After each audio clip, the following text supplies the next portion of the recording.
Good morning. Good morning. What's up, peoples? It's another Thursday. It's Thursday. Yes, sir. Here on Rogue Radio, my name is Andrew Kibe. As always, with you every morning, Monday through Friday.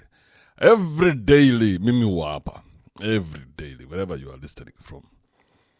You know, I just came to discover today that only 10% of the world speaks English. And here we are, behaving like we own the world. What the fuck is wrong with us, bro?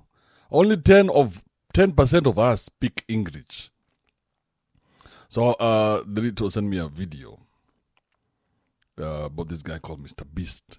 Mr. Beast is not just a genius. You know, there's genius, and then there's having the ability to follow through with everything that you say, every idea that comes into your head. Bro, if there's a person I have seen who's the next Elon Musk, is Mr. Beast. Please watch that motherfucker. That guy is going everywhere.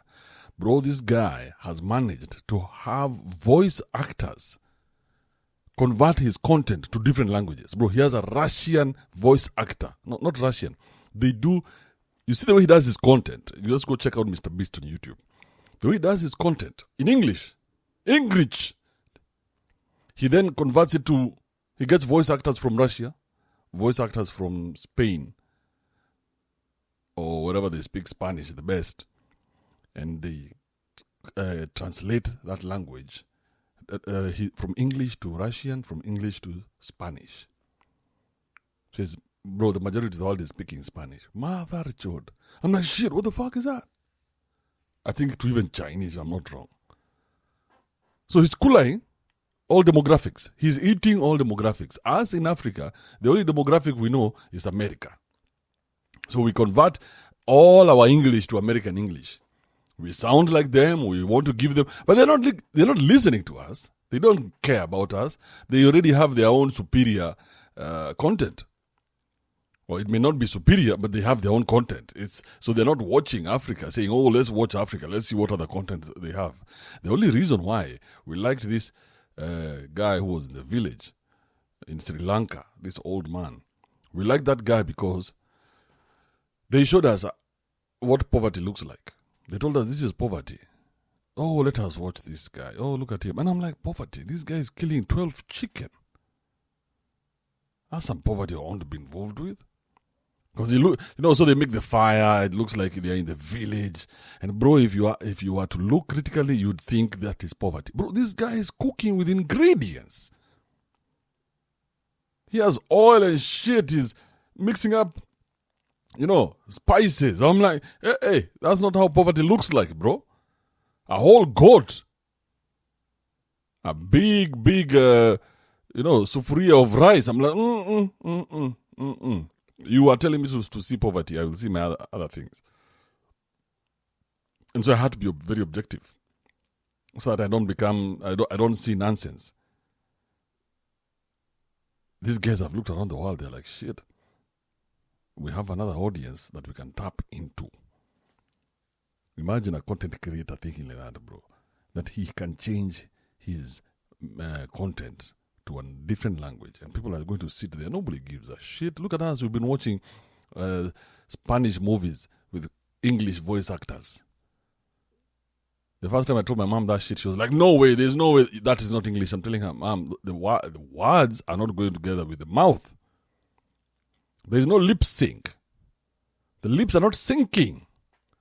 She's like, no way. She was so pissed off, she didn't want to talk to me again. I was like, no, the truth is the truth.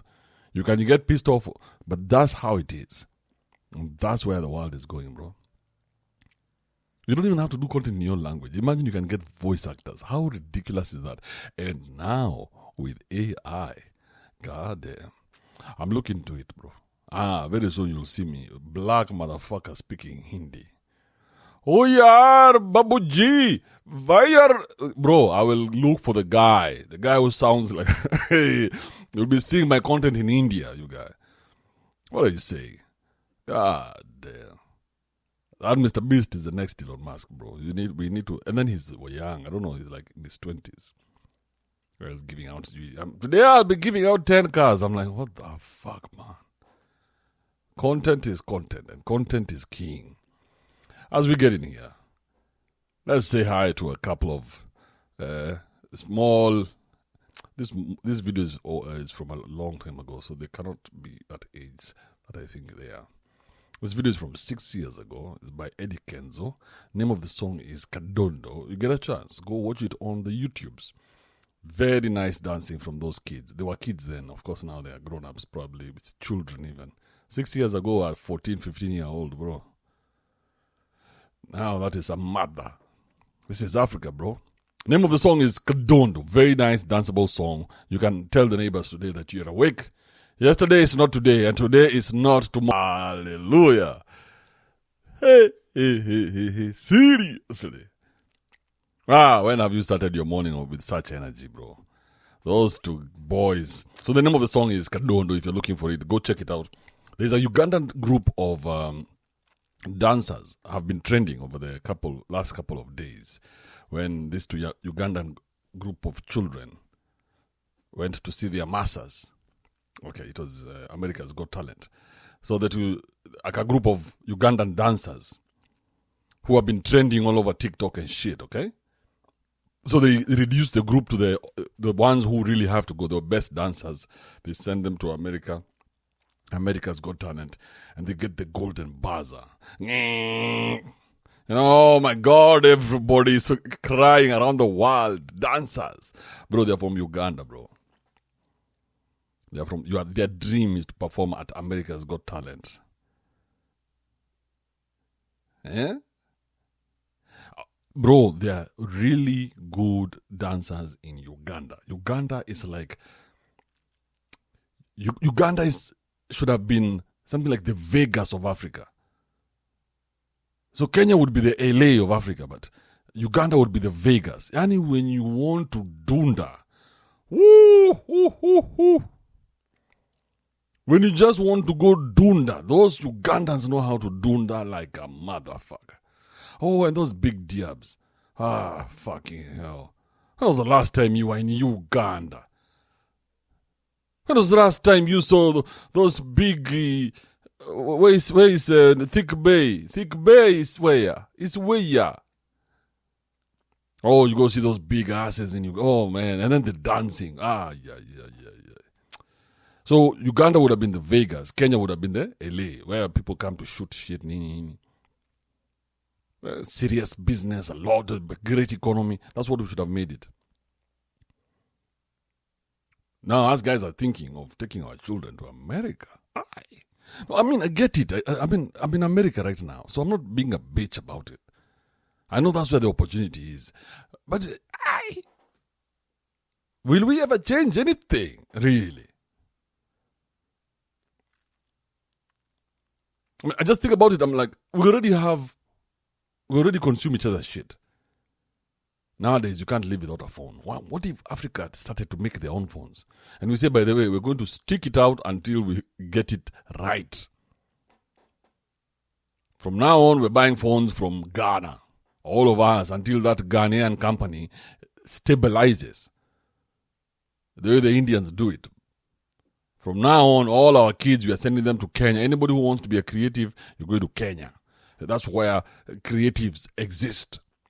And all these apartments that we can have a lot of restaurants and bars in town where people can do, their comedy, their music, their poems.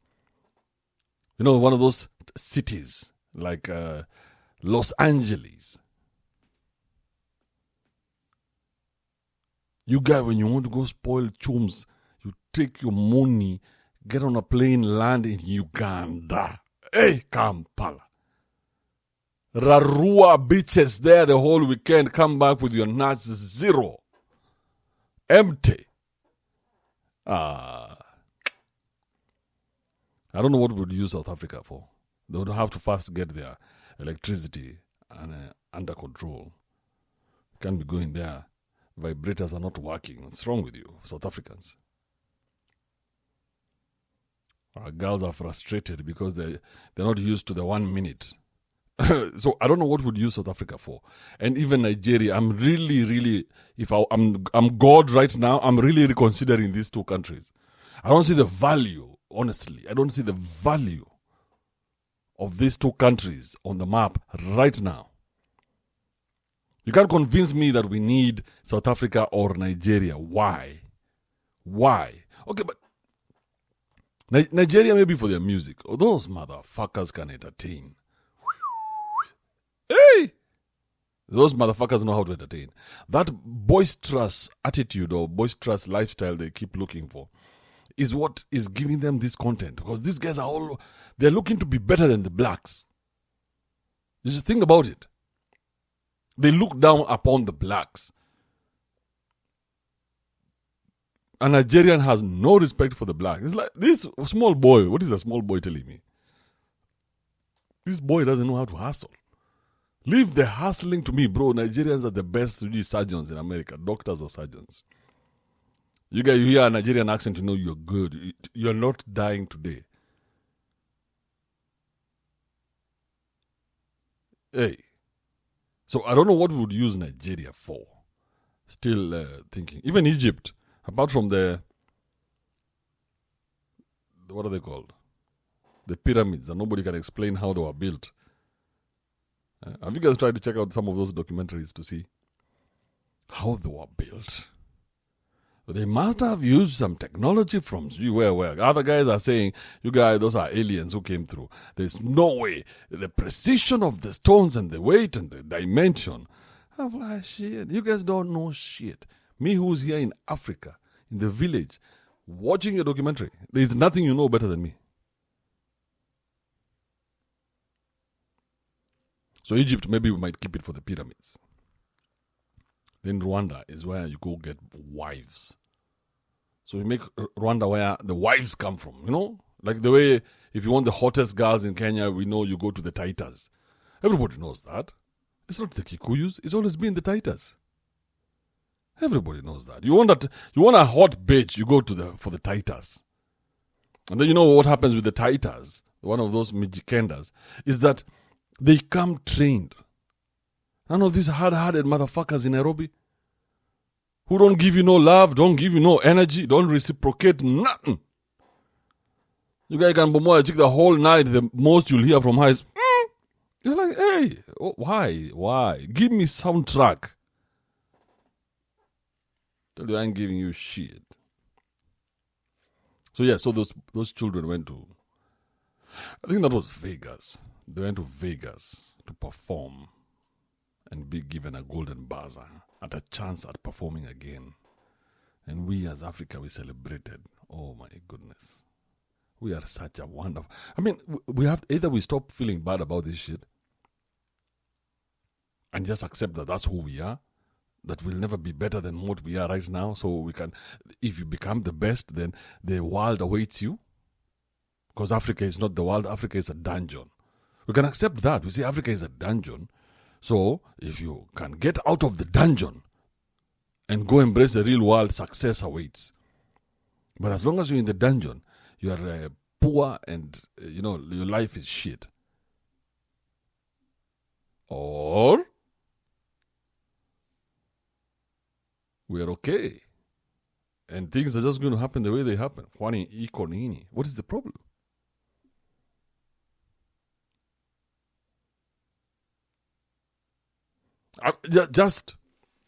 Just to imagine that you'd be, I mean, it kind of feels pretentious because I want what's good for my people. I want what's good for the black people. I want the black people to progress. But then again, I'm like, fuck you. I don't give a shit about black or white or whatever. Where is the money?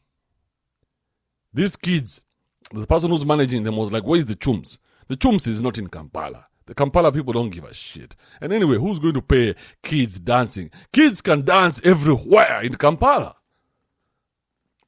All of them are good dancers. All the African children, if you ask them to dance, out of 10 kids, there'll be 6 of them who can dance. So dancing is not a big deal. So these guys built a YouTube channel and a TikTok channel that made sense. So the person behind that camera is the one we should be looking at because he knew exactly what to show us. So it's not the kids, it's him who's behind the camera. He knew exactly what to show us. And the world responded. So that's the motherfucker that needs to be given his kudos because kids can dance. In Africa, are you kidding me? In Uganda. So we say, hey, to hell with these feelings, let us look at the business. Where is the business? That's how we should be thinking all the time. Where is the business? The Chinese leave their country to come to Africa looking for business. So why are we getting emotional about it? Why am I feeling some type of way that, oh, our kids have to leave our country to go become successful? I'm like, we leave shags to go to the urban centers every day. It's not a big deal. So what? Just because you're crossing countries, you're crossing the Atlantic. So fucking what?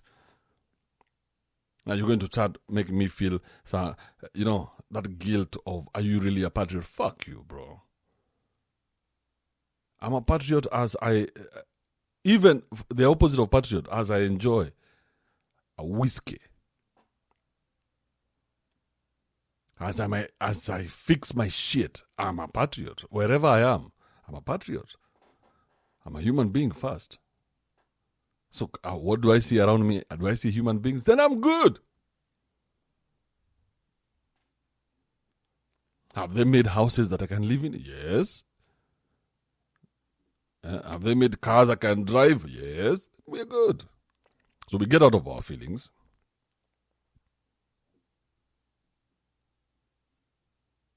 And look at where the business is. Some of you want so much from your kids. If your kid is talented, let me just give you advice. If your kid is talented, Kikuyu kids are not very talented. We know our kids are very average. That's why we have to teach them how to be thieves or businessmen. I mean, I don't think one is very different from the other. But if your kid is talented, like an Injera type, these kids who start running 100 meters in like 5 seconds by the time they're in class 6. Once you see that talent, bro, start looking for a visa to go to a country that makes sense. Okay? Once you see that talent, once you see your kid is a beast, this kid is going to bring back some chums, look for a visa. Go to these Shenzhen countries, Nini, make sure you enroll that kid in a program. That kid will get you citizenship, bro. Once those people see that your kid has some skills, quick fast, they'll give you papers that tell you, sign here.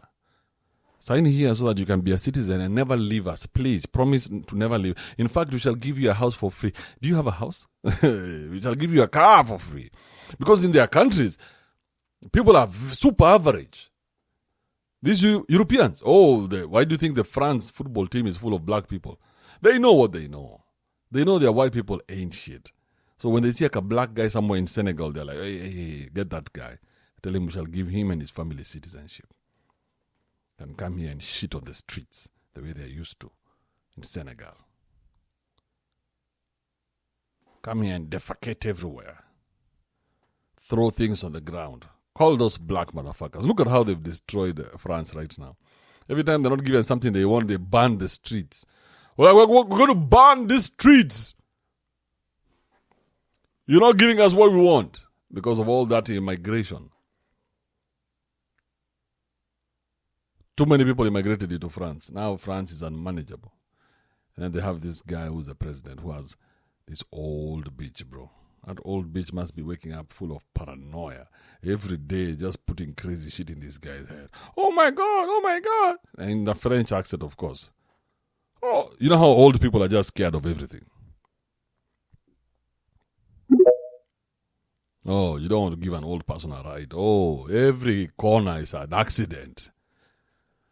I imagine this guy's waking up to this bitch full of paranoia. She's in her imagination. Oh, today is World War III. Fuck you. Shut up. What are you saying? How does he eat a dick? Oh, my hip. You replaced my hip last month and now. Hey. So it is what it is. Welcome to the show. It's a Thursday, April the 20th. This is 420. 420. Where is my 420 buddy? I've been waiting for him to jump on this shit. My 420 buddy. Oh, bro. If you're in Kenya, 420 all the way. 420 all the way. Yeah? It doesn't matter, bro. There's a time I'd been arrested. Kibe. Who is this? Kibe. Who is this, bro? How do you just start with Kibe? Like we were together like 5 minutes ago. Bro, I was about to give you my story about how I was arrested. You don't want to hear that story? Okay, let me hear. Hear that story. Yeah, then you can Kibe me after that second. All right. So I was working at a company. I will not say which one. I worked for very few companies. So I was working at this company, and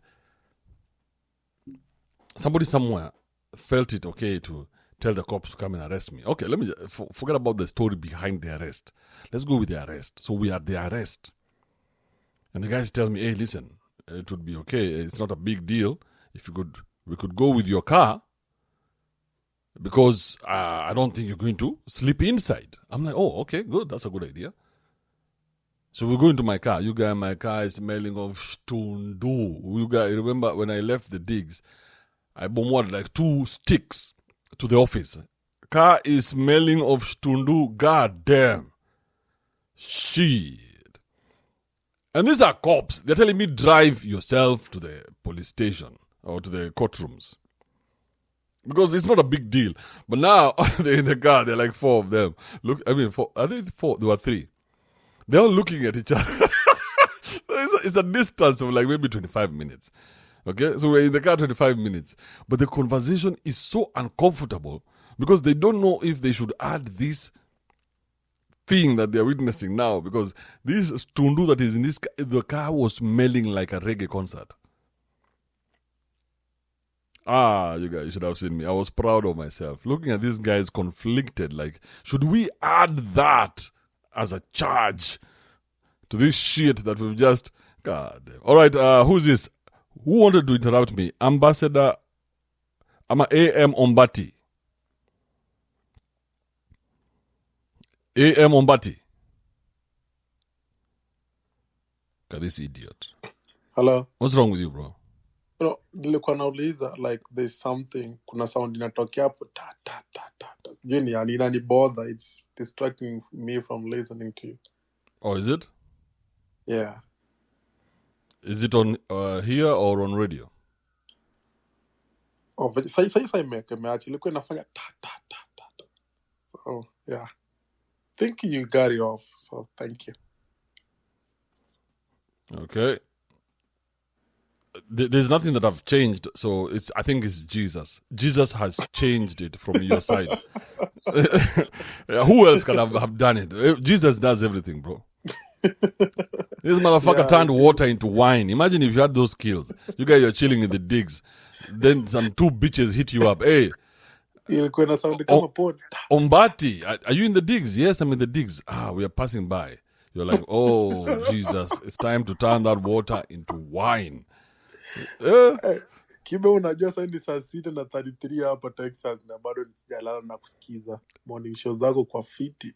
Thank you, my man. You're in Texas where? And niko Dallas. Dallas.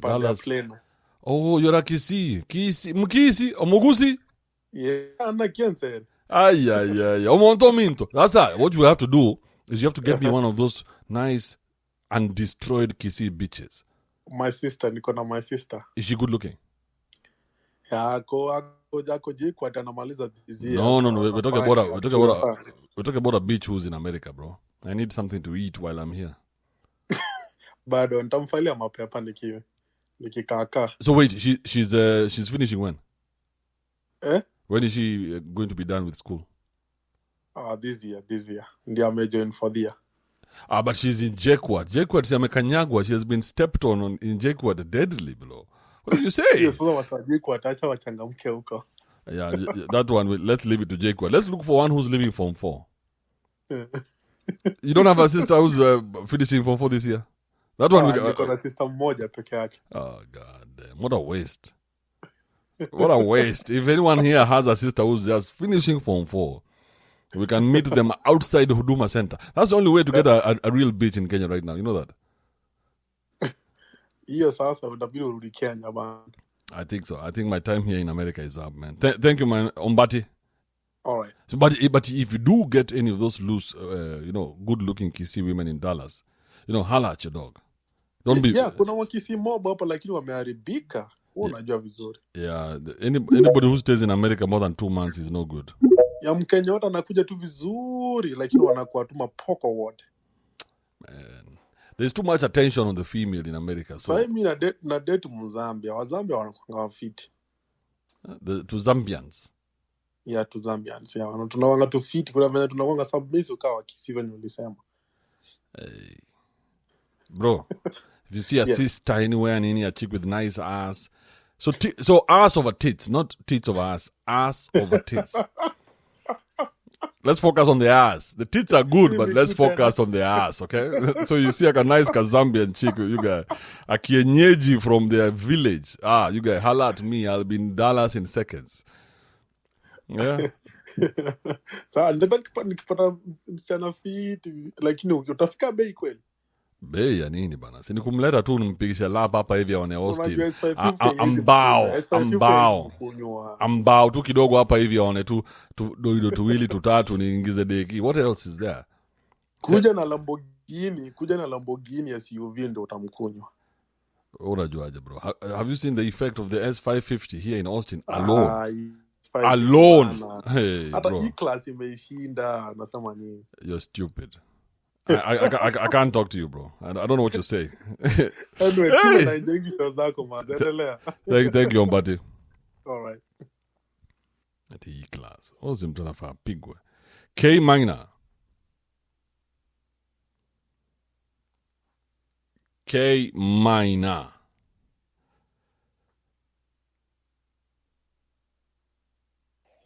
Yeah.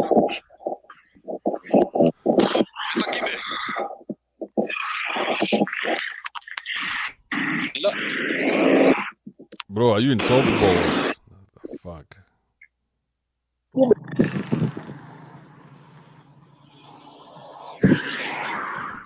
Umsiko kwa nduthi ni? Nduthi gang. Yes, Kibe, how are you? Fine, what's up? I'm doing good. Finally, there's a time I'd also requested to actually speak on this platform. And I didn't get a chance. Actually, right now I feel so good, but I'm heading to work. I'm in Eldoret. Okay. How is Eldoret? Eldoret is fine. We are doing good here. Ulikuwa kwa nduthi nini? Same old just... Yeah, nilikuwa kwa nduthi bana, kumbe unasikia upepo.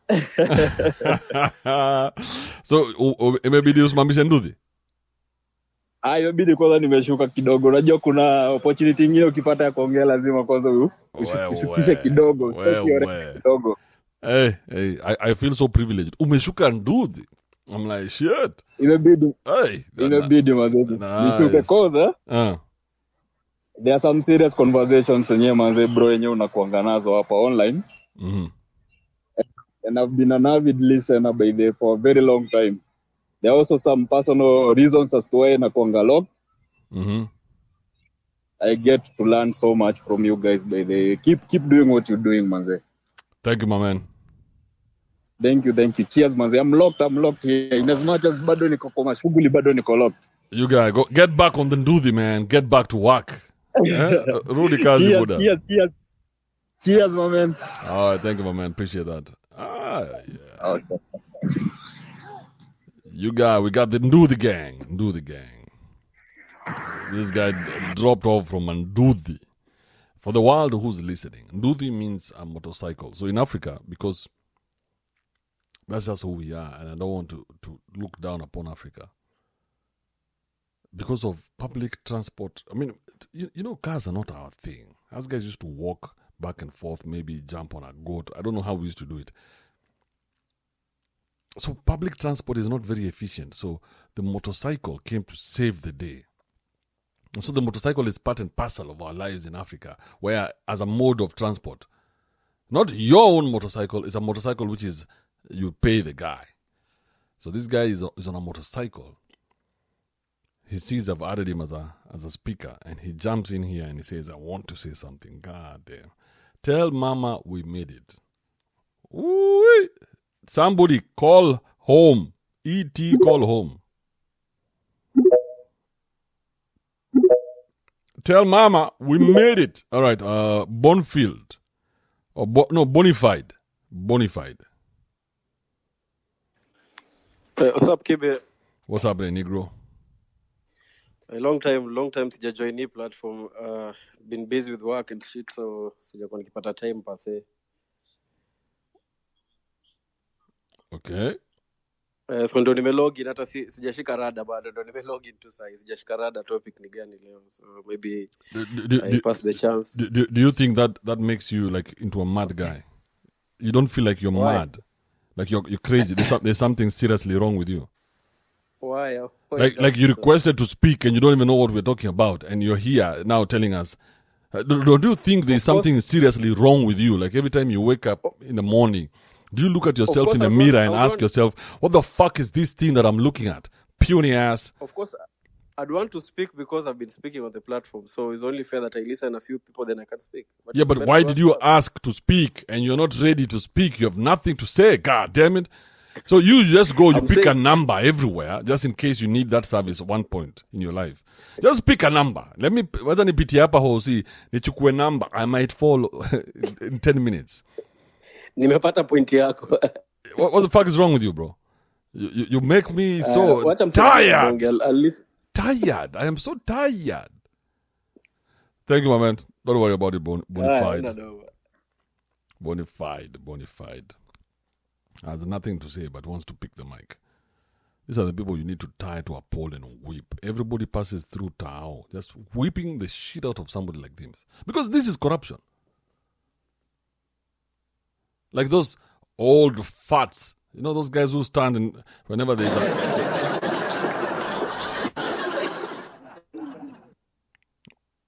a fundraising somewhere. You know, in Africa, we have a lot of fundraising. In case you're not an African and you're listening, there's nothing else we do, just fundraising.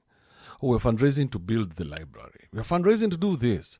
So we all come there and sit there, and everybody who stands has to go through that whole silly, stupid protocol. I hate that thing to the core. Your Excellencies, ladies and gentlemen, CASs, WFPCs, MIBs, MOB, WTFs, you know, MPs, senators, governors, MCAs, all protocols observed. The fuck you spent a whole minute saying nonsense? Stupid. A whole minute saying nothing. Bro, just get to the fucking speech. Hey, that's all I need. Bro, even that hey, you don't have to. We already know who the fuck you are. You don't have to keep doing that stupid shit. 10 minutes of introduction, Your Excellencies. Who gives a shit, bro? Just say what you're there to say. Things are about to be tight. Tighten your seatbelts. Tighten your belts. Good. Get out. You don't need to spend there 30 minutes dressing up your points. Nobody gives a shit about your stupid shit. Let's bring somebody else in. Ule. Hey, what's up? Oh, yes. I had two things to say. Yes. The one was a request. Because I want to see, I missed the videos with the character development, like the one new guy crying. Nobody can ever convince me about love. I think I want to see. I'm requesting more character development videos for the afternoon show. And then you guy, you're a sadist, bro. You're a sadist. What's wrong with you, bro? I don't, you guy, you have a hard heart, bro. That you just want to see people, big grown men, crying like small children. Hey, bro, man. May the Lord help you, bro. Oh yeah, it's like painful, but it's like entertaining at the same time. It's like it's like when you see somebody slip and fall. You know that yeah. I find those videos to be so funny. I can't stop watching them, but I know the pain somebody's going through, but I can't help it. Yeah, exactly. And then the other thing was I don't know, I didn't see anywhere, but I don't know, because I saw the president, Ruto, making a video about something in Sudan, and then I saw they were. I don't care, but I just saw it So I was like, I wasn't sure what's going on there, and if it's serious or not, because I don't know why I don't know why the president is being involved. Is there anything that you can do about it? No. Bro, just eat your rice and beans in peace. Oh. Yeah. Because now you want us to get worried about something we can do nothing about, bro.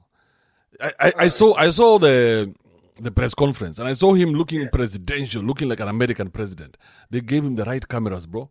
They gave him those $50,000 cameras. Yeah. Yeah, bro, this guy had the look was coming through. He was even sounding like America. Hey, we are very concerned about our neighbors. I'm like, we are concerned. I didn't know that. Yeah. But does this make you like, thank goodness we don't have war or something? Because we had like the whole Mandamano thing and like there was a lot of tension. And I look at Sudan and I'm like, I'm not sure. I think maybe avoiding the war or avoiding conflict. Oh, is no. better. How can Kenya have war? Kenya can't have war. Oh, true. Yeah, Kenya can't have war. Kenya is not a warring country. We're a country of corruption. Where there's corruption, there's no war.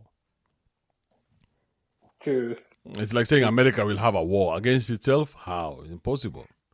True. Yeah, but against others maybe. But so right now, what we are is we are turning into the America of Africa, poking our noses in business that is not ours. Yeah. Yeah. So now we're so concerned. Imagine you're a Kenyan concerned about South Sudan. Who gives a shit? They can kill each other for all we care. As long as it doesn't get to where I live, I am good. True. Yeah. I don't think their war is going to escalate and find me in Langata. No, it's not going to happen. True. Yeah. So, I don't care. Like, I just saw it. Like, I was like, why is like the president talking? Because I follow. Like, I see what I follow Ruto, and I see like the stuff he talks about sometimes. And I saw he was talking about like some war in Sudan, and I'm like, what's going on? That's right. But that's all. Yeah, all right. Thank you. Yeah, but the character development one, I just special request. But other than that, thank you. I think I thank you. Like, your show is amazing. I've learned a lot. I've grown a lot from listening to your stuff. So that's all. But thank you. Your show is great. Thank you, my man. Appreciate that. Vote of confidence. If we were voting, I would have gotten an extra vote from you. Thank you, man. Yeah. All right. Let's go to Tribalist before I go to... Oh, no. Is it Tribalist? Because I know Kingston is going to give us a story about how Nigeria is just so fucked up. You've already decided with your stories. I can tell. Huh? Nigeria is also doing entering into business that is not theirs. Can you imagine our president was speaking against Russia those times that Russia and Ukraine were fighting? Nigerian president was like that the invasion is not okay, that he will send some soldiers to go and fight alongside with Ukraine. Can you imagine? No, I can imagine that you are concerned. No, I'm not concerned. You are concerned. You sound so invested, bro. Like, how dare our president say such things? Bro, everybody's in business. The only person who's not in business is you. Like, now, let me ask you. Do you know how much money America has given to Ukraine? No. So, what happens is, these guys do deals. They're like, hey, listen, us guys can give you 2,000 soldiers at $1,000 a day per soldier. Then your soldiers are sent there. They're told, we'll give you something you can send back home. We'll give you $65 a day. Oh my God, that is so good. Bro, it's all business. Stop getting carried away. Maybe that's true. Because it was very, very. I think his speech was. I would say it's emotional because he was trying to convince us that he cared for Ukraine. he wants to send soldiers. If these guys don't care about the guys in Sweden North, Sweden Boko Haram, they care about Ukraine, bro. That's what I'm thinking about, because in your own country, Boko Haram is killing people. You didn't care about your own citizen. Now you want to send soldiers to go and fight for Ukraine. I didn't get that. At all. Yeah, so for me, my advice to you is don't give a shit about what's going on, because maybe you give a shit too much. Yeah, and you giving a shit just makes this shit continue. Just don't give a shit. Who is this? Charlie. Charles Waroi.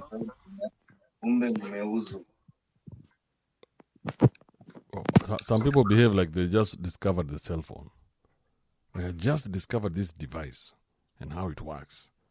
Like, oh my God, you can jump onto spaces and unmute your mic and pretend like you don't know what the fuck is going on. Maybe it's a mistake to you. No, fuck him and his mistakes, bro. You see, you have to be conscious about what you're doing in life. If you're not conscious, then you're a candidate for you're about to be destroyed. Because you might even cross a road and are not conscious that cars are coming from the other side. Yeah, now you're a danger to us. There's a video of a lady who was on her phone texting one of her boyfriends as she's driving a train. You know those intercity trains? She didn't see what was going to happen and she rammed into another plane. What if she killed people?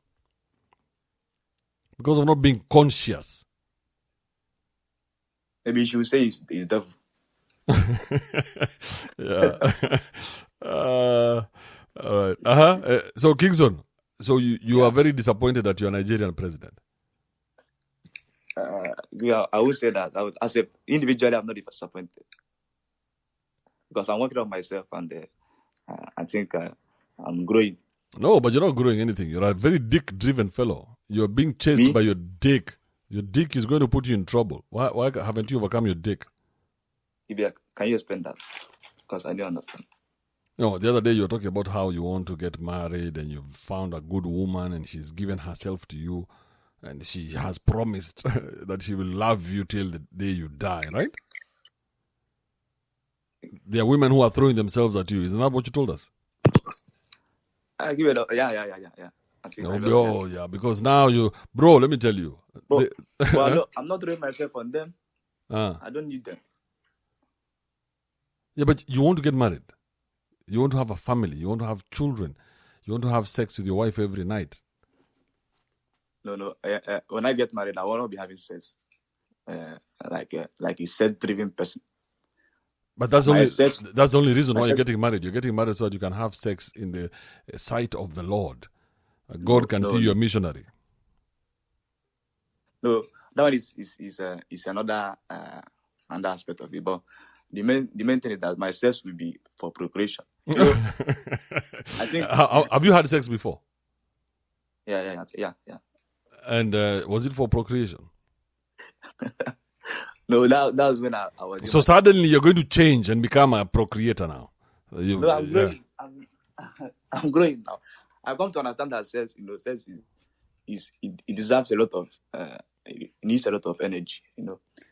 This is why these men are. No. Let's talk about you. All the sex you've had. How many kids have you had compared to the sex that you've had? I have no kids. So all the sex you've had is useless. Maybe it's for pleasure. Useless. That particular moment. You cannot show us today where that sex is. Can you? No, I can't. But you can take us. You can take us to your textile shop and show us what is happening there. Yeah. That's the reality. Yeah. So your sex is nonsense. It's useless. Maybe from your aspect it's useless, but from my aspect, in that particular time, it's useful to me. No, unless it bought you some fabric. Maybe you are sexing the distributor woman who brings you the fabric. Then now your sex might be valuable, but it is useless. It has not added to your business, has it? It hasn't. But Not bird. Oh. No, there's no bird. It hasn't done shit for you. All it did was take away your energy. Yeah. So your sex, you see, if it had paid rent, if maybe you are fucking the landlord or the landlady, depending on your orientation, then maybe it would make sense, right? Yeah. So your sex has been useless, but suddenly you're going to start having meaningful sex. What? Yeah. Because when I have sex for procreation, it's a meaningful something. It's a meaningful sex. Yeah, but you've not had any Because meaningful sex in your life, but yet you've had sex. Yes. Yeah, so you're telling me you're going to change your ways and start having meaningful sex. Yeah, that's life. But you don't I know. haven't changed. I have changed. You've not changed anything, bro. From my mind now, how my mind is. Accept yourself the way you are, bro. You're a dick-driven Nigerian man who cannot wait to get married because you think in marriage there is endless sex, endless free sex. No, that's not the reason, Kibe. Talk to Derito here. Derito will tell you what sex looks like in marriage. You'll be wanking more than you have sex. Yeah. Imagine going into a marriage, then you become a wanker inside the marriage because of how little sex you're having. Yet this bitch keeps showing you her ass every day. And she tells you can't have it. That is psychosis, bro. Every day she's showing you the ass, but you can't have it. Look at this ass! But no, stay away. Me the beach outside or my own beach? My own home. Bro, just accept that you're a dick-driven Nigerian man. The only reason why you're getting married is because you think there's endless sex in marriage. Now that conversation we can have. Kibe, there is this tweet you made that you replied. You said it's the best tweet. You know, there's this guy, from Google that is promoting singleness. He said that men should stay single and work hard, get enough money to hire maid to cook for them, and maybe if they want good meal, they should go and buy from Glovo.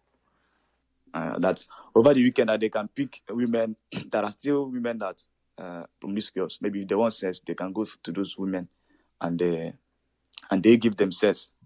How do you think? How can you when you go out to these promiscuous women and they give you sex, how don't you think that you yourself are also promiscuous? Yes. You said yes. Is it a good thing? I don't see you as somebody that is promoting promiscuity. No, the problem is not the promoting it. The problem is getting entangled in it.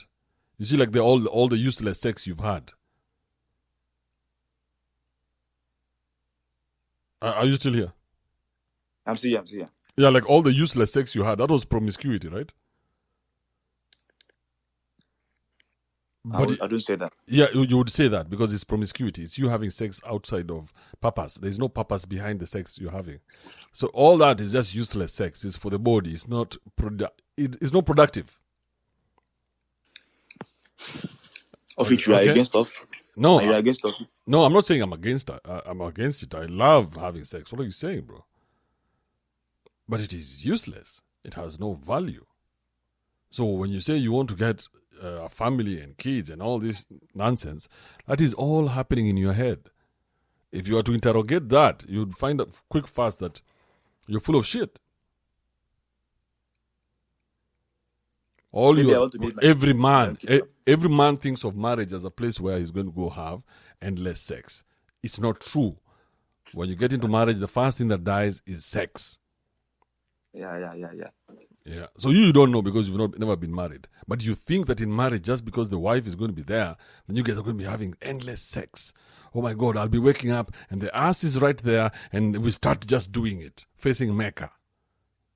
It does that mean that they have proposed? That's my this thing.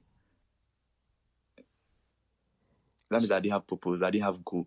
Because when a man have goal, in every morning that you wake up, you have to go out and do something. I get it. So when I have a bitch and every day, every morning, what I think about is having sex. That means that I didn't have goal anymore. Then, But you have to ask yourself, it doesn't matter how strong you think you are as a man. If every day you're waking up to a woman next to you in the bed, then you're going to think of having sex. Whether you like it or not, the bitch is right there. So she's introducing some new stimuli into your system. Because when you wake up and there's nobody next to you, you can get up and go. it's easy. It's very easy. But now you wake up, there's all this new energy around you. And it's sexual energy, especially because you've picked the woman that you want to fuck. So she's going to have the ass that you want, the tits that you want.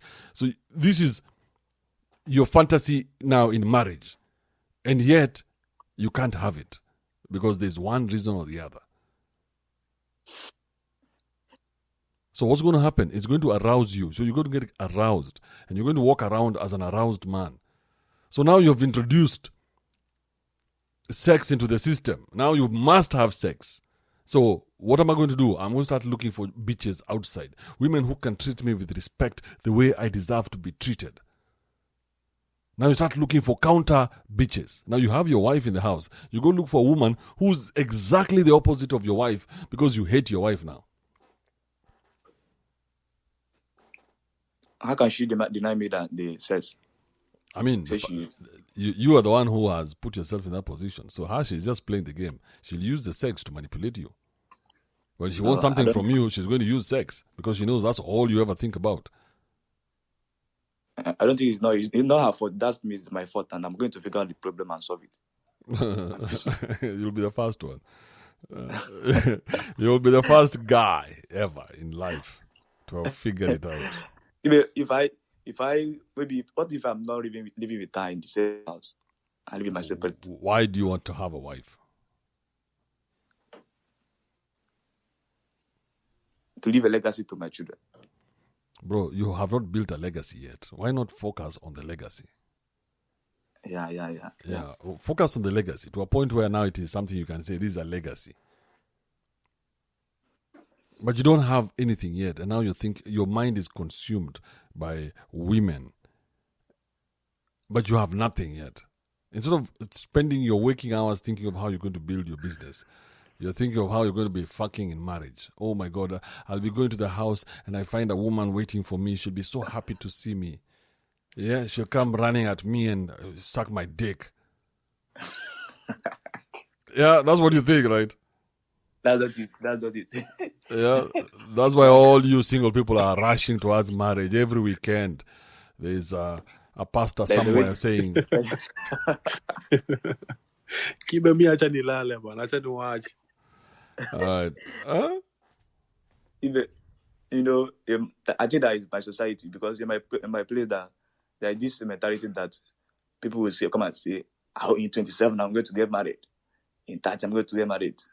They're just boasting of it. Maybe they didn't know what they're going inside. A man will come out and say, that man that is building himself, in 27 I'm going to get married. I will not pass 27. In 30 I will not pass 30. That person at the end of everything, 30, he will pass 30 without even getting married. Maybe he think his society. I need to detach from it. That mentality. Bro, you have a lot of noise in your head, bro. Get rid of the noise. Get rid of the noise, bro. You have so many people around you telling you nonsense. Now you guys even have 30, the age of getting... What is that, bro? Get rid of people around you who are putting timelines, unrealistic timelines, on you. Because you need your mind clear so that you can do what is right ahead of you. I mean, just think about it. You're thinking 5 years into the future. Why? Why do you have 5 years into the future as a focus? Why? What do you possibly think you can see in 5 years? You can hardly see 10 minutes from now. You're now trying to see 5 years. By the time I get to 30, I want to have done this and this. What the fuck are you doing, bro? Can you focus on now? Here and now. Bro, if you focus on here and now, time will still pass. But at least you're living in the moment. So you don't have to pause your life, wait until the day you're 30 to enjoy it. Because there's nothing like that that's ever going to happen. There's no day that will come and say, oh, this is the time I've been waiting for so that I can enjoy my life. Nobody is living like that. We have a president called Raila Amolo Odinga. No, he's not a president. Well, he should have been. But he's not the president, and he's 76 now. If not 80, still the opposition leader fighting for I don't know what. I'm like, bro, you're 80. You can hardly hold in a fart. But this guy is still chasing a future. I'm like, bro, there's no future when you're at 80. That's done. Maybe you have hope. Maybe I'm the one who's stupid. Thank you, Kingston. Okay, give it. Thank you. Cynthia, knowledge is power. Hi, Kibe. Thank you for the opportunity. So, first of all, I have a question for you because you're against, having a timeline, maybe 5 years from now. I want to do this, I want to do that. Don't you think the fact that you don't aspire, you don't have any dreams, is going to hinder you from, you're not motivated to do what you need to do to be where you want to be in 5 years? So you think a 5-year dream can motivate you? Of course, because the fact that I know in 5 years I need maybe to be married, I need to have finished my studies, I need to do attachments, I need to do this and that, it motivates me to stay on track on what I'm doing. And opposed to the fact that I'm thinking, okay, let me do what I have to do now. Yes, I'll do what I have to do now. What about my future dreams? Because you have to write down your dreams. What are your aspirations? What are your dreams? What do you want to achieve in your life? You know what I mean? But that is based on what? On your environment, right? Yes. Even when you're in school, you need to finish maybe high school. Then, you say, I want to do college. Maybe I want to be a teacher. So college or university 6 years. And then after that, don't you think not having that will hinder you to be kind of confused? Because you're everywhere. With dreams, I consider dreams to be like university degrees. Mm-hmm. If today you were to go to university and you spend 4 years trying to become an accountant, let's go with something that is simple. So you spend 4 years trying to become an accountant, you come out with CPA, K and whatever. From that moment on, you'll never look for another job. Everything in your system will be, I need to become an accountant.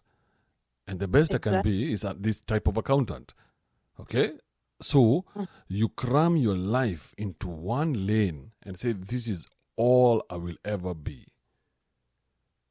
And now there are no other options. So you've gotten rid of other options because every time you're looking for a job, you're looking for an accountant job. How many of those are there? I mean, accountants don't die. So there are no jobs for accountants. How many accountants are needed in one company? Just one accountant is enough. So it's not a real course. Yeah. But here you are, because you've studied it. Now you are hauled up in that accountancy. Now you have to be an accountant. So you're going to struggle for the rest of your life trying to be this accountant. Yet the opportunities were endless. You could have been anything. But since you went and did the 4-year course, now you have to look for the job of an accountant. Same thing with your dreams. When you write down your dreams and say, these are my dreams, it limits you. Because you will now, if you have said you want to get married at the age of, in 5 years, what if somebody comes tomorrow? You're like, hey, this guy is too early for my dream, so fuck him. Yeah, he has to wait until 5 years. My 5-year dream is, so in 4 years and 6 months, that's when I'll start entertaining men talking to me. No, I think you're wrong because sometimes... I'm wrong. No, some dreams can mature faster than others or delay. But how would you know? But the fact that you have outlined your whole life, it gives you, some a way to walk through life. Because if you walk through life manualess, you don't have a money, you don't have anything. So it means you go bumping into each and everything, and then you go messing up. But you know what I mean? But we have evidence of the contrary being true. Because then, I mean, think about it. Do you read the Bible? I do. Do you believe that? I mean, like the story of the Israelites coming from Egypt. Remember that story? Yes, and yeah. Yeah, but the one thing that God made sure He never revealed to these guys was a plan. Okay? The one thing that God never revealed to them was a plan. He didn't tell them what would happen the next day. Definitely. Yeah, so that's why they had manna, because they couldn't even settle in one place. So God knew, if you give these guys a plan, I'm going to fuck them in the ass. So I'm not going to give them a plan. The same way, we are creating plans for ourselves, and we are fucking ourselves. Because once that plan settles in your head, then now you're going to force life to go through that one funnel that you have created. So if anything else was to change, you'd rather destroy it than flow with it. So you have said you're going to settle down when you're 25 or 30. So if a man comes today, he is the problem. You get? He is the problem. He is coming to try and destroy this that me and God have created. I've put a plan. God and I prayed and God told me to wait 5 years. Who the fuck is this idiot talking to me right now? But then Andrew, listen, we all know that life is unpredictable, right? Not with a plan. No, you can make a plan. Even sometimes you never get to meet those plans, by the way. But at least you have something to look forward to doing. Opposed to someone who's just living day by day, not trying any, they are just there, living life just like that. That's how I would want to live my life, day by day. Because this other thing is just nonsense. If you look at, I don't know how old you are, Cynthia. How old are you? Maybe I can judge you. No, ladies don't have an age. I'm 25. So at the age of 25, there's still so much for you to see. There's still so much for you to do. Okay. I'm not 25, but it doesn't, even though you're 45. Yeah, but the one thing that you can be sure of is that your plans at the age of 15 you are nowhere close to what you thought you would ever become or where your life would get. Nowhere close. It could be positive or negative, but you're nowhere close. You cannot have imagined the outcome of your life right now. Is that true or not true? It's true. It's true. Yeah. So if you could not have imagined this outcome that you're in right now, why should you try to imagine another outcome that is going to come in the next 10 years? But then, some of these dreams change as you get older. You keep changing them because you realize maybe this is not my path. Because there is also a calling. You have this calling. You want to do this. You want to do that. But then it doesn't work out. So you have to change your lane now. What if you just don't make any plans and let life happen? So that there are no disappointments. Because every time you'll hear people say, oh, I wanted to be this, but now I am this. So what if I wanted to be nothing? Whatever I become, I just become. So there's no me having to battle with myself every day based on what I had in my imagination. But then you have to have dreams. Who said? So that you don't Who see said? yourself. It's good to have Who dreams. said? No, it depends on who said. value. I'm just saying.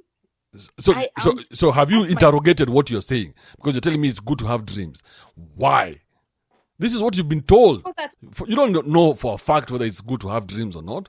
This is what you've just been told. Now you're regurgitating it here, trying to sound like you know something. Cynthia. Because you don't want to sound like someone who's clueless to about who? life. to any, you meet your uncle, your father, your mother, So anyone. I'm living for those motherfuckers now. Now we are beyond course my own life. Now I'm thinking about other people. No, you're not living for them. But so why do I care what they think about me? They just ask innocently. So why do I care about what people think about what I am doing with my life? Why is that any of my business? Of course, it's not your business. So why should I care about what they think? If they find me walking with a thong, how is that any of their business? You see, it only becomes their business if you have to go ask for money.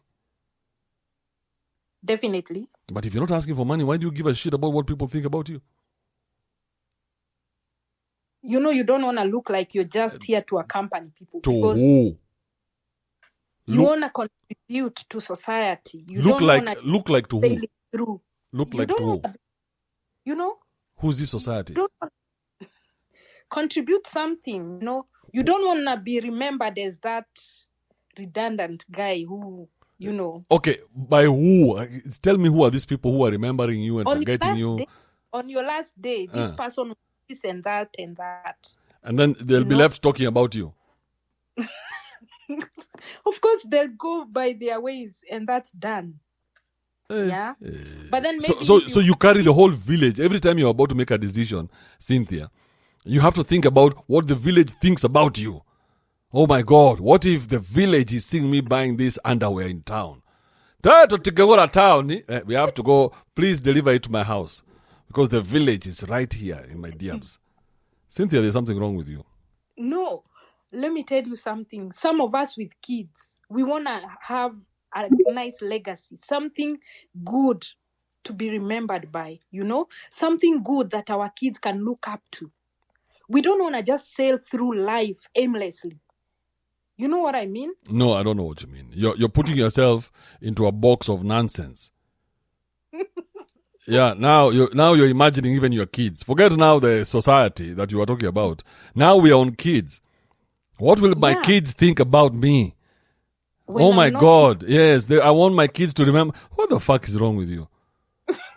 I want my kids to remember me. What the fuck is wrong with you? Walking this world wondering what people think about you. You are denying the fact that there is a legacy. No, I've never seen anybody with a legacy. Like who? Give me an example of someone who left a legacy. That now we can't even walk. We can't even breathe. We just have to keep thinking about his legacy. Who? Bob Marley. Jesus. No, we are people fuck in the lodging when the Bible is right next to that thing. You're seeing Jesus looking at you, but you're like, hey, bro, I got to get this nut out. What are you saying, Cynthia? Who is this person that we look up to every day that we can't even walk because of his legacy? Some of these people who have kids, parents, I always advocate, live your life in a way that your kids can emulate, copy, and transfer that to their kids and their kids' kids. It means you're doing something right. That's your legacy now. That's the legacy I'm talking about. You can't just live life aimlessly. You have to have something positive about you. What do you mean positive? I'm living my life. You are seeing it as aimlessly because you want me to have the same idea in my head like you do. Okay? But I'm just living my life. Tomorrow is tomorrow. Today is today. Yesterday is yesterday. I keep everything where it's supposed to be. In fact, I dare say I am more organized than you. Because for me, my only plan is today. The only time when I'm alive, I'm not alive tomorrow. I'm not alive yesterday. I am so planful that all I do is work out one day at a time. Tomorrow will take care of itself. You, on the other hand, are living in your head, in your imagination. So you are no good to this world right now. Because you're living in your imagination. Imagine you worrying about what will happen in 5 years. This is a psycho. This is somebody who cannot be trusted with anything. If I was your boss right now, I would fire the shit out of you because you're a psycho. How come you're not thinking of today? You're thinking about 5 years from now, God damn it. But the thing you're forgetting, let me tell you a Kikuyu saying that says, listen, okoro oreaga wethe. It means, for those people who don't understand, when you're older, whatever you did in your youth, in your younger years, is what you'll be enjoying. You understand?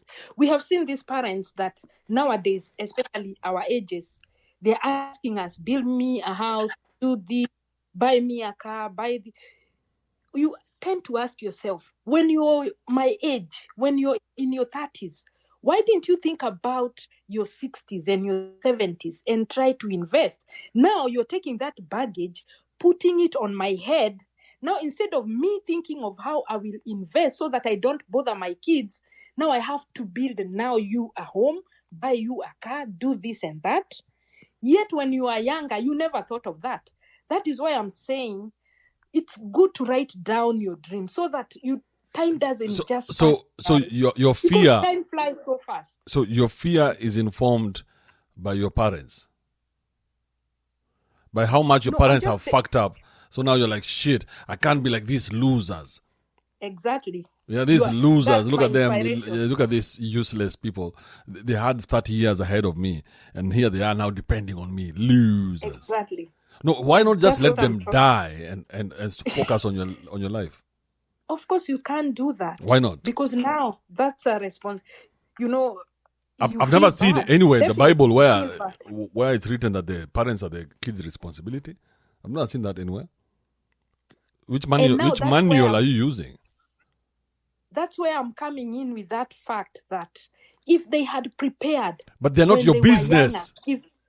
If they're not your business. The problem is you think you're here. You think you are brought here into this world to save people. They're not your business. But then you can't just watch them, Why die not? of hunger. Why not? Why not? Just watch them die and just watch them shrivel up and die. And you're like, man, you guys should have planned better. But I'll see you on the other side. It's not such a big deal, is it? It's a big deal because people will be like, oh, we're back to people. We are back to people. And, Cynthia, we're back to people. There are things you can't We are allow, back definitely. to people, Cynthia. Imagine your whole life is dictated by what people think about you. Not that. No, I'm not saying that. You said you cannot allow your parents to die because people, not you. You have no problem with these motherfuckers dying. They can die. If there are no people in the mix, you'd probably organize for it. But now, peoples in Africa will say, oh, Cynthia never came through for her dad when he needed her. Never came through for the mom. The mom was living in a, what do you call it, in a Kyugo? Cynthia, can you get these voices out of your head? No, but don't you want to be free though, Cynthia? Don't you want to be free? Don't you like freedom? I love freedom. No, you don't even know how it looks like. Imagine being free from all those voices. Just take a second and think about it. Like tomorrow, you walk out of your house free of what people will think about you in any circumstance. Free, that you don't have to look in the side mirror. You don't have to worry what people are seeing when you're ordering your coffee at Starbucks. You don't have to worry that you're too loud or you're too quiet or you're too this, or people are seeing you putting too much sugar in your shit. Imagine this is your coffee and you're worried that people are seeing you putting too much sugar. This is your coffee that you have paid for right there with your own money, but now you're worried what people think about you. So wouldn't you call that freedom, Cynthia? That's freedom. That I can do whatever the fuck I want without worrying what my mother or my father will think, what the villagers will think, what they will think about me, what I did or what I did do, that I can just be myself. But Andrew, there is also something that living in a way that pleases the Lord. As much as you don't care about people, you have a sense of responsibility. To who? To God. So who's delivering God's message? That village man who is back in Shags. Yeah, that's the guy who's delivering God's message. The guy who is asking you for chums He's the one who's asking you, can I deliver God's message to you as you give me 1,000 bob for the week? Why hasn't God delivered that money to you directly? Puny ass. So who is delivering the message, Cynthia? On how God wants us to live. Who is that person? How does that person look like? You know, we read the Bible and then you walk by like you live. You don't drink wine and preach water, you know. Remember, we shall know them by their fruits. The way you live, you cannot just neglect your parents. No. You're not live neglecting. in a weird way. You're not neglecting anyone. No, because they are not your responsibility. You see, if you neglect your children, Cynthia, then we look at you as a bad mother. Yes. But if your parents are the ones who we are supposed to use the word neglect from parent to children, not from children to parent. But our parents of nowadays, right? They are useless. They never. So that's their problem. They now. never had a plan. Yeah, but that's their problem. So we're saying everybody to deal with their problem. Whatever your problem is, deal with it. Okay? But then they carry that burden over to the children. That because you're stupid. You know? If you stop being stupid, you can tell your parents off and tell them, hey, listen, you are not my responsibility. I cannot take care of you. I cannot take care of myself and take care of you. How the fuck is that going to work? I see some of you guys paying your sister's school fees. I'm like, fuck that. You belong to somebody, not to me. Me, I can pay my kids' school fees. But I'm not paying anybody else's school fees. No, I'm not going to muddy the system. The system needs to know that there are people who are having sex and cannot take care of themselves. But don't you think that comes down to that plan that I'm saying? You need to take a book, write down your plans, 5 years, 10 years from now, 15 years from now. What do you want to have achieved? If they did that, then they wouldn't be telling us, build me a house, give me money for food, give me this and that. They were busy living day by day. Okay, And that messed up. Let's look at your parents for a second. Can we look at your parents? Yeah. Okay, what do they do? Start with your mom. They're retired. Yeah, definitely. Let's start with your mom. What was she doing before? She was employed So yeah. She's an employee where? She was a nurse. She's retired. Yeah, she's a retired nurse. So she was a retired nurse. Yes. Okay, and your dad is a retired what? No, he's passed on. So. Oh, he passed on. Yeah. Did she kill him? I mean, if the police ask the question, yeah, why not me? Oh my God! You can't be sure, right? Yeah, no. What did he die of? What did he die of? A heart attack. Yeah. So have you ever asked yourself that question? Like maybe your mom was so tired of him, she was like, "How am I going to get this guy out of my life?" Overthinking. Yeah, a heart attack is good. How old was he when he died? He also had diabetes and all these old people diseases. How old was he when he died? 75. That's good. A heart attack at 75, everybody just assumes that it's a good thing. Yeah. It's probably for the best, because who's going to live with a vegetable after 75? Yeah. So your dad was a what before he died? Because at 75... A businessman. A businessman. Yes. So did you build your dad a house? Of course not. Why? Because he could do it himself. So the only person you have a problem with is your mother. She's a leech. She's a leech making all these demands. All the time. Let her die. These women, they are so manipulative. What's that about though, Cynthia? I'm speaking on behalf of so many people who are in my situation. So many people. Who are being manipulated by their mothers. You know, as a child, you cannot neglect your parent. You simply can't. No, you can. Just say you have been unable to, but other people have been I'm capable. Me have I can completely say I don't give a shit. You know, I don't care what they eat, not where they everyone sleep. has I the same. don't care about anything until it is, I don't. I've not had a moment to think beyond that. So why do you care so much for your mom? Because it's the right thing to do. You can't neglect someone. But now you learn from that. No, but you're not That's learning. where You're not the learning. learning comes in. But you're not That's learning. where now. You're here teaching the same nonsense.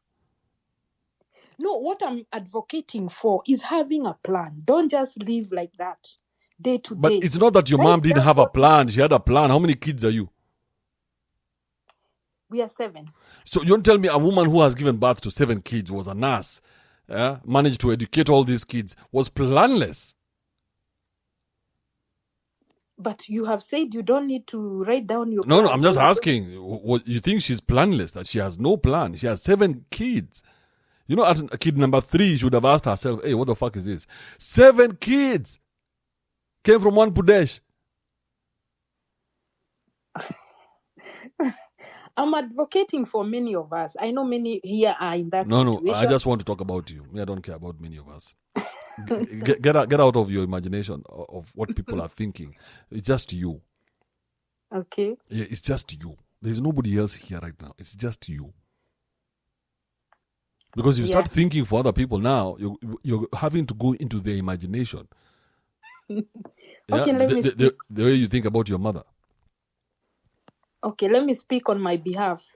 That teaches me to always have a plan, not to be a burden to my kids. I don't want to suffer the same situation. I don't want my kids to feel that effect, that burden, that I didn't plan my life and now I'm here asking for ABCD, and maybe my children want to do something with their money.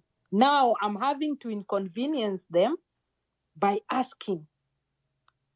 And I'm not asking because I'm asking because I need it. So that is where my planning comes in. Yeah, but aren't you a very evil person to ask your kids for money? Just think about how evil that human being must be. To go and ask the child that they gave birth to sort them out. Aren't you somebody very diabolic in your head? Even the Bible says a wise man leaves an inheritance for his children's children.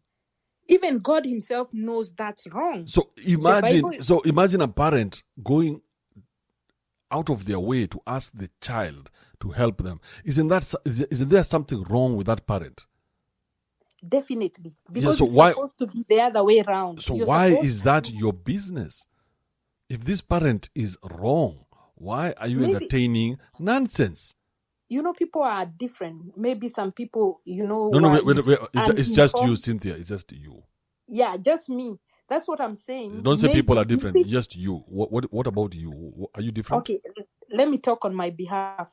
You see, the kind of mindset that I have, I don't want to ask my kids for anything when I'm in my 70s. So what do? Take a book, write down. As years go by, I want to do this, buy a piece of land, build here, do this, do that, save up for this. So that when time comes, I'm not asking any child for money. In fact, my kids, I'll be proud to give my kids or my grandkids money. That's the way it's supposed to be. So how many kids do you have now? I have 3. All right. So where is the husband in this mix? He's there. Because you saw how quickly your mom's life turned when the husband was taken out of the picture. Definitely. Yeah. So she didn't need a plan before. She was okay. The husband was able to take care of everything. Mm-hmm. But as soon as the husband is taken out of the picture, she quickly disintegrates and goes back to her manipulative ways. Oh, negokua. We need to let some people just die. Their time is up. Just die, because now what are you good for? It won't get better. It's not like your mom is going to get better, is it? It's not like one day she's going to wake up and say, I'm energetic now, I can start working. No, she's going to get weaker and weaker. Now we have to take care of her more and more. Man. Cynthia. All right, anything else, Cynthia? No, that's okay. All right, cool. Like, let me say my part in short then. People should, I advocate for planning. Please plan so that you don't put that burden on your kids. It really, Why really, even have kids in the first place? If you don't have a plan, maybe your plan should be just to wait upon the Lord. Why have kids?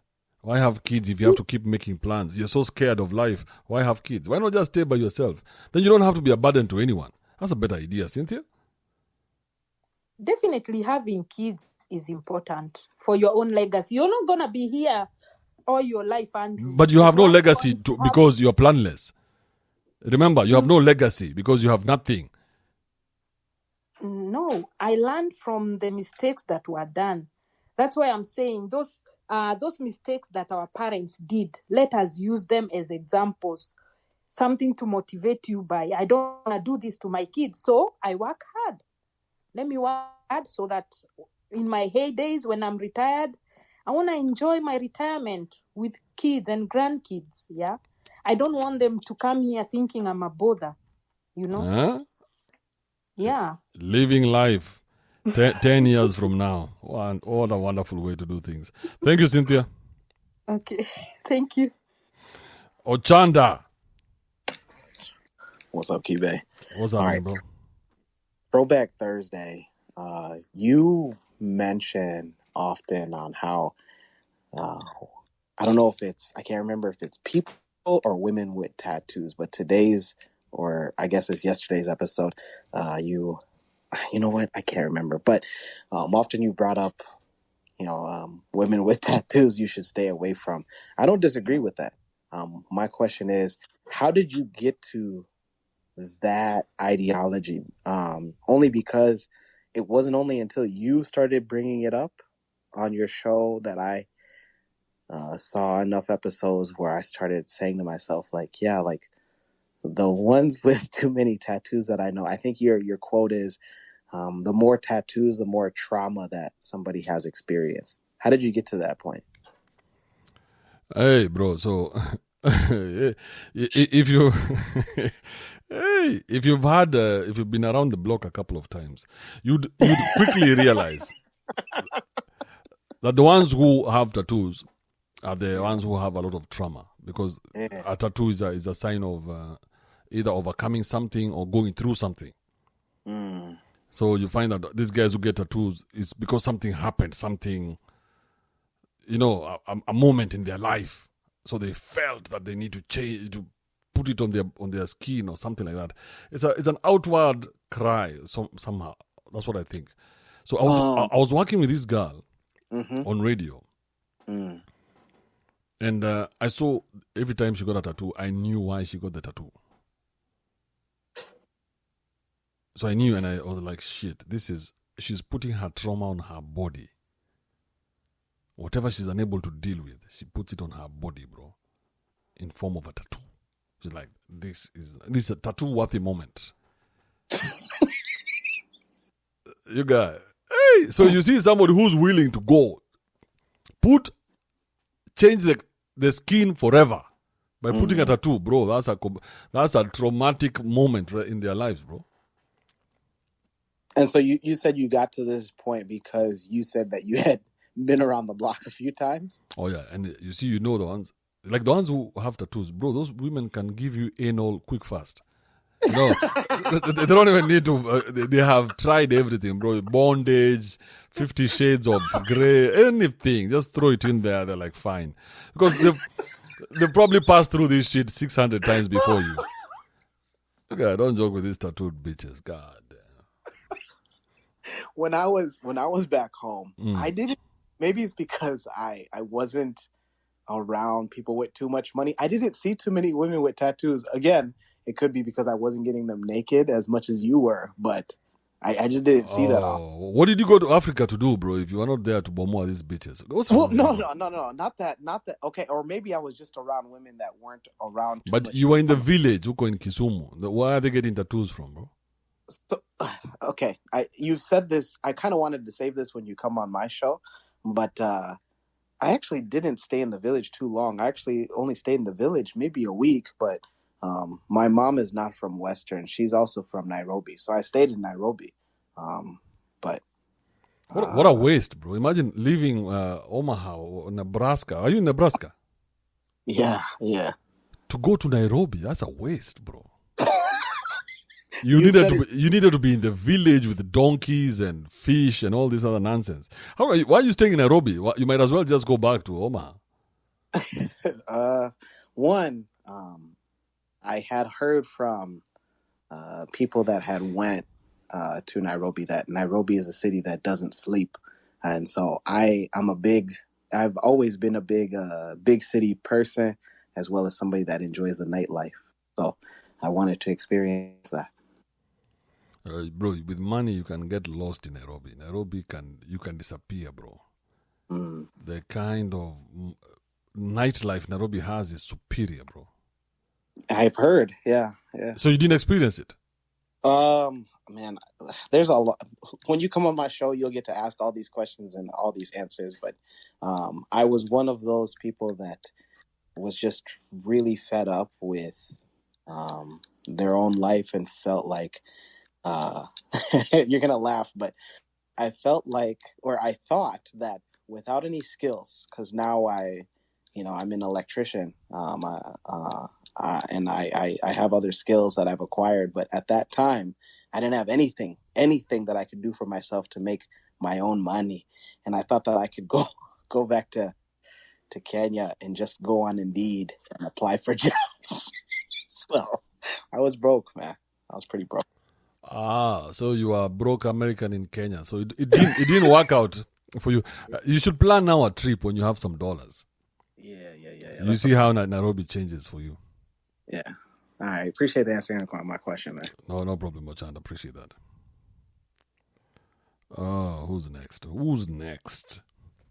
Ozo, the street dancer. Kido Kende.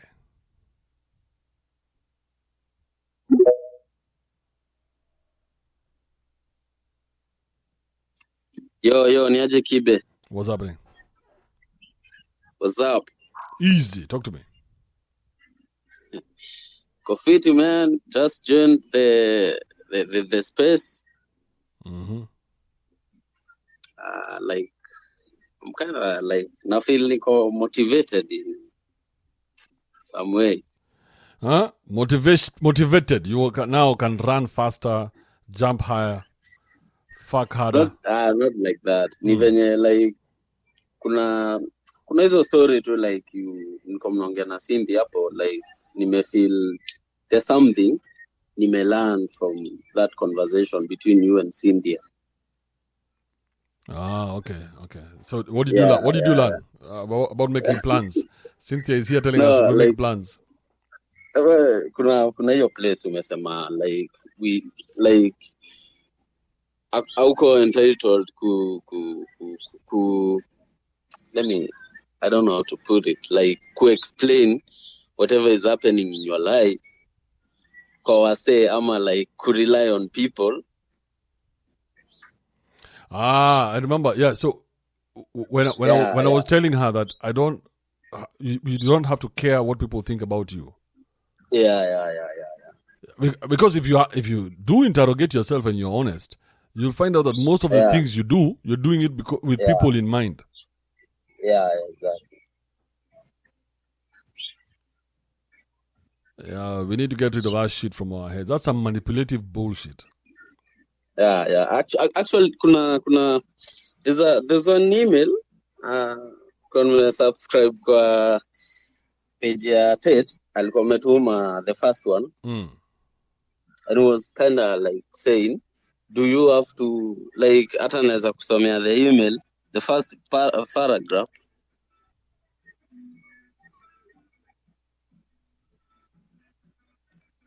Hello?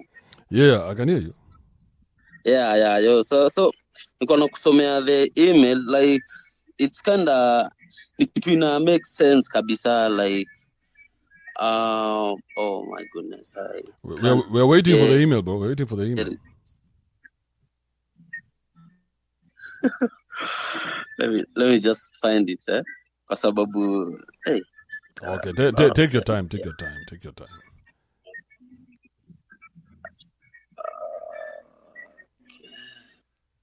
Oh,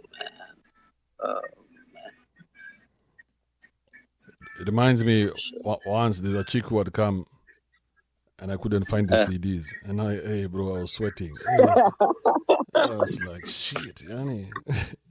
I'm going to miss out on Pudesh. And you know, you can't go to the shops to buy CDs. When you go to the shops, that story is dead. well, bro. Inakam ina. No. You guys, you have a useless phone. You have to accept it. Accept that you have a useless phone. No, it's the Lord has not blessed you with a good phone. So do I give you a minute? You find it, then you come back? No. I found it. Let me read it for you. Okay. Yeah, the first one, it was saying, while sitting in jail, there were many thoughts that permeated my mind.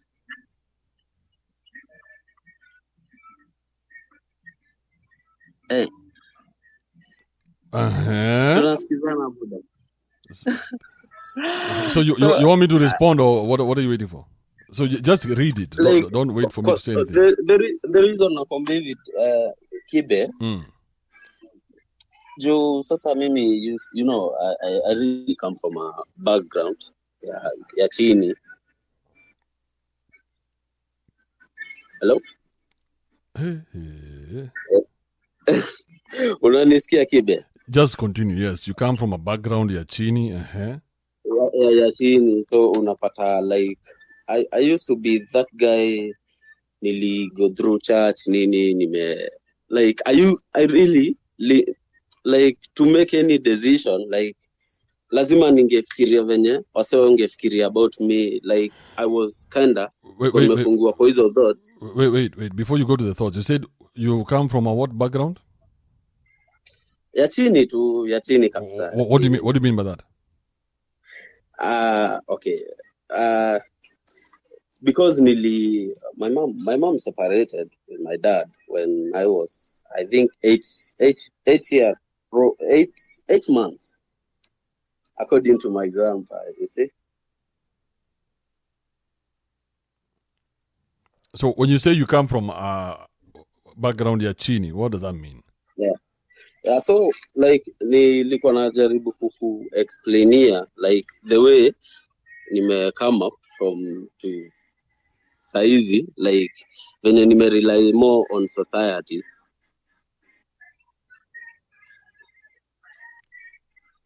Man, I can't understand what you're saying. Well, I'm not getting you, kiddo. I'm not understanding you at all. Okay. Sijui basi nitakuelezeaje, because that's how I express myself. Maybe. Okay. Can we try and keep it in English? I think that's my problem. I'm having a problem that we can't keep it all in English. Yeah. So. Sorry. So you say you come from an impoverished background because your mom and your dad separated when you were a kid. Yeah. Exactly. So did you sleep hungry or what happened? Yeah, most of time. You slept hungry? Yeah. You guys didn't have money for food? So what happened? My dad became so drunk and he No. You guys slept hungry? Yeah, we really do. We will not sleep hungry. So you would sleep hungry in a house? Yeah. And sleep hungry in a house? I'm telling you the truth, bro. Hey. How did you survive, bro? If you slept hungry? So you see, I thought you would have died. You didn't die? Hey. No, tulianza ku hustle sasa tukiwa young kabisa. But did you sleep hungry? At the age of 7. Sometimes, sasa you end up now.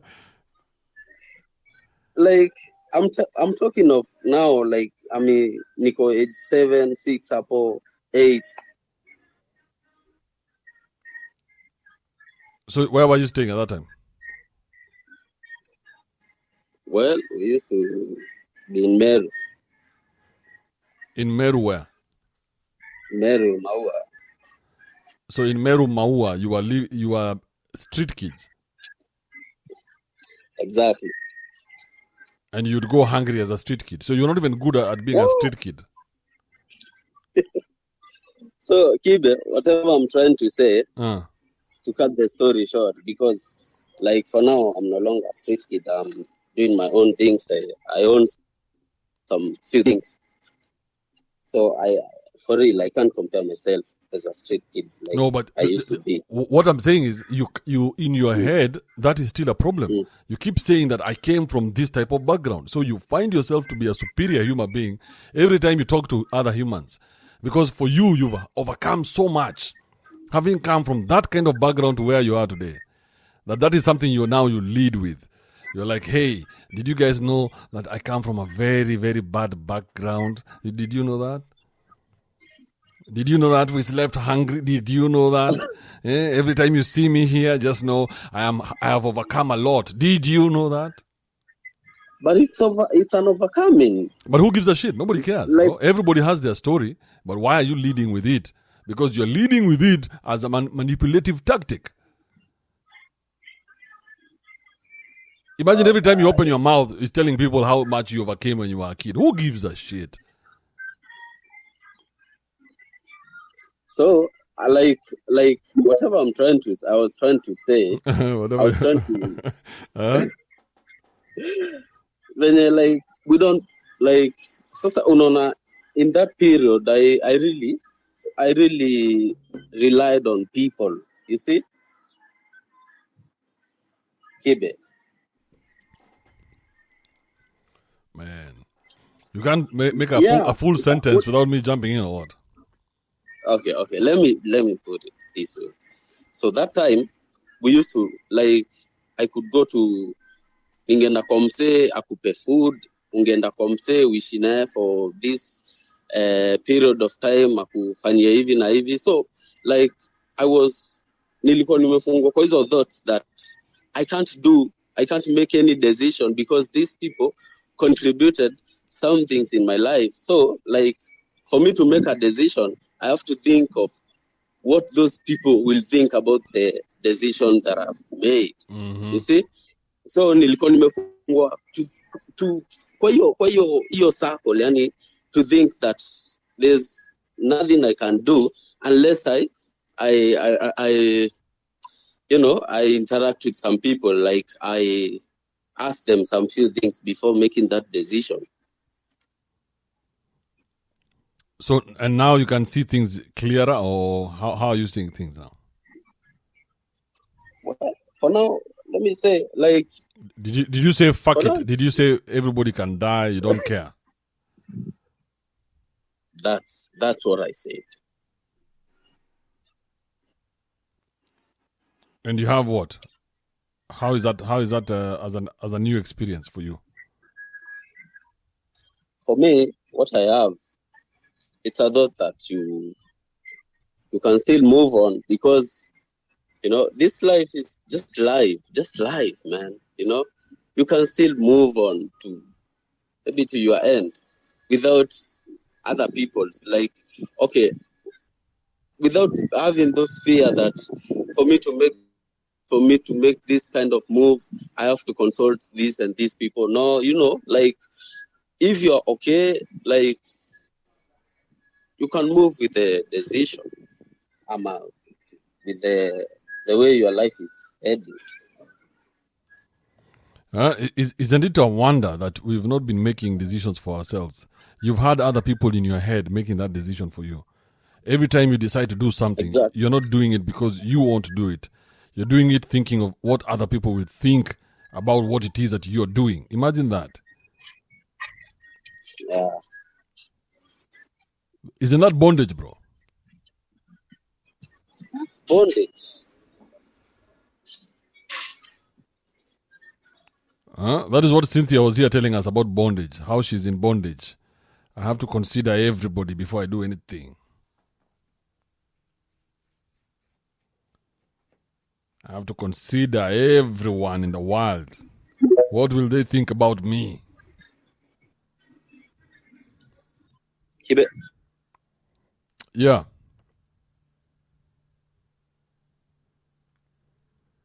Really come to realize there's still many people who are still going through that. You know, like you don't have to you don't have to explain to people whatever you are doing, whatever is, I really don't think so. Just remember this, that nobody gives a shit.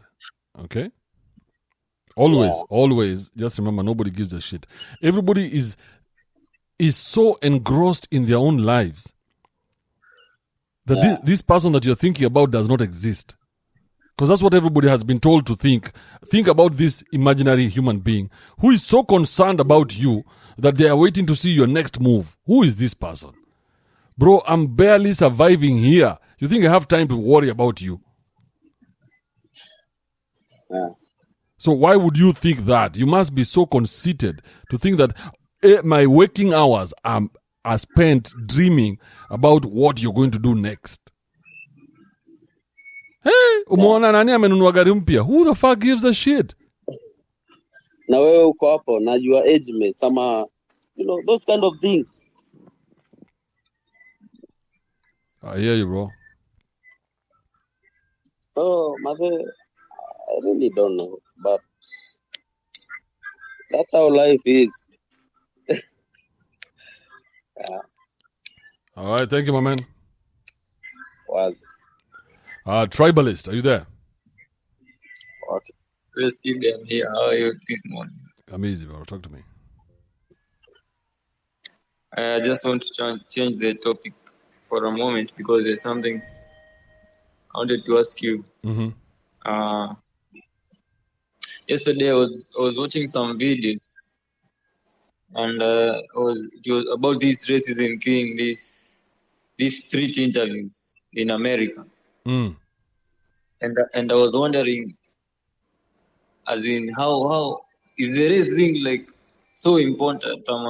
It's the media, it's the politics there, or is it that everyone wants to be like divide themselves, black, whites, I don't know, Barbados, yani it's like an obsession. How is it there? How serious is it? Bro, it's in the imagination. It lives in people's imagination. That's why the imagination is a very, very, very, very, very terrible thing. Because people are living in the imagination. On the streets, there is no racism. It only lives on the screens. Okay? Yeah. So there's no racism in real life. It only lives when the camera is turned on. Once the camera is switched on and somebody now has something to say, all they say is racism. It's a product like any other. And who does it benefit? Is it business? For who? It's business, bro. Those Black Lives Matter motherfuckers, those lesbians bought houses with Black Lives Matter money. What are you saying, bro? It's business. It's business. So don't get carried away thinking there's racism. There's nothing like that, bro.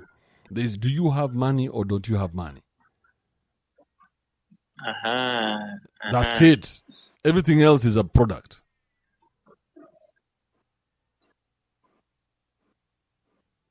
Okay. Something I wanted to know from you, because I was even someone was asked about his race and he was like describing 5 things. I don't know. I am Moroccan, American, and hey, boss. I was so disturbed by that thing. So I wanted let me tell you, the worst thing about Africa is that we listen to people who are in the imagination. So we keep putting these people as our heroes and looking at them like they have superior knowledge. Yet those guys are in their imagination. Imagine somebody is asked, what are you? He cannot explain what he is or what she is. She has to go through the circles. Because now she has to try and please everybody that is in her head. She has to please all the people who say she's a she, the people who say she's a they, them. She has to please all her people that have taken space in her head. Bro, what the fuck? Who does it matter what I am? What are we discussing here? Why is my identity such a big deal that right now the whole world is discussing identity? That I have to come. It's crazy. We're wasting time with nonsense. Let's get down to what is important. So now,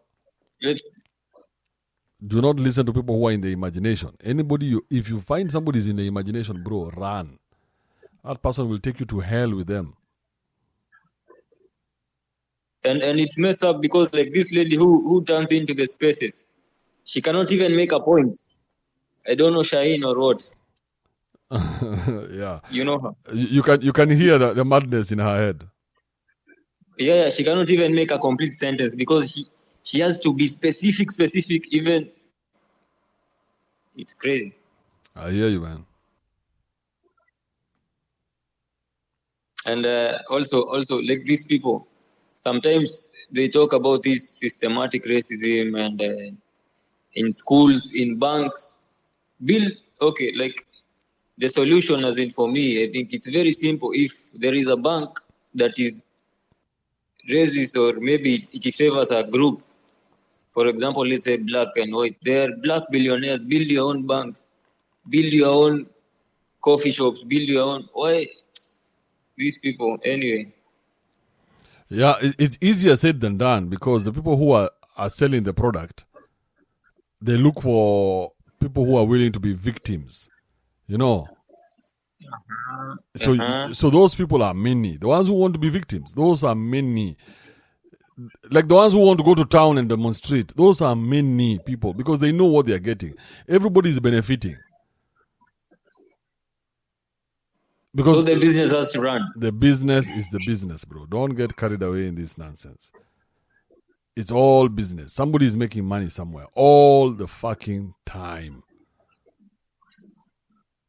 Bro, these Black Lives Matter women bought 4 or 3 different houses? Multi-million-dollar houses. Yeah? Bro, it's business.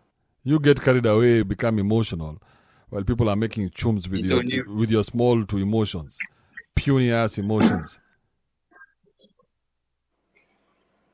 Okay, keep it. Thank you. All right, appreciate that. Let me go to Professor Dr. 50K. Dr. 50K, are you there?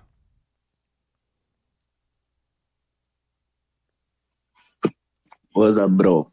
Talk to me. Okay, so I had a question for you. Yeah. About this Kenyan public universities and the private universities. Mm-hmm. So now there's these private Western universities here. And they came with their culture. Like, not compare the rules in public universities and private universities. For an instance, this one university, I'm not going to mention it.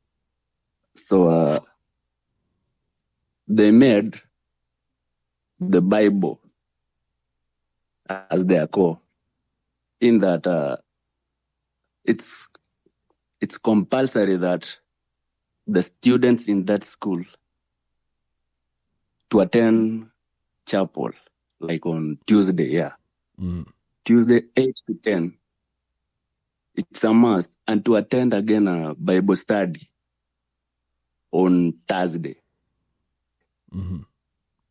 And it's also a must in that there's a signing sheet that if you don't attend more than 75%, you're not going to graduate. Okay, so what's your take on that? Okay.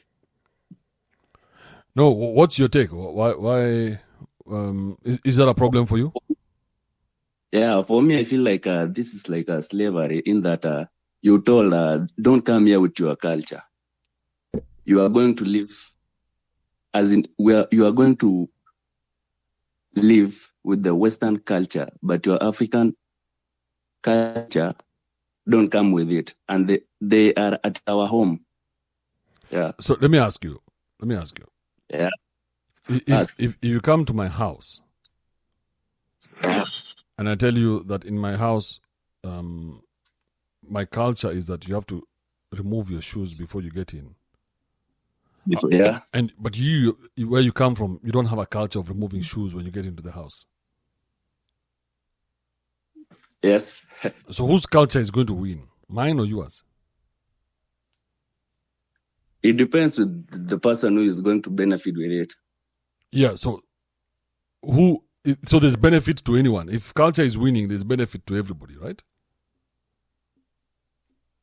No, there's no benefit for everybody. I think one party here is benefiting. Like now, if today Uhuru Kenyatta, if William Ruto comes to your house, there's so much benefit for William Ruto to come to your house that you're willing to suspend your culture for a second.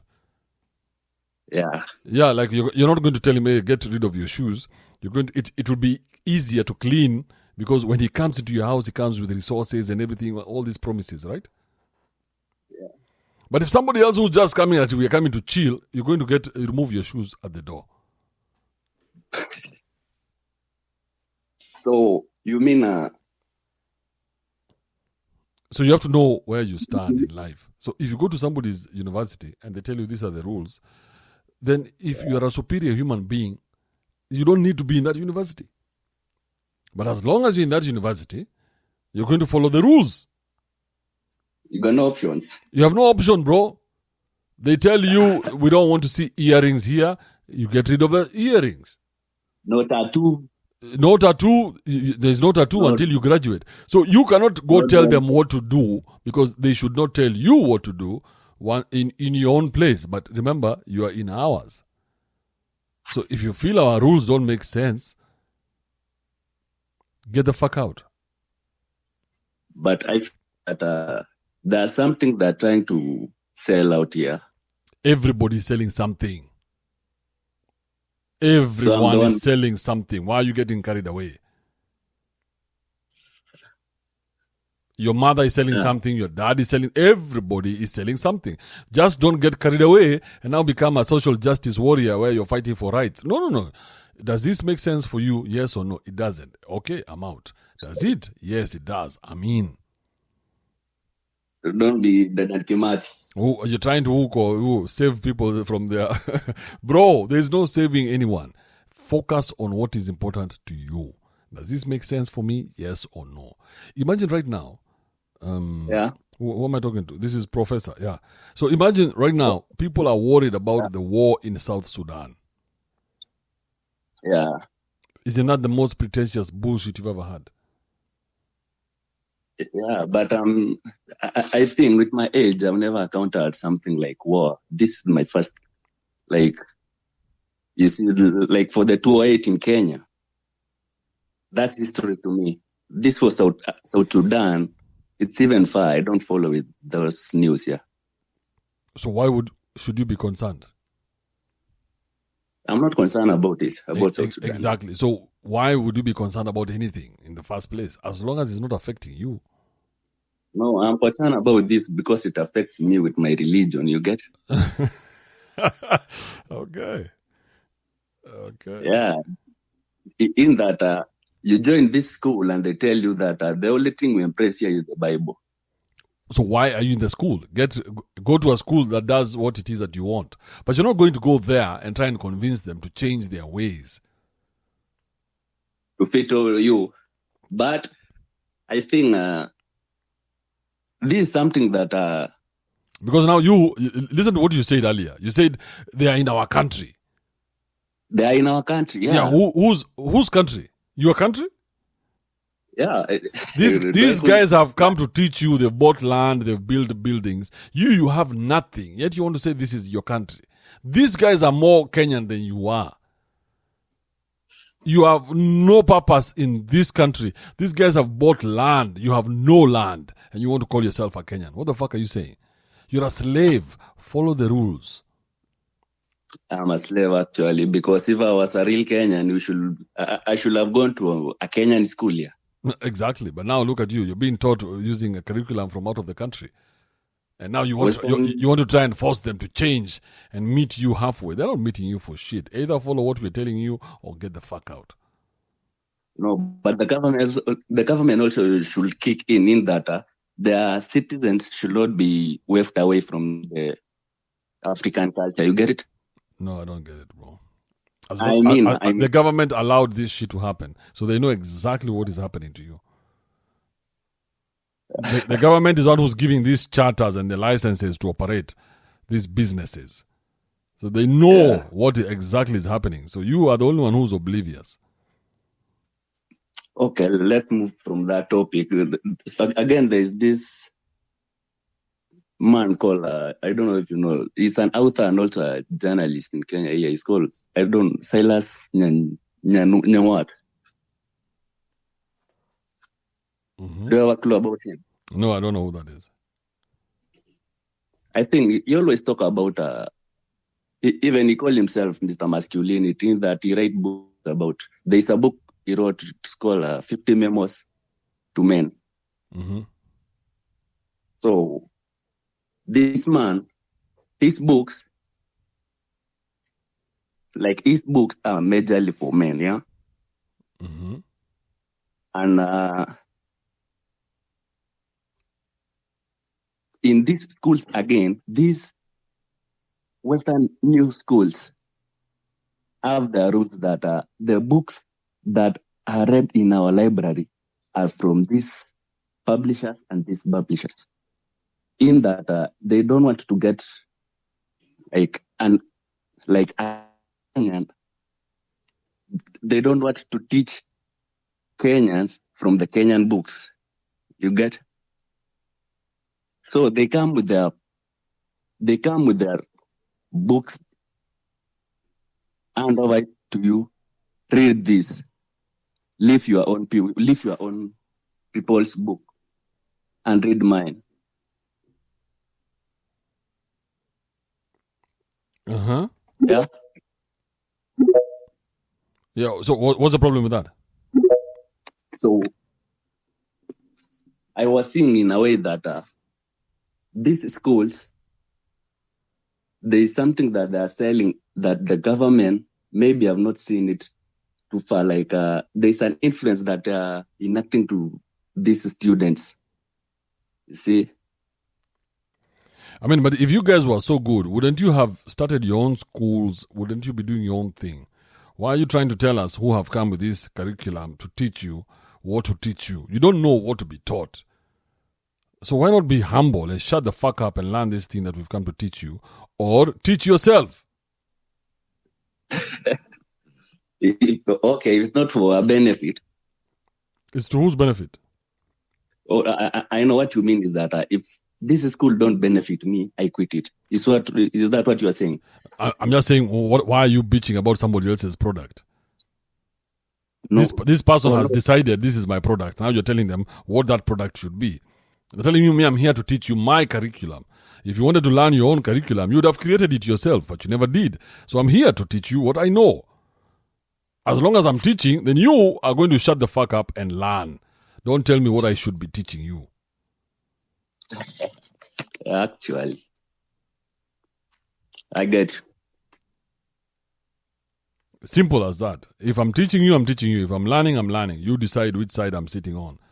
But as long as I've come here to teach you, then you have nothing to say. You are going to keep quiet and I shall tell you what you need to know. Meaning now that this institution have taken the domain now that become our slave or not. Either when you join here, become a slave or stay at your home. Simple. Okay. I'm done. Good day. Thank you, my man. Thank you. Straight to the point, bro. Either become a slave or become free. You decide. But you don't come here to tell us what to do. We shall teach you what we think you need to know. Again, remember, we're teaching you so that you can become an immigrant. We're looking for the best immigrants to come and work in our countries. So we shall teach you what you need to know, just enough, so you make a good, nice, well-packaged immigrant. Now, if that is too much for you, you can teach yourself. Puny ass. Coming to tell us what we're going to teach you. Are you crazy? All right, let me go to Devi. Devi, what's up?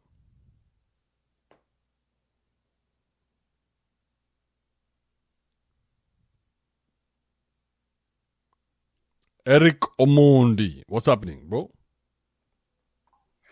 Yes, Kibe. Talk to me.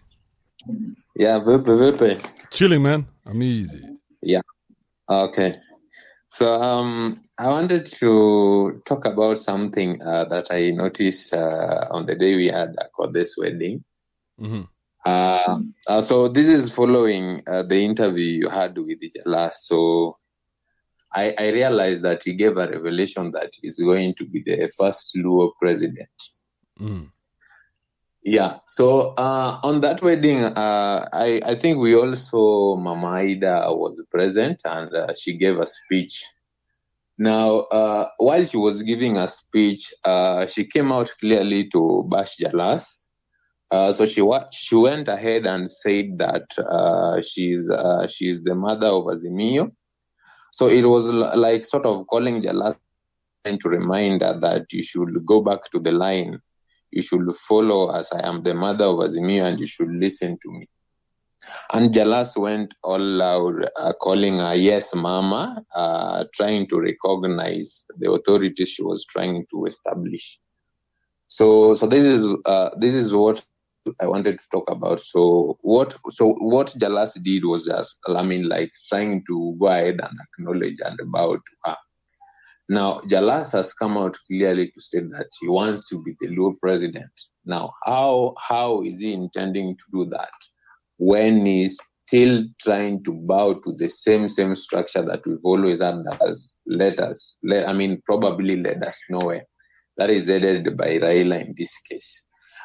In my opinion, I thought that in as much as Jalas has these ambitions, he's still being weak about it. He doesn't want to go all out and go for what he wants to go for.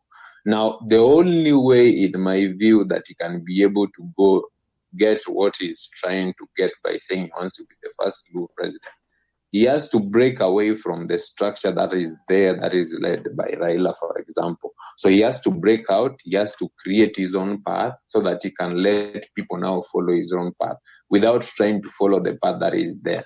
So there is no way he can achieve that when he still has to bow down to Raila, trying to recognize it. What he should do from right now is to start creating his own and start recruiting people to join his ideology and build from that.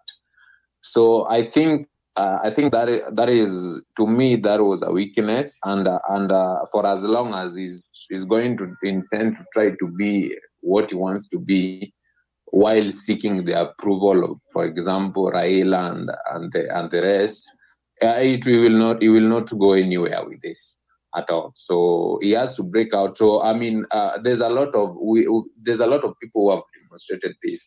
And a while back when Miguna came back to the country, he also did the same thing. He also came back and hyped the community that is going to save us from the Odingaism and all that, is going to start a movement and all that. He also just spoke left, right, center and went silent with it, because they could not be able to stay in that movement of breaking away from the guy. So maybe I was thinking that these people of like-minded, that they've already seen the vision that the way to go probably is to rebel against this guy.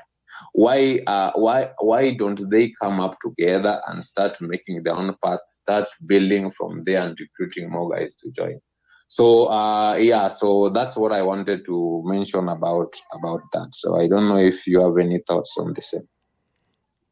Wait. You've gone into politics, bro. You've disappeared in there. I was just like, I can't wait. I can't wait to hear where he's going with this shit. So why do you care so much though? I mean, I care because I also feel like, okay, I've always been waiting for.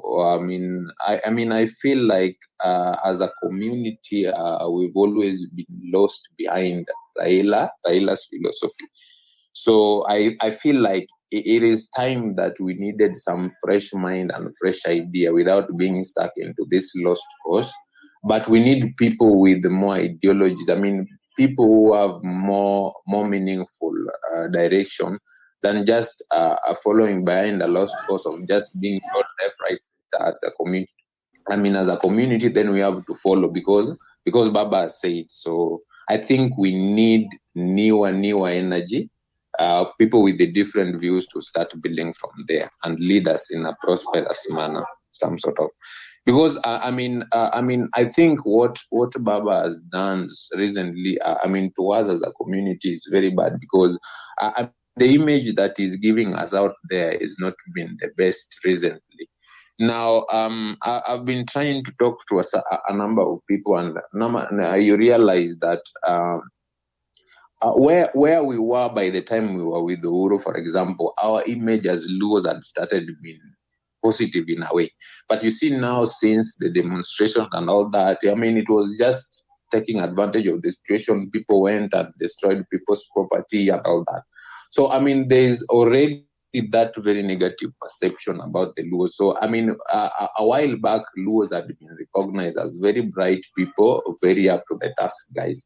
But apparently now it's not very the same, because now people now at the end just see us as people who are, taking advantage of people who are just ignorant, people who are just making noise and all that. So I think we need newer guys. I mean, we need people who can save us from this, and so that at least we can bring back our reputation to where it was.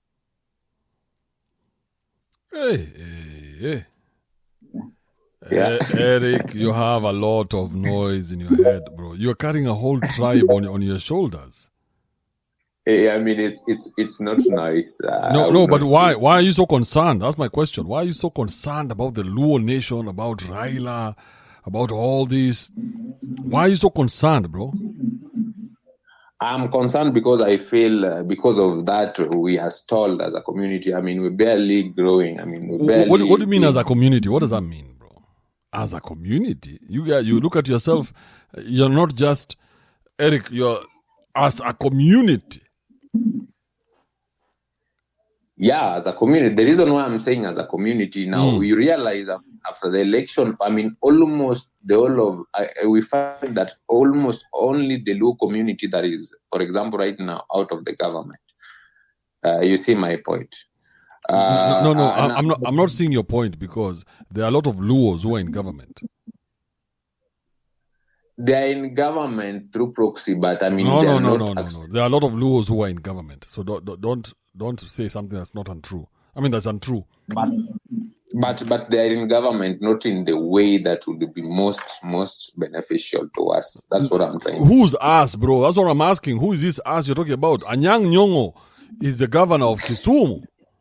Orengo is the governor of Siaya. Jalango is the MP for Langata. What are you talking about, bro? Jalas is being paid by the government. Do you know that? Yeah, I know that. Yeah, so when you say government, what are you saying, bro? I mean, the national government, the national cake in this case is what I'm referring to. No, you're not making sense, because you are trying to be a victim, and as long as you're a victim, you see yourself that way. But everybody is making their own money, including Raila. Why are you so concerned talking about government?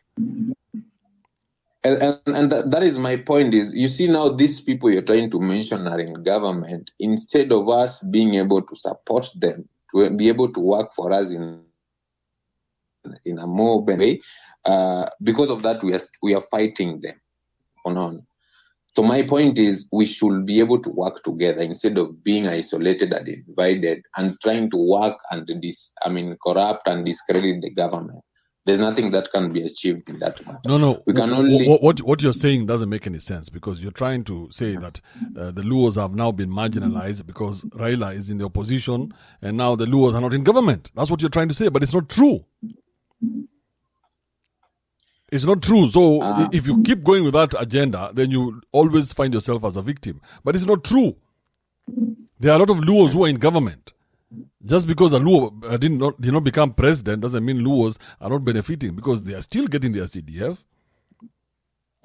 They're still all the ministers that are Luos, all the MPs that are Luos, all the governors, all the senators, all the what are they called, MCAs that are Luos are still getting their pay from the government. Yeah, so what you're saying, it sounds good on paper, but it's rubbish.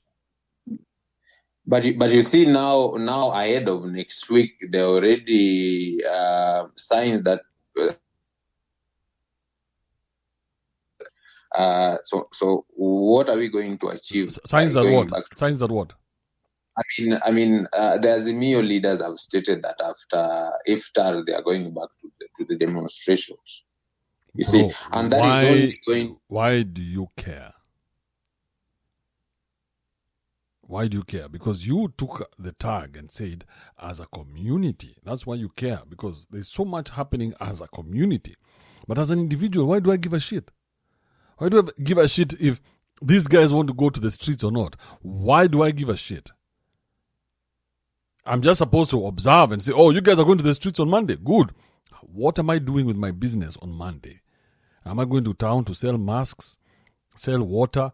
Is this part of anything that can I take a day off? What am I doing? Don't be a victim to everything. Now, imagine now you're already in next week. You're already in Monday, wondering what will happen on Monday. So you're not in control of your life at all. You're being controlled by other people. That's why you keep saying, as a community. Community? You think Raila goes to sleep saying, as a community?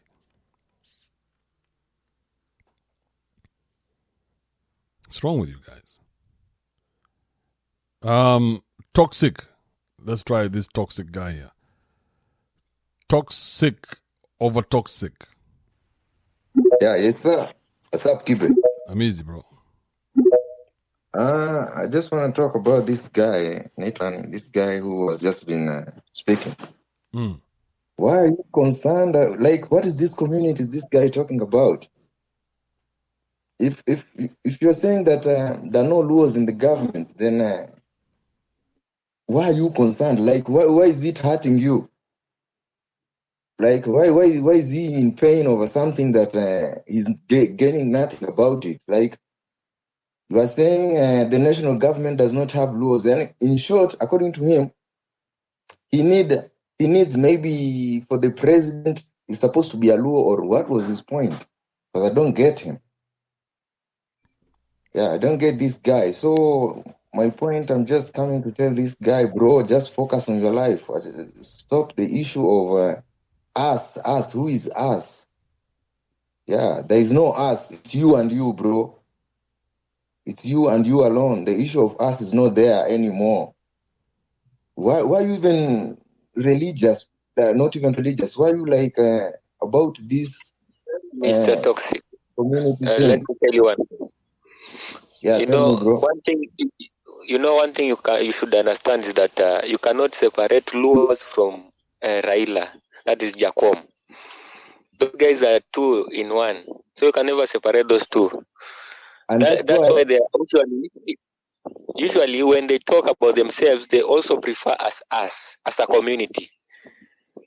That's the problem, actually. That's why Andrew was asking you, who is us? Why are you putting yourself there? What do you gain from you being there? Are you being paid a penny? Like the us thing, are you being paid a penny from that? So you think, you people, I think maybe you're not getting my point. Yes, The reason why I'm saying as a community is in reference to, for example, the demonstrations that have been happening. It has been clear. Just the Luos have been demonstrating and destroying property every day. So my point is, why can this, this community that is disrupting business left, right, center, that is the laws in this case.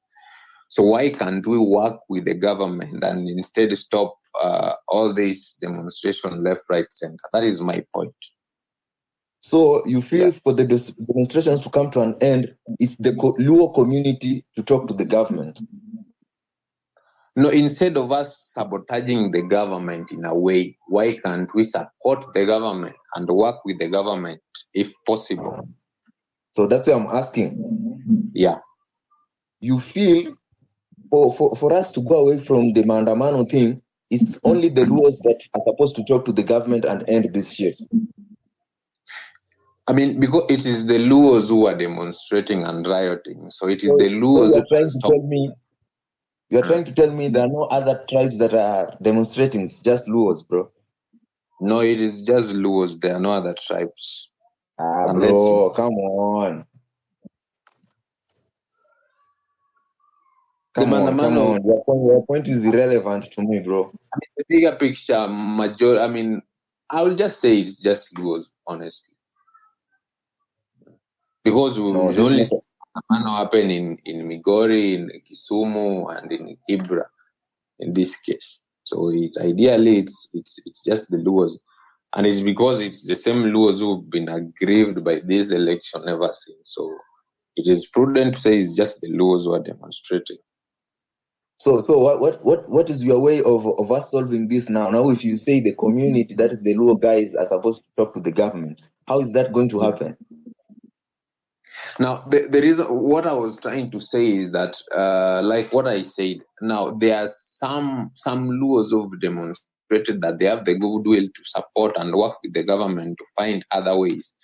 Okay, for example, the MPs from the Luo community who have now been labeled as traitors. Instead of also trying to fight them, they've decided that let us go and try and find a way of working around this with the government. Why are we fighting them? Why can't we support them? That is my point here. Bro, me, I don't get you, bro. Because if it's about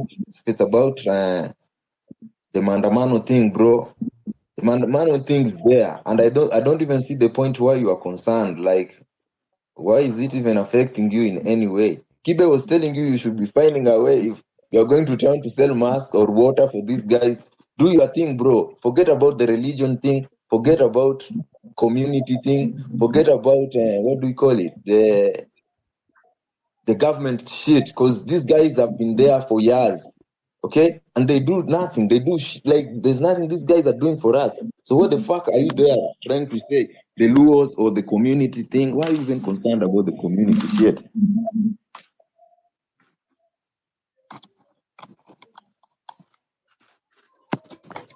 Yo, Kibe, that's it, man. I just wanted to tackle this guy. You should get away from the community stuff he's talking about. Yeah, thank you, my guy. All right. Thank you, Toxic and Eric. Okay. Yeah, appreciate that.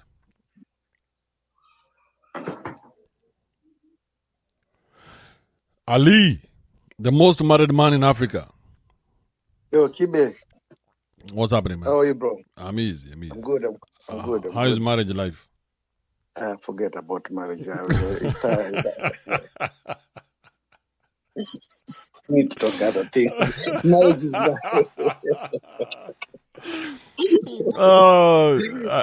today your wife is not around. That's why you've said that. You're normally so subdued. Normally so subdued, like a chihuahua that has not eaten for 6 days. What do you mean? We are finishing Ramadan today, most likely. Maybe tomorrow is going to be our Eid or Saturday. So are you guys having sex during Ramadan? It's only for married. Yeah, we are allowed to have sex, but only in the evening. After in the evening, it's all right, but not during the day.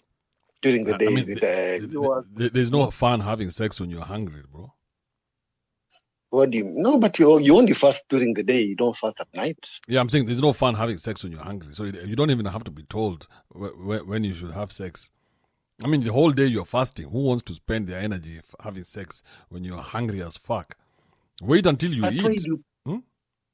Yeah, you eat when you sleep. And also sex is not something you do it every day. It's once in a while.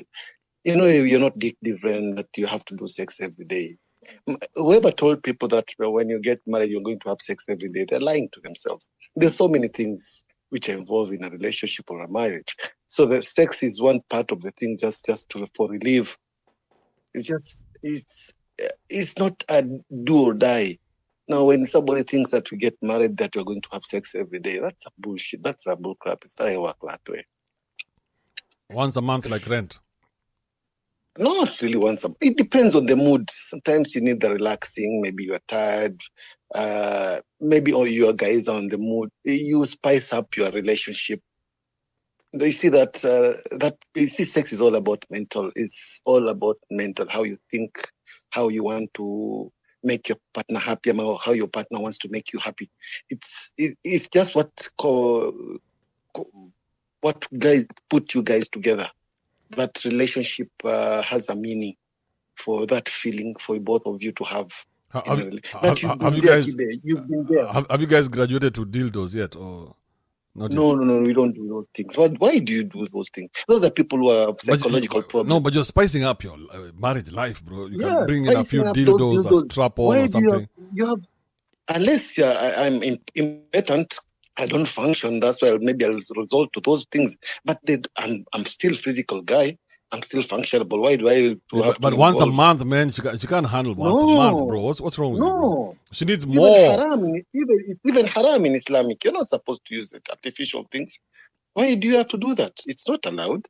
But I see people take the blue pill. That's artificial. That's artificial because they have been brainwashed. Maybe they want to do something out of the ordinary. What do you want to prove? What is there to prove, actually? Sex is sex. No, but your wife needs to be satisfied, bro. So she doesn't cheat on you.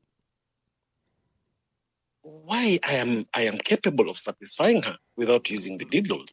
No, but you're getting old. You're an old man now. So that's what you think. I'm very physically fit. You cannot do it. You're doing it once a month, bro. She cannot. Once a month is child's play, bro. Your body is how you treat it. It will, if you treat it well, it will give you good service. If you feed a lot of junks, of course, what you think, what you eat, what you read, how you sleep. If you don't take care of yourself, of course, the body will let you down. But as long as you take care of yourself, you eat a balanced diet, you get rid of alcohol, you practice. Please, what the fuck are you talking about, bro? What are you saying? I'm saying that you have to take care of your body. The body, if you take care of your body, the body will take care of you. It's as simple as that. I don't have a tummy at my age. I walk, I drive, I run. I take care of myself. I don't smoke, I don't drink, I don't chew. So I take care, I preserve my body. Why are you even alive, bro? Why are you even alive? You don't do anything. You don't smoke, you don't drink, you don't chew. What the fuck are you doing, bro? But other activities which you see it, everything is how you present yourself, how you want to do it. It's all psychological. Somebody goes to a bar you guys, that's what makes him happy. Even the only time that you wanted to cheat on your wife, you had to tell your wife about it. Yani, you have no excitement in your life, Ali. Why not? I have a lot of excitement, Ibe. You have to play football. You have to play football. You have to leave dangerously, bro. What? Your wife has to know that she can lose you anytime. Why aren't you giving her that satisfaction? Why lose? We know there's no life. Life has no guarantee. No, she has to know that anytime you can see another chick out there if she doesn't play her part. Anytime you're just waiting. Why would I put her in that situation? So that she can behave, man. No, it's natural. The fear of her losing you should. Otherwise, right now, you've accepted everything she's ever told you because she has no fear of you leaving her. Why would she fear me? She's supposed to love me. That's all that matters. She doesn't have to fear me. It has to come. You see, the beauty of life. The beauty of life, you have to let people do things with their own conscience. Do it freely. You don't have to push them. You don't have to force them. If somebody does things out of their own hearts, that thing comes out genuinely, and it's a genuine thing. They don't have to pretend. You don't have to pretend in front of somebody. You don't have to act differently. You just act yourself. That's the beauty of life. In any situation, if somebody pretends in front of you, that is not your friend. That is not your colleague. That's somebody you don't want even to associate yourself with. So any situation, try and put the people who are around you to act naturally in front of you. They shouldn't pretend. But that's a lie, bro. That's a lie. There's no way people can act naturally. There's no way anybody, especially people who are sleeping together, there's no way those two people can be honest with each other. You need to. If somebody there's no way, because you're going to destroy the relationship. Okay, now, a relationship today, which dies first. A relationship which dies first is the one which is put on a foundation of not trust. No, you're not listening to what I'm saying. Okay, me and you, Ali, can have a relationship that is built on trust. Okay. Yeah. Because there's no pressure beyond us, the business. That's it. We can have a relationship that is built on trust. Where I say I'm going to deliver on Tuesday. If I'm unable to deliver on Tuesday, then I will call you and tell you, hey, listen, I'm unable to deliver on Tuesday. I can't make it Tuesday. Let's make it Wednesday. And if Wednesday I keep time the way I say it, then the trust continues. So we are basing we understand each other. What about someone you're sleeping with? I have to trust. I have to trust that I trust her. No. I have to trust her. She trusts me. The problem is, whatever I say. Problem is, you cannot now be honest with her 100% the way you would have been honest with a business person. Because now, look at this. What relationship do you have with her? You have a relationship between a man and a woman. That's a relationship between you and your wife. Okay? That's a healthy relationship, yeah? Yeah. So as long as it's a healthy relationship. So it's between a man and a woman. Yeah. So any other thing that comes to threaten the relationship between you and that woman should be something that you put on the table to discuss, right? That's true. So if you go to town today and you see a chick and your dick rises, you're like, fuck, man. Now I have to tell my bitch about this shit. Because that is threatening her existence. But now, what will be the scenario that my dick has to rise unless I'm dick driven? No, I mean, you don't even have to be dick driven. Imagine right now your wife is your age. She's in her 50s just like you. And then now you go to, maybe you've gone to town to post office. Okay? You've gone to get your mail. And you're leaving post office. And there's this chick who's just gotten her ID, bro. She has a diab from heaven. Teats that have been prepped by Angel Gabriel himself. And you can remember how your wife looked when you met her.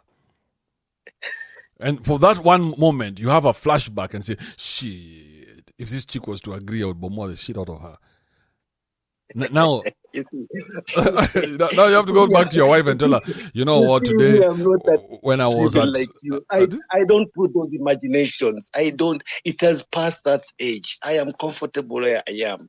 You accept your situation. And I'm a human being. I have eyes. I see. I get attracted. But what do I do after that attraction? I don't do anything. I just say, Shetani api ashindwe. You just brush it off, because why? You don't want to do wrong to the person you love. At the end of the day, it's your conscience. No, but she has nothing to do with this thing. This is you wanting this woman. She has nothing to do with it. Life is about your conscience. A person who has no conscience, Kibe, that's not a human being. That's an animal. An animal can see another animal and attack and eat it. That's somebody who has no but conscience. that's not the problem. A conscience is not very necessary. It is. Look at someone like Ruto. He's the president of the country. Conscience is not very necessary. What do you mean he has no conscience? Yeah, like now today, if a lion eats a buffalo or a wildebeest, you think it's going to worry about whether it had to kill that wildebeest or not? It has no conscience. No, it doesn't. But tomorrow it's going to wake up and kill another one. So this conscience is unnecessary. That's how he survived. Is in the wilderness. That's how if somebody's prey. It is how they get their praise. That's how they have. You see, it is on stages. Even human beings. There's the boss. There's the middleman. You see, everybody has. You have somewhere. Somebody has to be above you, somebody has to feed on you for him to succeed. It is like a ladder. Everybody so has the less conscience that you have, the more successful you can make it in this world. No. We can agree on that. That makes a Then lot that of is not- sense. That's why our president is Samoei Ruto right now. The less of a conscience you have, the farther you go in life. You mean Ruto has no conscience? I mean, he must have the least conscience in a country full of thugs. But that's what he's trying to rectify. No, I'm saying he cannot. How did he get there if he wasn't the top thug? That's the only way you can get there. You cannot get there and change your ways and say, now that I've gotten here, let me do good for people. Who does that? There's no record of that ever happening. If you're a thug through and through. And the only way you know how to survive is by remaining a thug. You cannot change your ways. But you see, people do things with the circumstances. Some circumstances force you to do things out of your own will. Some things which are pushed, some things which you do it willingly, some things you do it unconsciously. But now knowing that for me to get this opportunity, I have to kill Kibe to get to his space. You see, somebody like that has no conscience, because if I have to kill you to get to what you are doing, then this is not a person who has conscience. But if I have to work hard, if I have to work hard to be in a position to beat you in your own game, this is a person who has conscience and has dreams. Bro, somebody has a formula of getting that thing easier than you. Okay? I have the formula. You want to go to school and work hard and study and all these things. For me, I know if I go through this path, I'll get it 10, maybe even 100 times faster than you. Why the fuck would I change my ways and try and do the things the hard way when I know how to do them the easy way? How does that make any sense? What are you saying, bro? But there's nothing in life which comes easy. Everything you have to work hard for it, unless you are born in a rich family. No, but you can be a thief and you can bypass the system and be a thief. Then that is not the right way, because then Who said it's not the right way? You're deciding what the right way is just because you went to school for 4 years and I became a thief. We are all trying to get the bag. So it's just about who's getting the bag. It's not how you get it. But it matters how you get it, because if you get it in the wrong way, at the end of the day, what is right and wrong? Is it like, that society's construct? Let me give you an assumption. Two people stand for election. I bribe my way in, and the person who loses is the one who really worked hard for that position. But just because he did not bribe his way in, what does that make that person? A loser? Yes. And the person who has won, does his conscience agree for him to be? Does he think he's the right person to be in that position? But the system allowed him to win. So the system was a corrupt system. We need to question that system. No, the system is a corrupt system. So you have to use corruption to get on top of the system. That's it. So if you cannot use corruption, then you're in the wrong system. You cannot try to change the system. That's what we've been trying to do with Raila, trying to change the system that is corrupt. Instead of Raila becoming corrupt and doing what needs to be done, he tries to change the system. Who the fuck do you think you are, bro? There'll be no difference between him and the corrupt guy. That's the whole idea. But we'd rather have you, who has at least some conscience that is left, than someone who has not, who doesn't have anything. So what I'm trying to tell you is this: it's like when you watch these superhero movies. Have you watched any superhero movie, Ali? Yes, I've watched a number of them. So you know the main guy, the star, has to be pushed to the edge. Somebody he loves or something he cares about has to be taken away from him for him to allow the beast to do what the beast needs to do. Yep. But most of the time he keeps the beast hidden and uses this other good guy to deal with shit. But when there's a villain who's really, really hard and bad, then this guy has to release his beast, which is bigger than that villain. That's true. Yeah, so the only way to win is to release your beast. It's not trying to change the game. Your beast is waiting. Your beast is waiting to be activated. Your beast has been mark timing, warming up. Everybody asked Raila this time around, hey, Raila, we thought you were going to release the beast this time around. Why didn't you release the beast? But he slept in the class. That's the only problem. And what? He slept in the class. That's why Raila is a loser and Ruto is not. But you see, there are people who knows. You see, you have the person. When you play a game, there's somebody who is good in the game, and then there's somebody who is the master of the game. So you have to know where this person is coming from. So if you play your cards well, and this person beats you on your own game, that means that person is better than you. Because there'll always be a winner and a loser. Sometimes, even in football, sometimes you have to play rough to achieve what you want. Exactly. And some people, yes, Exactly. Sometimes the last man in football has to sacrifice himself to almost getting a red card for the team, because you're picking one for the team. Exactly, you're taking one for the team. When has Raila sacrificed anything? By now, from 2007 or 2002 or 1997, when he started, I think it started in 1997. This guy has not gone into the presidency, bro. Because he doesn't know how to play the game. Simple. Somebody always beats him on his own game. Exactly. So he does not deserve to win. How can he be given a win that he cannot take for himself? But now he's been in that game for long. He knows how the game is played. But if he doesn't put all the all his plans in order and beat the other opponent.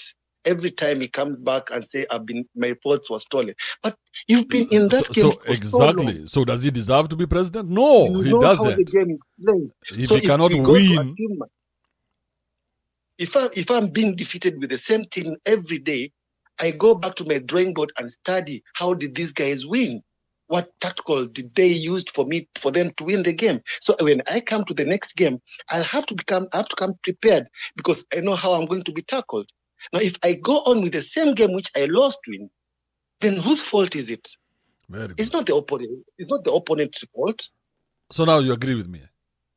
I agree with you, but there is the shortcut and the long cut, because sometimes you can come with a game plan, but this guy goes and bribe the referee.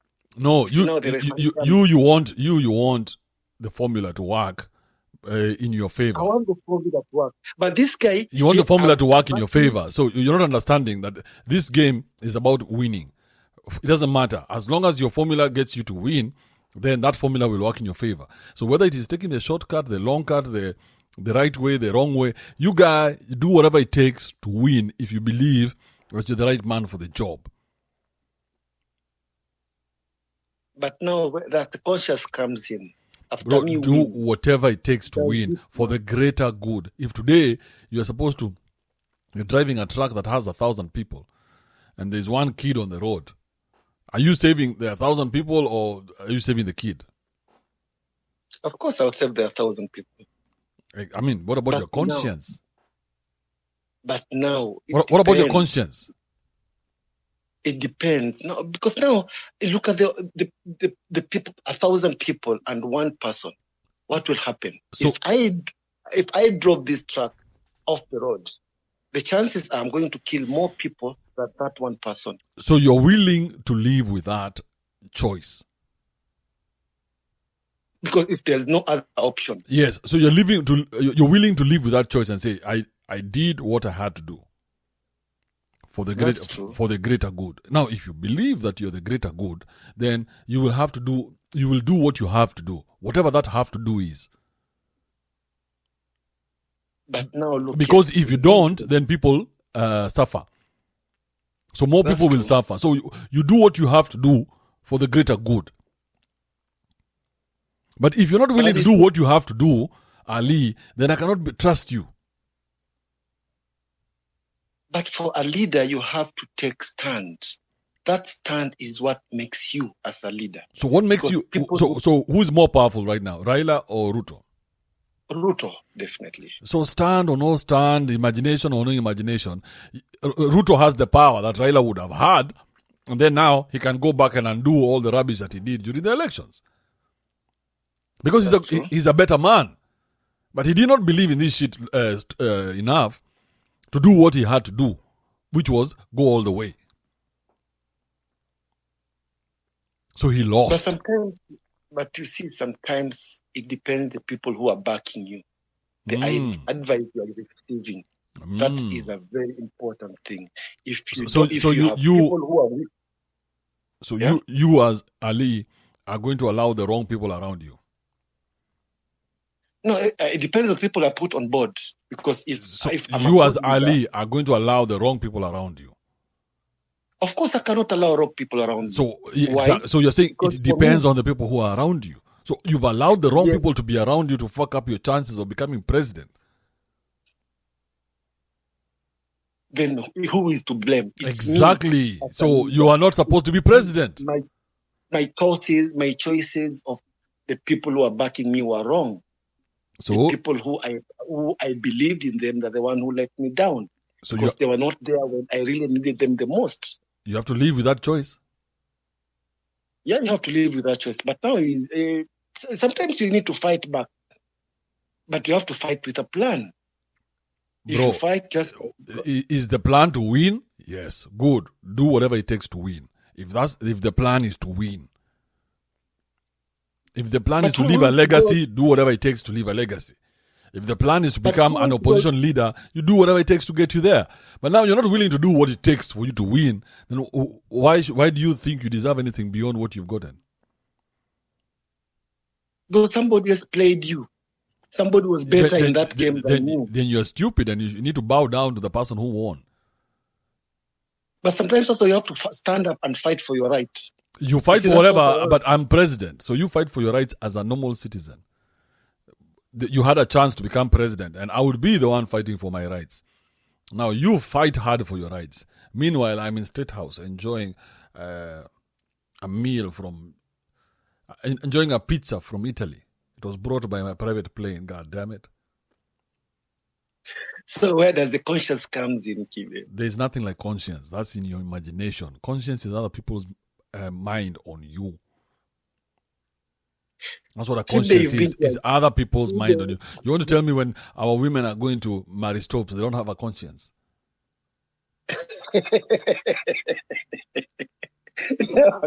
But you see, now that's a situation where they put themselves in. Now they want a way out, an easy way out. Now, but are you saying that the conscience is not a big deal? It is a big deal because that person, after some time, that thing will eat that person. Because we can subdue those thoughts in our heads. The same way you lie to your wife and sleep next to her every night. But remember, in the first place, whatever he did, the adultery he did, he must have had conscience. Remember, he must have had conscience because why? He knew she did something wrong. Then she goes and gets pregnant. Automatically, that's something wrong again. Now, going to Maria Stop to abort that baby, you see, that person has no conscience. You see, those are 3 stages. And all those stages she was not blind. She knew what she was doing. So going to sleep around. So we agree that she looked at the situation and said, I need to do what I have to do. So she overcame her conscience and said, this is for the greater good. The position she has put herself in. It doesn't matter. She's in that position right now, whether she was put there or she put herself in there. She now says, for the greater good, I need to get rid of this child. So I need to overcome my conscience and get rid of this baby in my belly. So for the greater good. Because if I don't do it, then it's going to be worse than if I do. When she was committing adultery, did she have the conscience? Again, we are talking about she's at the Maristops now. No, we have to start where it started. It all started. We have to start from the beginning. When she was committing adultery without a condom. Did she have a conscience? We are here already. No, forget about being there. Because before you look for you have to find where the problem started from. Maybe she's even aborting her husband's child. They're not financially stable. Come on, Kibe. They do that all the time. Why will a married woman abort her own kid without consulting the husband? Are you mad, bro? No, they do that all the time. All the time. They cannot stand carrying that man's baby. What is the reason? What is the reason behind it? They hate the man that has impregnated her. Then why did she sleep with that man? Because he has the title husband. So there are precautions she could have used. But she without getting never pregnant. did. They do. Bro, this thing is so rampant, you'll be shocked. They do. They abort the man's baby all the time. It's not a big deal. Cynthia. Cynthia, jump in here if I'm losing my shit here. Okay, Andrew, there's one thing you're forgetting. Okay, someone goes out there, the lady goes out there to marry stops, has an abortion. At that time, remember, they don't have a consciousness. You know, they don't have the fact that even the Bible says, thou shalt not kill. That blood that you have spilled will follow you for the rest of your life. No. We're not talking about Bible here because this person is at Mary Stops getting rid of a kid. Okay. The Bible away. Some of these ladies go ahead and never have kids. They get married now legally. Before they were fornicating, that's why they went to Mary Stops. Okay? So they come back here, get married, white wedding, everything. Guess what? 10 years, no child. Right? So now they start to remember that child that you aborted at Mary Stops. And let me tell you that some of these ladies, because we've seen them being interviewed, they keep saying that they hear that sound like a cry of a baby. There's one who was being interviewed who was talking about up to date. He keeps hearing that, she keeps hearing the voice of that child because she took the child, put it in a bucket of water. So it's like that vision is always coming to her. So she's like psychotic or something. So it's not as easy as you think, Kibe. It's not as easy as you think. That shows your level of where you are in life. It shows okay, you're but very far gone. no, but think about it this way. Me, I've never procured an abortion. Obviously. Yes. So, but there are abortions being procured every day. Yes, definitely. So it's as easy as I think. It's not easy Because and this also, is a way out for you women, and you guys are taking it. So it's as easy as I think. In fact, in a country like America where they have the stats, last year alone, the blacks aborted more kids than were killed in crimes. For sure, yeah. So it's probably easier than I think. You guys have no problem killing babies in your belly. But the fact remains that. So what are you talking about conscience? What conscience is there? Conscience is in your imagination. You guys don't give a shit about that baby, and sometimes even when the baby is alive, you don't give a shit.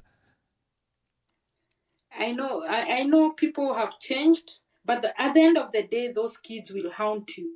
And but Cynthia, yeah, have you ever procured an abortion? No, never, and I don't advocate for it. So you don't know? No, I don't know. I don't know. Okay, so me and you are the same. Yeah, I don't know. Yeah, so we cannot say that this is what women go through because by now the older women would have shut down these abortion clinics, right? Yes. So this trauma that you're talking about is in your imagination. It's not real. No. Keep it. There have been interviews that people. Yes, but the ladies who have been affected, maybe let's assume Akina Omanga and the rest, by now they should have shut down the clinic saying this thing is too bad for us. It is keeping us in trauma for the rest of our lives. Let's get rid of abortion clinics.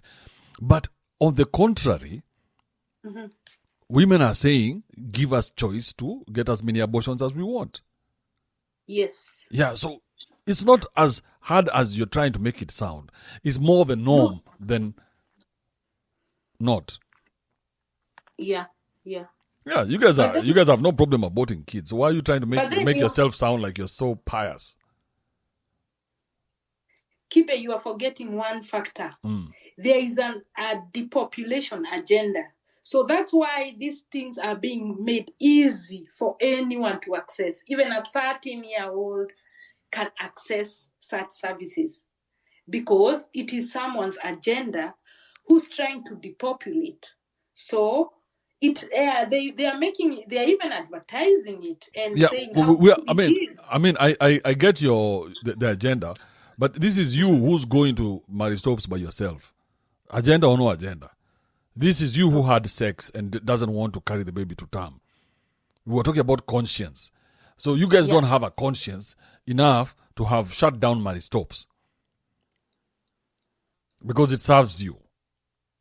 You guys do But then you do what you, you need to do. you're forgetting it's being funded, right? No, but it's serving you. It's serving Kenyans. It's not serving, funded or not. Yeah, It's it's serving serving Kenyans. Kenyans, but then there are higher And powers. no, but people are walking into Maristops voluntarily. Yes. Good. Yes. Good. That's But it. Yeah. So women are walking in there. But there are They're not. consequences. They're not. It doesn't matter. There are consequences to everything, even to stealing. Yes, there are consequences. Yeah. So people are walking in there voluntarily. We knowing too well what the consequences are. Some of these people don't know because some of these people are even in school. You see, even a parent taking their 13-year-old. We were even talking about wives. Forget now. You're trying to muddy the whole conversation. We were talking about how wives are going to Maristops, getting rid of the man's kid. Yeah. Yeah. Yeah. Yeah. There are people who do. Sultan, let me tell you, there are so many married women who go procure abortions. Maybe they were promiscuous. They are sleeping with other people's husband or sleeping with young boys.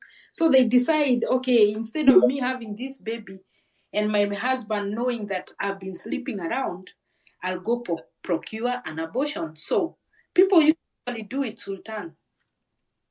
I don't refuse that people do it, but now we were talking about conscience. Did they have conscience when they were committing that sin, that adultery? They didn't have a conscience, right? Yes, that's a So now cold-blooded person. Yeah, a cold-blooded person. Then goes and gets pregnant. Then deciding me going to Maria Stop, the only option for me I have is to go to abort this kid.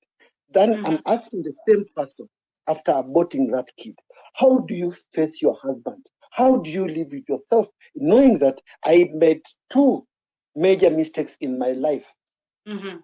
I'm a Christian or I'm a Muslim. How do I live with myself every day, knowing that I killed a human being, I committed adultery? Me as a human being, how do I live with myself? And moving forward from there. That's why I find most. Yeah. That's why I find most of the people are have a psychological trauma. Why? Because they cannot move forward. They don't know how to do it. Because now, after abortion, they have a counseling session for these women? They don't. Because psychologically, these women will get psychological problems along the way. That's why I find most of the marriages don't last because of those. Because this person cannot think straight, this person gets the nightmares, they get bad dreams, they cannot, they don't. There are so many things which get involved. So even when they are advocating for abortion, they should also considering of counseling these kids or these married women how to move forward. That's also a very important thing. Definitely, but you know, some of these people who do it at that time, they are thinking they are solving a problem that has happened right now. Let me solve it now. They are not thinking of the consequences of what is going to come after I have solved this problem in this way, using Maristops. That's why they just go there and they do it. I see even parents taking their own kids who are in high school or in primary school, they take them there. They are not thinking of the future of that child. Yeah. They are not thinking the child might go there and that doctor maybe is not experienced enough to rupture the tubes of this child. They are just thinking of, the parent is thinking, I want to cover my shame. I don't want people to say how such a miserable parent I am. I didn't teach my kid about sex. They are trying just to cover up for now. Now, Cynthia, they are not whom thinking do we blame? Tomorrow. Cynthia, who do we blame? Do we blame the children? Do we blame the parents? Definitely the parent. The parent. Why? Because why? Number one, it is what you teach your child. You know what? That child will grow up, maybe they become fortunate enough to have a family. And then the daughter gets pregnant, just like she did. You know what that child will do? They'll take that daughter to marry stops because that is what mommy did to me. You just repeat the cycle. So that's why I'm saying we blame the parent. The child doesn't know any better. They're depending on you. Whatever. But Cynthia, are you aware that most of the screwed up girls or boys come from Christian families, pastors' families, where the father is a clergy in a church and the kids are the ones who go out and get all these abortions? Are we aware of that? Yes, 100%. Sometimes, that's what I'm saying. It is not the parents. Sometimes we do our best as parents, teaching our kids the best what we know. Yes. But they go out there and get influenced. That's true. That's true. But So you're can you supposed, still keep them? at the same time, you're supposed to do your best and leave the rest. Because there's no way you can continue to shepherd your child even after they are adults. You know, that is when they make their own decisions. So you just do your best, leave the rest to God. There's nothing you can do beyond that, right? So me holding my child's hand, taking my child to Maria's store, what does that tell me about? What does it tell me about me? Oh, it speaks volumes. It shows lack of morals, lack of, you don't have sanctity to life. The fact that you and a murderer are just the same. Thank you. That's where my conscience comes in. That's what I was telling Kibe. People who go to that extra mile have no conscience. So how do they live by themselves? Knowing that I make a decision which, knowing very well it is the wrong one, and my conscience will always eat me. Kibe told me conscience doesn't matter as long as you get the results. If Kibe is talking of the results, I'm talking of the consequences of those results. Exactly. Yeah. So how do we move forward from there? Definitely conscience matters a lot because the consequences that you get after, they are dire, and you are the only person who will be able to carry those consequences with you. No one else will share them with you. So it's up to you. But Cynthia, you're being disingenuous. Why? There are women who are here. And you know what, Cynthia? Yeah. It is very rare to find a woman who has only procured one abortion.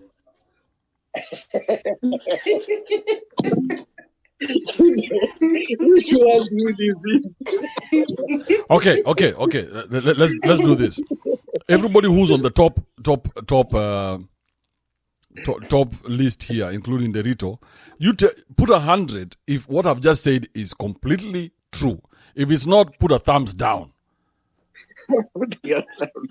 Bro, I'm that guy who has taken a couple of bitches to abortion clinics, bro. You've taken somebody to Maria's store? Not once, twice. Come on. The same person. Imagine how stupid we both were. How did that feel? No, it didn't feel anything. I was like, I don't know what's happening. I just want her to be ready for me to Bomoa in the next 2 or 3 days. Oh my God. Yeah, because that's all I was thinking about. I was like, when am I going to get to go back inside there? When is she going to heal? Does she heal? I was not really concerned about her psychological condition. I was more of the physical. And that's where you're wrong. I mean, that's her problem, right? It means you didn't have enough. I didn't what? Care for her. Do you know No. Please do not say that. I care so much for her that the choice she made, I supported her. She said, I cannot keep the kid. I need to get rid of this shit. I was like, hey, you're a grown-up. You know exactly what you need to do. I will support you. You want my dick inside you? I will put it in there. I will support you. You want to get rid of this kid? That's on you. I will support you. I'm not going to come and try and stop you and give you that speech. Who do you think I am? Father Teresa? I look like I'm fighting social justice here. That means you didn't have a conscience. Your conscience. No. I have no problem with people doing whatever they want to do. That is your business. Don't you think you changied her decision? No, You're a part of the she told me she cannot keep it. And I was like, you have made the decision. You've already decided that you cannot keep it, then... Huh? But you are the boyfriend, and you know the root cause of that problem. You're the one who caused that problem. Couldn't you just sit back and say, this is my baby? No, this is bro. This... Right for... And remember, Kibe, you are a man of the cross. Bro, I have ultimate respect for people's decisions. So if this woman comes to me and tells me I am pregnant and I cannot keep it, then I'm going to be like, by now, for you to open your mouth, you know exactly what you wanted to say. So that's exactly what you wanted to say. So meaning you've already made the decision. I can be a bitch about it and try and convince you not to go into that direction. Then I'll have to take responsibility. Or I can honor your decision and ask you, hey, what do you need from me? I need 4-5. I'm like, hey, I got you. 4-5. Get rid of the baby. There's a 4-5, bro. Yeah. I mean, I'm easy. You, whatever you decide. If you want to keep it and you want us to raise a kid, I am okay. It's up to you. Because I don't want you to be a bitch about it. Okay? I just don't want you to be a bitch about it. Yeah, just don't bitch about it. Are we keeping or are we sending that kid to Sayuni? What are we doing with this kid? Oh my God. What are we doing here? You know something? When it comes to the day of the judgment, what day that you've never been to? Yeah, I know you don't believe. Fuck you, man. You've never been there. You're telling me about day of judgment. Get the fuck out of my face before I stab you in the eyes. You know, when it comes to the day of the judgment, you and her will cover the... It doesn't matter. I am not there. Bro, let me tell you, I will tell God I did what I had to do. Now, if you want to ban me, you go ban me. But you dealt me the wrong hand. You should have given birth to me in one of those sultan. I would have been born in Dubai. I would be owning half of Dubai. It made me broke. I had to fuck my way up the ladder. Then now you come and judge me for that shit? God cannot judge me based on the choices that I made with the life that He gave me. Okay? This is the best. This is the best I could ever have been. What you're seeing right now is 100. So God can go fuck himself, bro. I don't give a shit. What's wrong with you guys? Are telling me God will do this and that? Sultan, that's the problem with you. You're living in your imagination. It's not an imagination. It's You're reality in your head telling me about what God will do to me. Look, what's real about that? It is real because what one thing is that a thief. Okay, what did God do to your dad? Your dad is long gone, right? His time was over. No. Is your dad alive or is he dead? No, my dad is dead. So your dad is dead? Yes. Do you know what God did to him? I don't know. So what the fuck are you telling me what God will do to me and you don't even know what God did to your dad? How dare you have insight about what God will do to me? Oh, on the judgment day, God, are you God? I'm not God. So what if you don't know about your dad, how will you know about what God will do to me? Aren't you a devil? I'm talking to a devil. Right now I'm talking to you. The major sins you're supposed to avoid. The major sins you're supposed to avoid. Where did he tell us? Where did he tell us? He told us it's all in all books. You are a Christian. So what if I'm illiterate? Does it mean that God has no way to talk to me? No, you can't be in a religion where you're illiterate. Bro, God put a choice. The first verse said, Ikra, read. So let me ask you, Ali. Yeah. Slow down. So the way you look, are you the one who decided how you look, or God gave you that look? God gave me that look. So your height. Let's not talk about anything else. Your height. Did you decide how tall you want to be? Did you decide today I want to be 4'2"? No, you didn't decide that, isn't it? No. Yes. So these are all things that are beyond your control. In fact, even your intelligence, I would dare say, is intelligence that has been given to you by God, right? Yeah. I mean, is that a yes or a no? I can't hear you. Intelligence. Yes. Things which I read. No, I'm saying, so whatever it is, your ability to retain information is God-given. Yes. It is God who decided how you're going to think. I mean, God gives everything. That's true. So if God gives you two impossible choices, like go to work or bomoa this pudesh, and you take the pudesh, isn't that a God choice? No, that is my choice. No, God has put this impossible situation in front of you. So if you falter, it is God faltering because God made you as a mistake. God made a mistake with you. God gave me a body, gave me a brain. No. God made a mistake with you that every time. I'll listen to this point. This is a good point. I hope you take this point home with you if you're not home. God made a mistake with you. He made a broken vessel. A vessel that cannot make the right choices. Like now, every time, if you make Ali, you drive a car. I always see you driving one of those Toyota pickups. You know? That's what I see you driving, okay? Okay. If today you get into your Toyota pickup, you're delivering some shit somewhere, and you put the left indicator and the right one goes on, what's happening there right now? At that point? That is my mistake. Whose mistake is it? Mine, not God's mistake. So you put the left indicator and then the right one goes on. Whose mistake is it? You put the left indicator. It's a mechanical error. Yes, but it's a mistake nonetheless. It is a mistake, yes. Yes, that has nothing to do with you. You went and bought the car. You were told this car works. That's true. Yes, you were told this car is working. If you put left, it will be left. If you put right, it will be right. Now, if you get into an accident because you put left and it went right, then you can sue and tell them, hey, you motherfuckers fucked me. Yeah. I mean, if it had gone just the right way that I wanted it to go, then I would not have been in the problem that I'm in today. But there is a way to prove it. You have to prove. Exactly. So if we can prove that this is you who made the car, we can prove that this car came from you, then we can prove that you fucked up and you have to own up to my fuck up.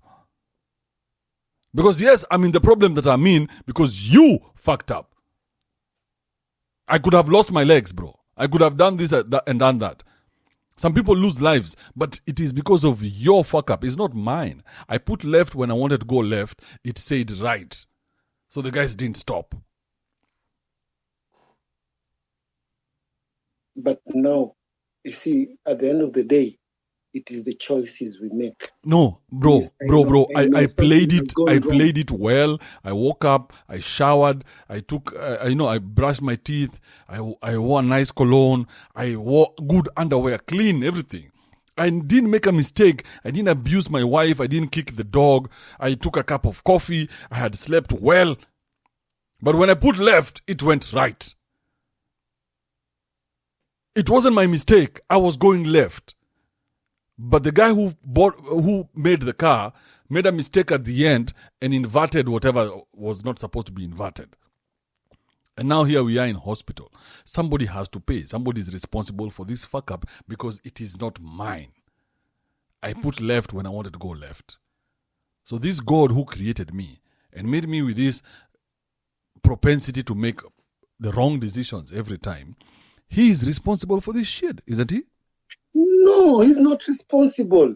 He gave you a conscience. He gave you a mind. He gave you a free will to decide to know differentiate. You're full of between shit, wrong and Ali. right. You're full of There is shit. I gave you a good No, example. I'm not. Kibe, I cannot put all the blame. I cannot put all the blame to God. Why? Because Hold on, I Ali. Hold on, Ali. Hold on. Just a minute. Let me put my point. Just a minute. He gave me eyes to see where I'm going. He gave me mouth to make a decision, to make the right choices, to speak the right words, not to do abusive words.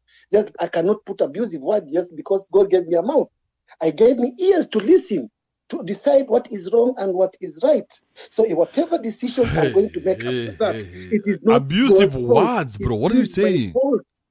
It is my fault. Okay. Hold up. Okay, Ali, hold up. Hey.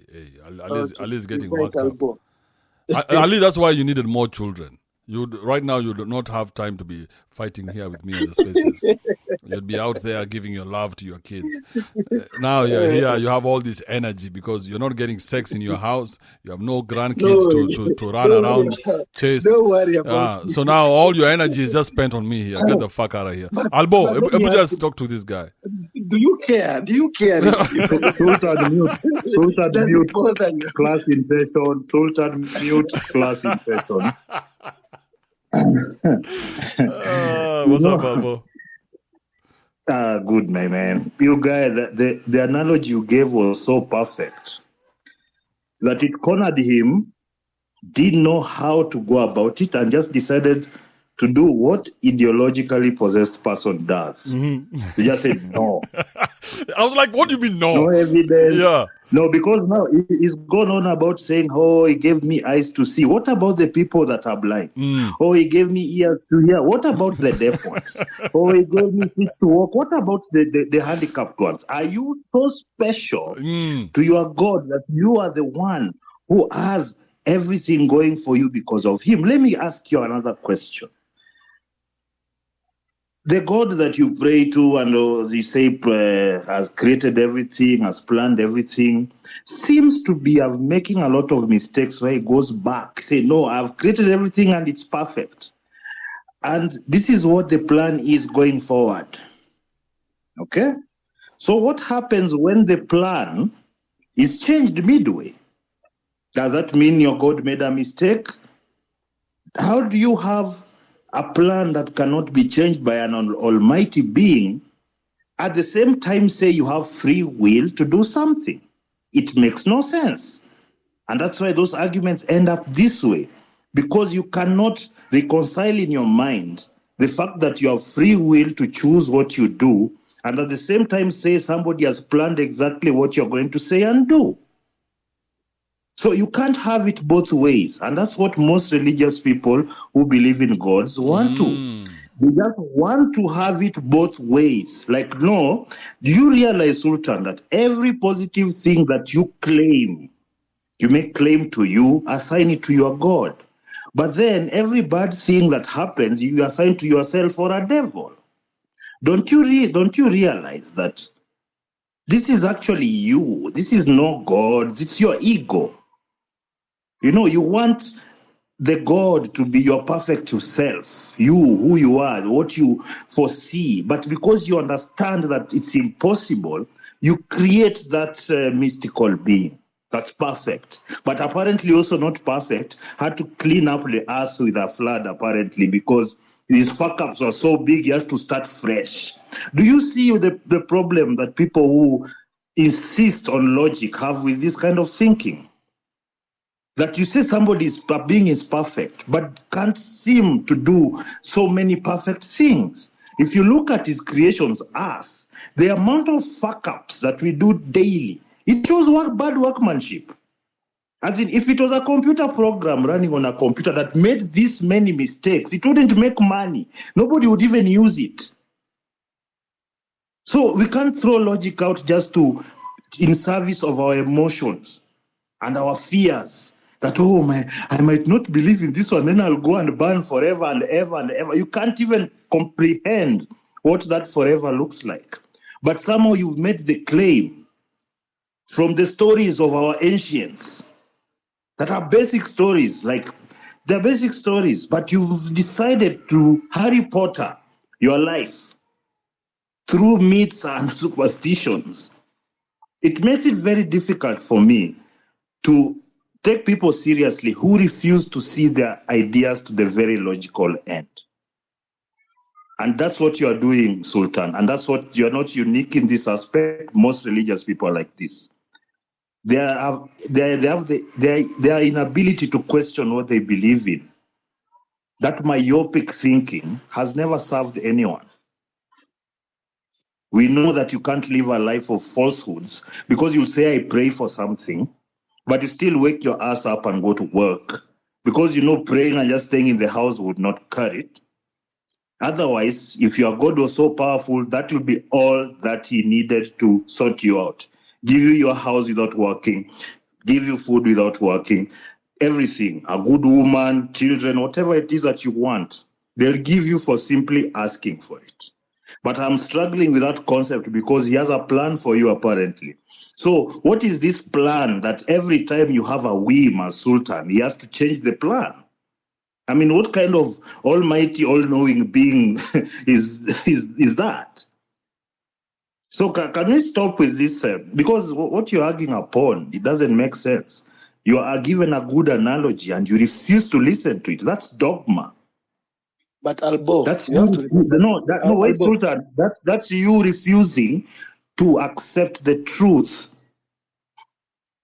You can Albo, continue the delusions all you want, but the way you live your life is that you know that shit isn't true. You know how you live your, because all of you can say what you want, but how you live your lives, the fact that you have to work for everything that you have, or somebody else has to work for you to get what you have. The fact that there are no prayers ever. If your prayers were working, there'll be no one single child born on the street being rained on to an adolescent mother. There'll be nothing like that if what you're claiming is true. So can we cut the bullshit already, Sultan? but Albo, one thing, you see, the beauty of God, He gave us a free will to decide from what is wrong and what is right. No, how do you, no, He Sultan, gave, you're just going back to just saying things. I need evidence for that what you've claimed. You're claiming that the beauty of God is they gave you free will. How can you have free will when He's already planned your life out? Answer me that.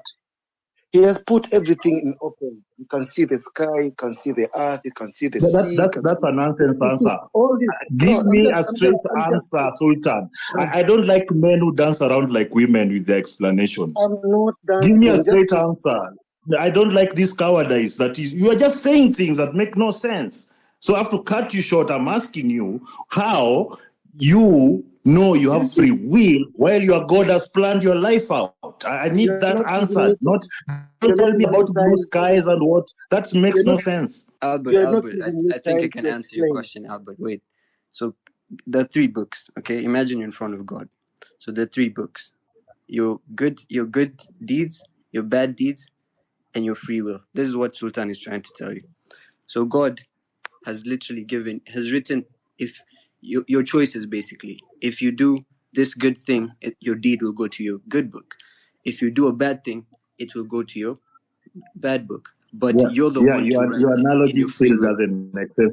I need to understand logically how your God, who is the Okay. creator of everything, knows everything before it happens, plans everything, including the words that come out of your mouth. Okay. How that can be reconciled with the fact that you actually chose to do those things, not that it's been planned for you. Okay, let's say Why God. can't you see how illogical that thought process is? Okay, I'm let really me make it shocked. logical for you. Let me make it logic for you, Mr. You Albert. can't make it logical because it's not. Let me make it for you. Let me try make it No, for you you. you can't make illogical arguments logical. You have to give It's not evidence. You illogical. can't give me no. You can't. First of all, you don't know if there's some old man with a beard in the sky waiting to judge me. You have absolutely no evidence for that claim. Zero. All you're Okay. claiming is that they are written in some books. That's what all you're claiming. And then there's a claim that God actually is the one who directed the words that were written on those books. You don't know that. That's a claim that cannot be substantiated. So don't use claims that can't be substantiated. That's the problem I have with you guys. You're just making up stories as you go along. It's not about making stories. I'm trying to give you a logical point of view, but you're not hearing me out. So let me listen. Okay, go ahead. All right. So let's remove God. Let's use logic and how the world is working. Okay. Let's say God is a judge. Let's say we're in a court of law. Okay. We know the laws. The laws is written in a book. You can't say that how the world is working. Then you say God is the judge. Okay. That's Let's exactly say right. God is not the judge. Let's say that's why I said let's say we're in a court of law. We're in a law court right now, me and you. Okay. Yes. And there's a judge there. Human judges, not gods. Yeah, human judges. Yeah, human judges. Okay. Laws are written where? In a book. Yeah? Yes or no? Or on a computer screen, or on a flash drive. It's still written. It's still written or a somewhere. PDF. Yeah, it's still written somewhere. Okay, it's still Or on before a video, it was written in a book or today. an audio. Okay, before it was written in books, today it's written in computers. You get the point. Okay, so the laws clearly states, and you're a man, you have free will. Let's say everyone has free will. So now the laws say, if you kill this person, you're gonna go to jail, okay, and you're gonna get certain time to go to jail because you killed this person. So you know the law in your head. You know the law in your head, okay. And let's say you've murdered me, you've killed me, and now you're in front of the judge. Okay, you're in front of the judge. You already knew this law states if you kill this person, you go to jail. I got it. Yeah, just go. Okay, your free will. You knew the law before that, but you still killed me, and now you're in front of the judge. You've been caught.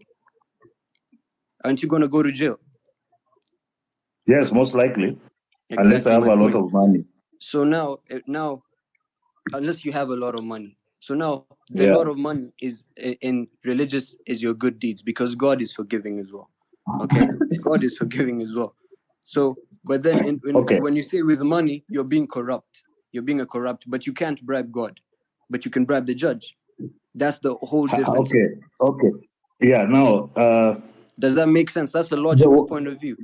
Yes. So let me tell you where that logic comes from our human interaction. We are the ones who've created that system of judging. We are the ones who create our social laws, what we want to be done, what we don't want to be done. We are the ones who do that. Yeah. Okay, that's where that has come from. It has not come from any supreme being you've never met, talked to, or even seen. It has never, ever come from that. There's zero evidence. All it shows is that's what human beings do. Also, it shows that human beings have a very active imagination and they can come up with stories about things they don't understand. It doesn't show that there's any God driving anything. All right? Because you are trying to use our contemporary human situation to try and justify the existence of your God. All your God needs to do is make it abundantly clear to everyone, and we will believe.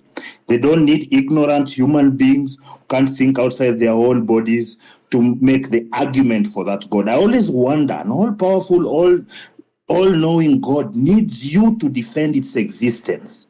I've always found that so weird because it feels very narcissistic and self-absorbed. That you think you ideas, with the little you know about how this world works, with the little knowledge you have about it, you think you understand the beginning of everything and the end. You understand how some being that you can't even describe yourself thinks and wants because you are given stories. That is what you are expecting me to believe in this age where I can counter-check your information, see how many times that so-called word written in stone has been changed by human beings, how many books have been removed, others have been added, how many stories have been changed to suit a king or a what. Like that is that kind of, impossible task to keep a story straight is what you want me to believe. That the tens of thousands, if hundreds of thousands of human existence, you and your religion are the ones who know exactly how it started, how it will end, and how it's going on. While you can't seem to do anything right about it, you can't make a decision about it because you know your claim is faulty. You know that your claim will not get you what you want. You can make it till you turn blue in the face, but guess what? I'll repeat, because you keep just dismissing logic when it suits you. You pray and you fast and you do all those things. Those are cultural events for humans. There are no gods involved in that. We know because we have every single evidence to show that we are the ones doing it. And there's no influence from elsewhere. All I need for you is stop giving me, just wait. Yeah. All I need from you is to tell me why every person who believes in gods has to break the laws of logic for that God to exist. Because you have no answers, but you claim you have answers. You have no answers.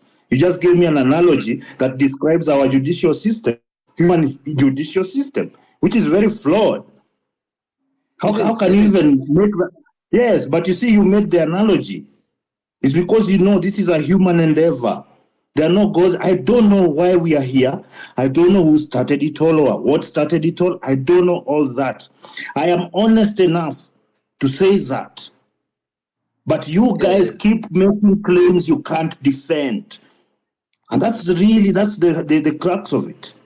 The people who brought you the same beliefs, they've dismissed them and they are going on with their lives, going to Mars. Like, what are you guys talking about, man? No. Like, I get your point. It seems like it seems crazy in a way, but that's where faith comes to play. But I understand what you're trying to say.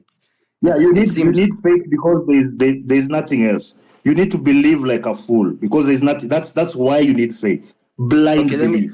Let me ask you a question. You know what faith is? Blind belief. Okay, I wait. come and tell you, by the way, but them guys, mimi ni billionaire ni vile watu hawajui. Even if I live in my little two bedroom, ni mimi ni billionaire, ni vile sipendi kununua mayat, ni vile sipendi kuball. Let me You ask see, you a that's me question. telling Let you me ask that. you a question, So please. for you to be gullible enough to believe that, that's what you're expecting me. That's the thought process you're expecting me to go with. No, I'm not asking you to believe or anything. Let me ask you one question, and That's faith. it's not going to offend you or anything. So let's say between I don't get two offended, people. dude. Just Okay, don't put disclaimers on my behalf. I don't get offended. Okay, so between two people, okay, let's say someone like you who doesn't believe in faith, and someone like Sultan who believes in faith. Okay, let's say the day of judgment actually comes. Let's say it actually comes, and he was right and you're wrong. Who's going to be the biggest fool? The biggest fool is the person. The biggest because fool. you didn't believe.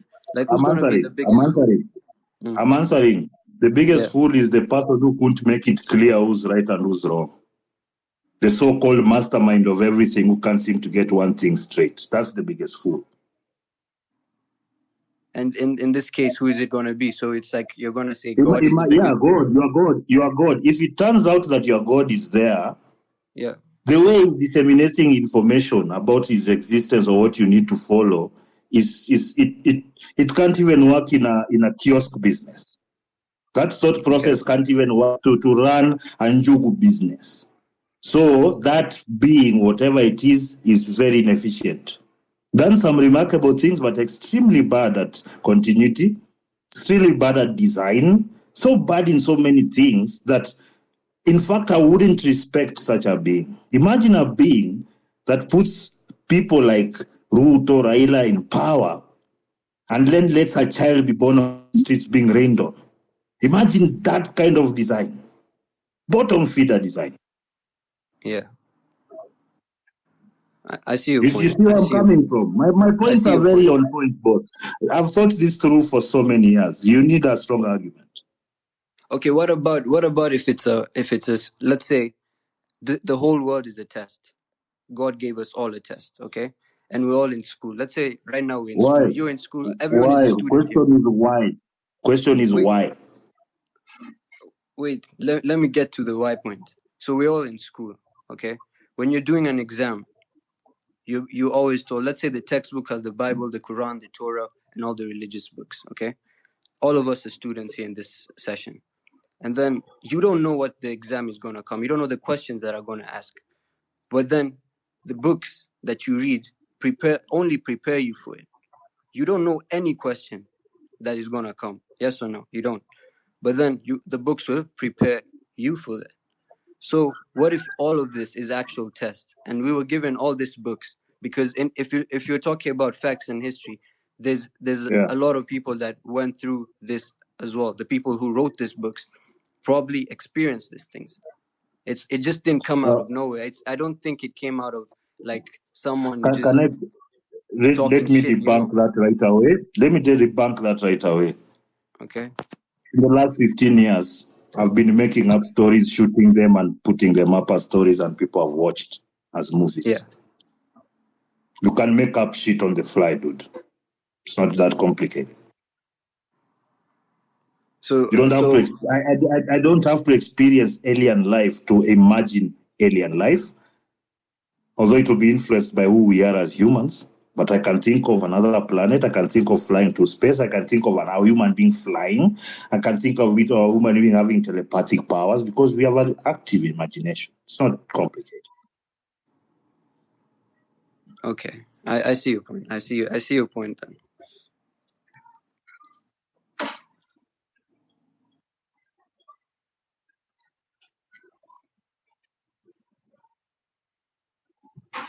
Oh, so I won that round.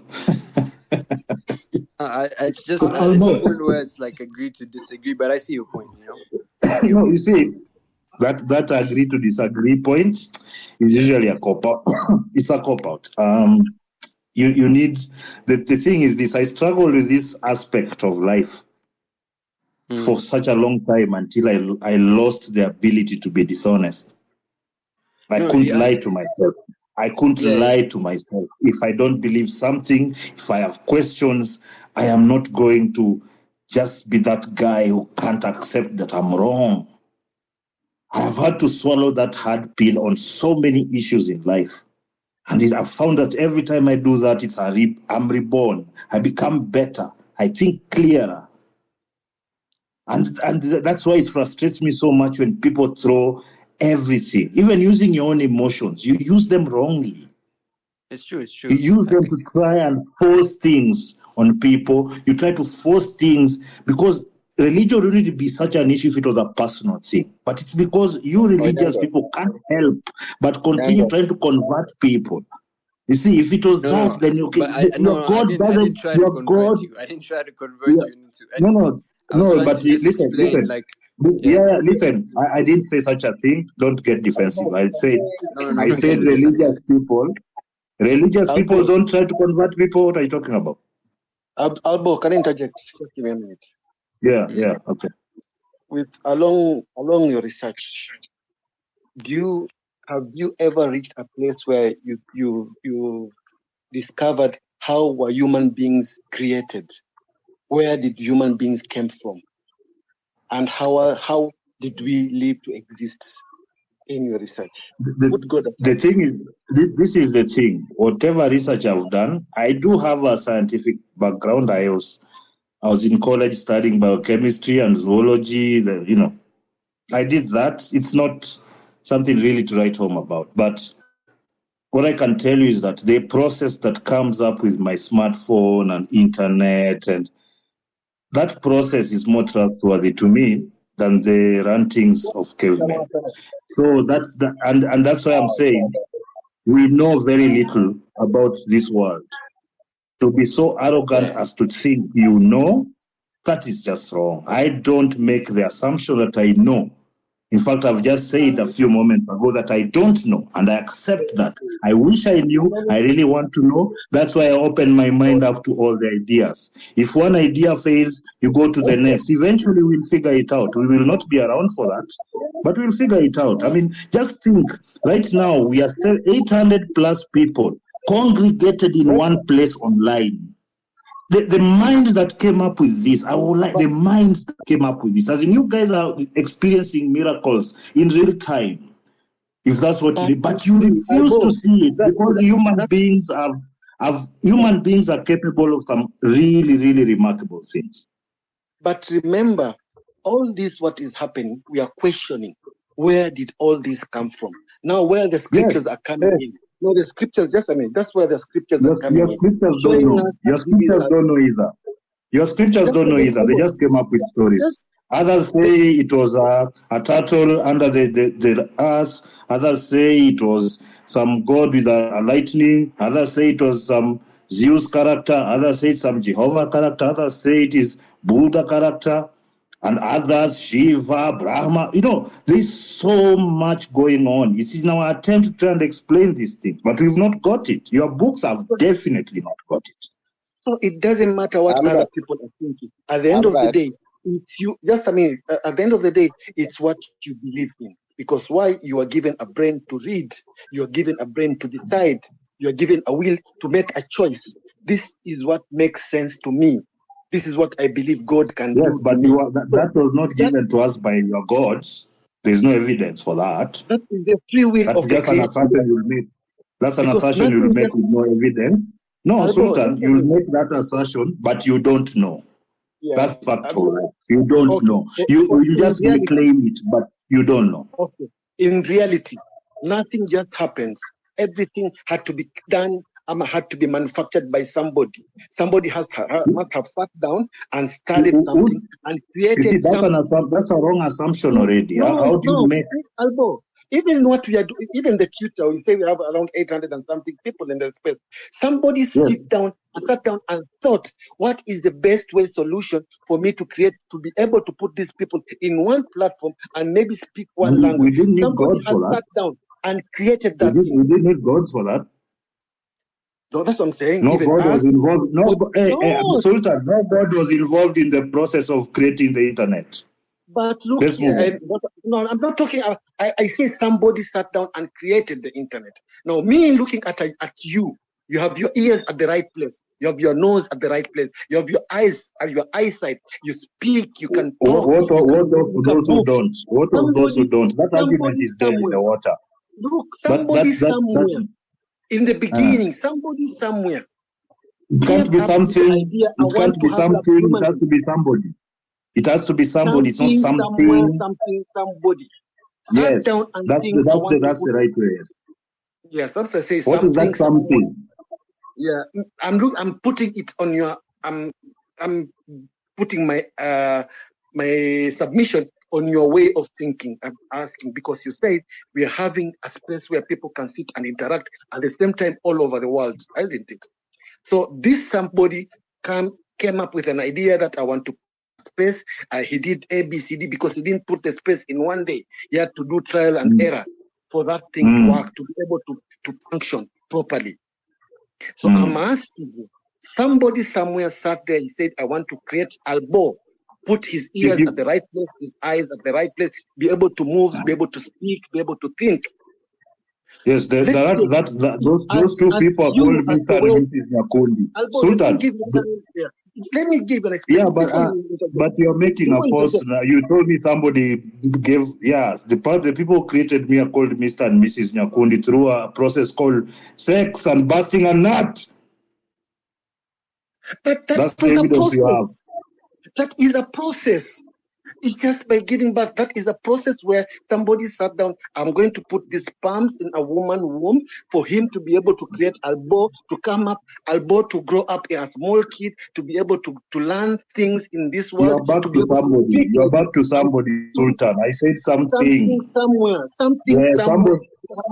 Let me ask you something. Sultan, do you realize that you keep saying the same thing repeatedly? You're not getting to your point. You're not getting my point. You're not getting my point. Because it doesn't make sense, dude. You can't just get a point that doesn't make sense. Like you asked a question, you throw a tantrum. Like you're not making sense. Can you make sense? Because when you tell me somebody, when you tell me somebody did it for me to be here, while I know the process that got me here, I don't know anything else about any gods that facilitated that purpose. Am I wrong to say that I don't know that? Why are you claiming you do know that somebody did it? You don't. What are you going on about, dude? As my belief, I know there was a God. Your belief is irrelevant, boss. Your belief is you are bulldozing your belief. That's the problem from the beginning. You're just saying things. No, that's the way it is because I've said it. Like, who the hell are you, dude? You've not been able to describe anything that makes sense as far as how did these gods of yours get to be so incompetent that they need you to defend them? Like, how? Explain to me how an almighty being that knows everything, planned everything, needs you to be on Kibe's space right now defending its existence and what it wants. Because I believe... seriously, it's just ridiculous, man. You guys are just too full of yourselves to realize you're speaking with your egos. This is your ego speaking. It's not God's. This is you deciding that your best version of you have to defend it at all costs. You have to say, oh, my God who thinks exactly like me and wants the things that I want. Also, the Satan who is the bad part of me, the dark side of me. I have to put it on the side because I don't want it to be part of me. You're just doing that psychological game that everybody plays, but they don't want to take responsibility for their own thinking and action. You have to blame it on God. Mr. Albert needs proof. That's what he's trying to tell you. Yes, it's very simple. You can't just make claims. You can't just say, I believe there was a God behind it. Like even an Aho is being packed in the lodgings for money. She gets pregnant. Even that your God planned? What are you on about, dude? There are just so many holes that you're refusing to cover. But the proof is all over. You don't want to see. You see, there's something called blindness. Something this is happening. Like I say, I look at the sky, I look at the moon. The moon takes 29 to 30 days for it to settle. From the time it rises, from that time to it falls. That is a miracle. That's something must have happened for that thing to happen. It just didn't happen by itself. For me to be able to speak, there must be somebody who actually had an idea that this person need to speak out from There's no somebody. Out. So it doesn't matter how many times you repeat that line. It's somebody must have. That is absolute hogwash, dude. You don't have evidence for that. You're just making claims. No, me kwanza nakuuliza wewe kaka. Where is your God to defend himself? No. Why are you taking up the mantle to defend an almighty being? Who are you? Because what happened is that the way you read and you did your research is the same way I read, I came up with a conclusion. No, it's totally different. It's totally different. Because it's the research I did. How can you? I've done this religion study because most of the things which have been put in the scriptures. Where is your God? Where is your God? Where is your God? My God is all over. Where? You see, you can't even all over and nowhere. Those kind of silly answers. No. You are making claims. That's all you're doing. You're just trying to bulldoze your religious dogma, and that's why we can't even manufacture matchsticks because we think somebody else gonna have to do it. That you're blessed. Who are you? You people just keep doing the same things. Even when you're shown clearly it's not working. Your actions speak for you, man. You can claim all these things you do, but you take active action to be able to actualize what you want. There's nowhere in your life you can bend and beg and pray and do all those things. Those are just cultural artifacts that we play with. But in the end, you get there, you go to your office job so that you can get some coin and feed your kids. Because your prayers mean shit when you don't work.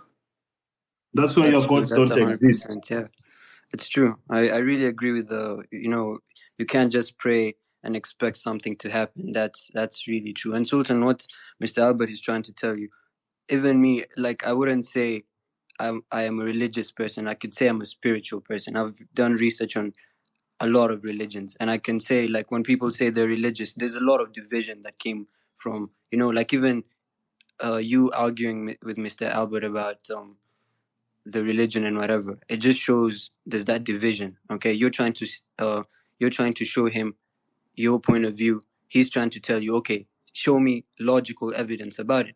But you're claiming, okay, yeah, there's the stars and the moon and the whatever. He wants to know, okay, where is he? Where is he? What, like, he's written everything.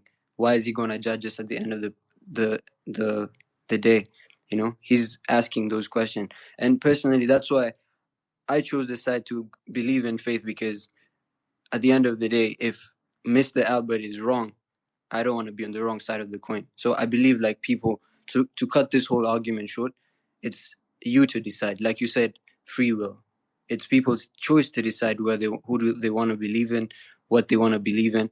At the end of the day, we will see when we get there, whoever's right and who's ever wrong. Okay? But at the end of the day, we can't, this whole argument has gone on for about 2-3 hours, and I believe a lot of people have a lot of things to say. It's a good argument, and unfortunately, I don't like the tactic you're going on with, because every time religious people get cornered on their beliefs, and say, no, we'll never agree on this. No. Then why did you start it? No. Why did you start it? Don't start something you can't finish. And when you get, when your argument is weak, when your argument is weak, you don't say, no, we've been going for this for too long. We need to. Come on, man. No. I was talking. Because the thing is, we are here to exchange knowledge so that we can think more clearly. Because the right information often leads to making right choices. That's what we are like to do. Because if you're making decisions, depending on erroneous choices, then you continually make bad decisions. So the whole process, what we are going through here is that we are talking about it. People need to, my point is, maybe this will summarize for you. People need to get off their feelings about their gods. They need to be logical about exactly how our world works. Doesn't matter how many churches you've been to, how many fake people you've seen talking in fake tongues and what, all that bullshit. Doesn't matter. In the end, the evidence is in the pudding. What do we actually do? We are always working tirelessly as human beings to improve our conditions, to have enough food, to have enough security. We never Albo, I have a people question keep for you. waiting. So, Yes. what I can describe with this religion, for one, I know that the Bible is the only book that has predictions that usually come true, like stories that are written many years ago and are That's not happening true. and have been That's not happening true. throughout our life. That's not true. That's So, not true. is there any other book that has That's yeah. predictions that usually Do come you true? do you know? Have you ever read And another 1984? thing about the No. Have you ever internet, read George? yeah, No. Have you because you ever read guys were George arguing Orwell? about the internet. There's Cynthia. a verse where Cynthia, it's I am in answering. the I'm Bible it answering a says question. in the last day, before the end, everyone will have heard of Jesus Christ or will have heard about the gospel, and then the end shall come. So how do you think that they'll have heard about the gospel if it's not through the internet that we are using right now? Because definitely it's not through a letter or through a phone call or it will be through the internet. So that's how I interpret that verse. Like everyone will have heard the word of God and then the end will come. Can you hear me, So Cynthia? can you answer my Can you hear question, me? please? I think Cynthia can't hear you. Can anyone hear me? Yeah, we can. I can. We can hear I you. have heard. Did you hear I me? have heard. Yes, I heard you. I heard Cynthia. Did you hear? Can you hear me? I can hear you, but I don't think you can hear me. Just somebody tell her. Hello. Cynthia, hold up. Cynthia, can you hear me? Yeah, I can hear you. Okay, we can all hear Albo. You can't hear him? I can hear you. I can hear you. Oh, but So, Albo has been trying to talk to you. You are not hearing him, are you? No, I No, was I not don't think hearing he him. is. I couldn't hear him. Oh, okay. So I think the problem is on your side because we can all hear him and you can't. So he's heard your question. Drop off and come back in so that you can hear what he has to say. Okay. All right. Go ahead, Albo. Okay. Now, I know of one of the things that fascinated me about the predictive powers of the various holy books, as they call them. It really intrigued me because I also like that fantastical world. In fact, that's why I'm into sci-fi, fantasy, and all that. And I did get pulled in, but at the time when I got pulled in, it had clicked in my mind that I have to kind of detach myself from what I want things to turn out to be, but really see them for what they are. So I did look at the predictions or the end of times, the 7 what. There's literally thousands of variations that those stories can be told. And people claim this thing that happened here actually means this thing in the Bible because of the sheer amount of literature in the books, the different books, because what it is that these are predictable human occurrences because human behavior is pretty predictable. If any one of you has read the book called 1984, George Orwell, you would think he was a prophet. You can literally live to what he was talking about in that book, to what is happening right now. In about almost 40 years later, 40-something years later. So in order for you to claim that that's the only book, you actually have to expand your thinking beyond the book, that one book, because there's so many books. In fact, even they're just fictional books that do tend to map onto real life events so well. It's because we derive our stories from the human experience. It's not the other way around, that they've predicted something. These people had gone through earthquakes, floods, all kinds of things, diseases and whatnot, as we have now. when your knowledge base is limited, you have to find a way to try and explain what's happening to you. Are the gods mad? Do we need to sacrifice a virgin? I mean, the questions have always been there, but as the more we open our minds and research, because that's where we've gotten where we are. It's not because of wishing and praying. It's through hard, tedious work, millions and millions of mistakes, countless lives lost. That's how we have arrived at this. And during that process, there are predictions we can make as human beings. Because right now, if somebody made a prediction that in the time Moi announced Uhuru the first time to be president when he was the 30-something-year-old boy looking, if somebody would have predicted that this guy would be president later and he did become president later, does that make him some kind of prophet who has God powers, or somebody who just predicts how these things work, that powerful families always find a way to get back to power? Because we have incidents of this throughout history. So if you predicted that, it doesn't make you prophetic, just makes you a human being who can make a quick assessment on history. So first of all, a lot of the claims you're making, most of them are false. I have looked into them. The seven-horned, whatever, lion head, blood, dragon, all that is a really wild imagination of the human being, the same way to fairies and werewolves and vampires. You know? So it is not, we are trying to make things that are not profound, because some or one or two things that was written on the Bible turned out to act something similar is reenacted everywhere across the world or somewhere in the world. So no, I'm not convinced by your argument about that.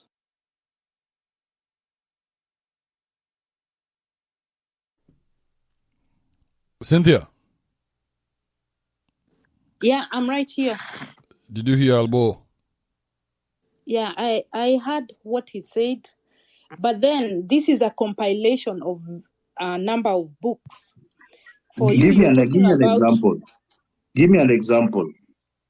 We are talking about the floods. We are talking about what we are going through right now with the rainbow colors. We are talking about so many things that are happening right now were predicted in the Bible. What about the rainbow colors? Can you explain You know, that? the You know rainbow that people. you know we've explained that, don't you? Yeah, I know we have explained it, but then it. So, what about the rainbow? Remember what happened to Sodom and Gomorrah, right? It was because of the rainbow that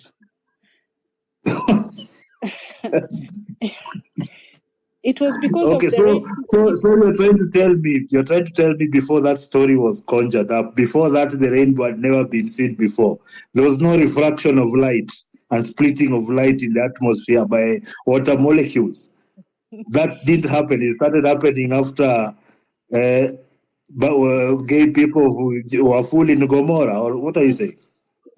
do you listen to, if you break down those concepts with their bare bones, they sound ridiculous, don't they? Like, no, they don't. Okay, because you want to be fantastic or fine, but just let me ask you a question. Mm-hmm. It seems that it was not long after he created human beings, already one of them had already revolted. Like, he created perfect beings according to his description, and everything was perfect, right? Yes. But it didn't take long for a bitch to eat an apple. Like, how bad is design of this God of yours? Don't you just ask that question and think yourself, okay, this sounds a bit stupid. Like, okay, he created perfect, he knows everything, so he must have known she was gonna eat that thing also. But then I just think it's a bit immature to be taking these stories literally. It's absolutely fantastical. We know that. That's why in the age of the camera, we've never captured anything close to what people claim that happens or that happens. Nothing. Like, some people just claiming. Others have to pretend that the others have, to their detriment, others have. Remember that Nigerian who thought he was a god to pour hot water on him? The pastor. Yeah. and got third-degree burns. I'm telling you, the human mind is so powerful and stupid at the same time. People actually believe their own hype. Albert. People But believe then, their own hype. but then, Albo, you are forgetting one thing. After he put them in the garden, he gave them instructions. And that is where free will comes in. He told them, Let me ask you do you a everything, question. but don't eat the fruit from this tree. That's free Okay. will. So you are It was almighty. up You are to them to almighty. choose. Personally, let me give you an example. Personally, if I have a girlfriend and she's telling me she's going on a girl's trip to Naivasha over the weekend, Okay. I don't need to be a god to know that she's probably going to get dicked down there. Right? So it will be silly of me to later find out and get shocked. So your God is more inept than me to make such a decision because he gave orders to these two people who one of them immediately went against. So he can't even predict the decisions of his own creations. Is worse than human beings because as we create computers that give you predictive results every single time, this guy couldn't even implant anything in our brains to make that process easier. Like, okay, when you feel like doing something bad, you have something regulating you back. I don't even understand why that's a thing. Why do we have to have evil and badness? Why did he think of this as something? Like, I can think of better ways to go about this than the Almighty. So just the fact of that alone, wouldn't you want to have a disease-free life? Of course. Cynthia, would you want to have do you want to be the best looking woman in the world? Of course. Do you want to have 100%. enough money?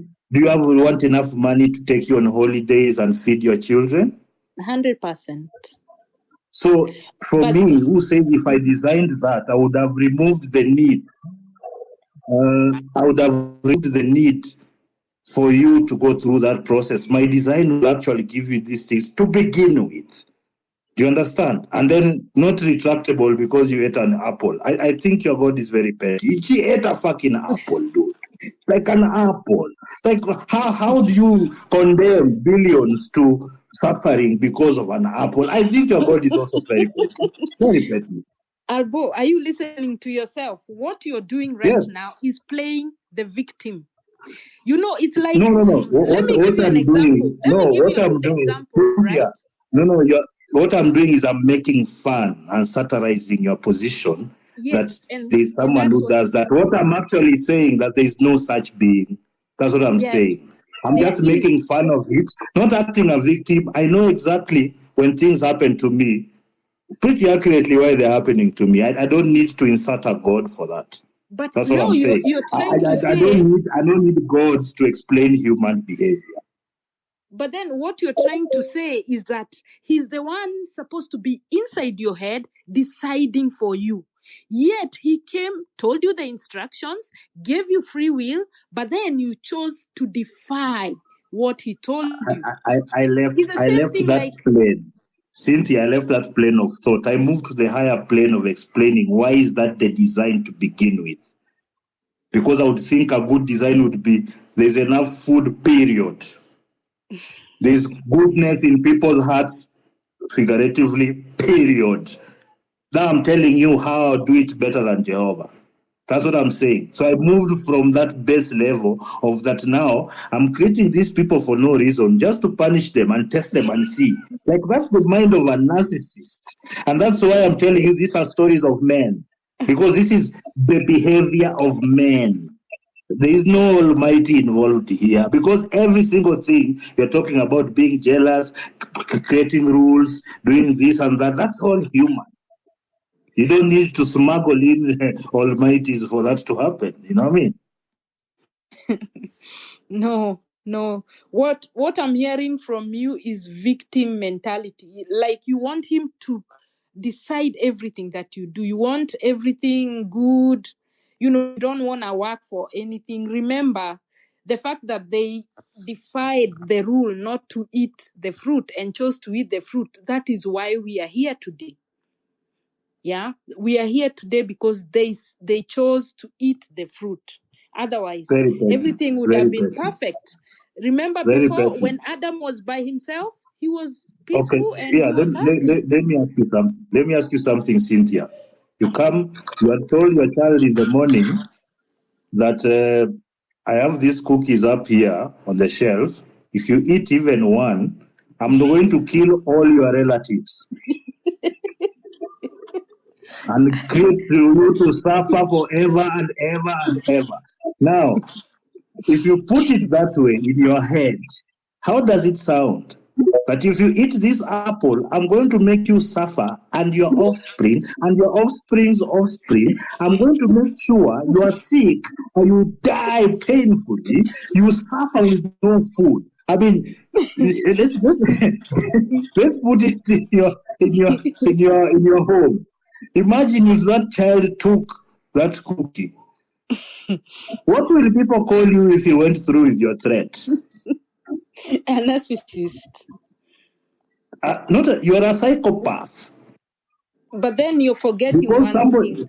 you see, the same people, a child takes 10 bob from the house to buy something and they burn them with water. We have them here. Yeah. So you can see, even we've inserted our psychopathy in our gods. You can see so many gods get mad at the people and they come down with their vengeance and destroy them. Like, in my head, I'm like, if those are my children, like, okay, you went to school and you're caught smoking. Then I kill you and your siblings and your mother. Like, it is psychopathy. You cannot allow yourself to keep giving excuses for bad ideas. This is a bad idea, in my opinion. You're forgetting that there were instructions to live. It's just like the way we live outside the right now. You know very well you cannot rob a bank. Otherwise, if you're caught, you'll be shot or then you end up in jail. That's free will. So you already know the rules of the game. So it's up to you to make up your mind. Do I want to play against the rules or do I want to use the rules? It's the same thing that we are talking about in the Garden of Eden. There were rules to live there. Nothing is free in this world. So Yeah, it's that's, up you to you see, to... we know as human beings that nothing is free because we've walked the miles. Tens of thousands of generations. We know if you want something, you have to get it somehow, and we've worked many strategies to do it. Even though we've prayed to God, sacrificed humans, children, virgins, goats, cows, meat, beans, whatever fuck else was, even though we've done all that throughout history, and now giving pastors money so that they can ball in the name of the same, we've always had to work for our comforts. We've always had to work to survive. We've never had to depend on any gods. Any society that has failed miserably. Ask the Mayans. When they decided that because there was drought, they'll sacrifice thousands of people at the altar of imaginary creatures.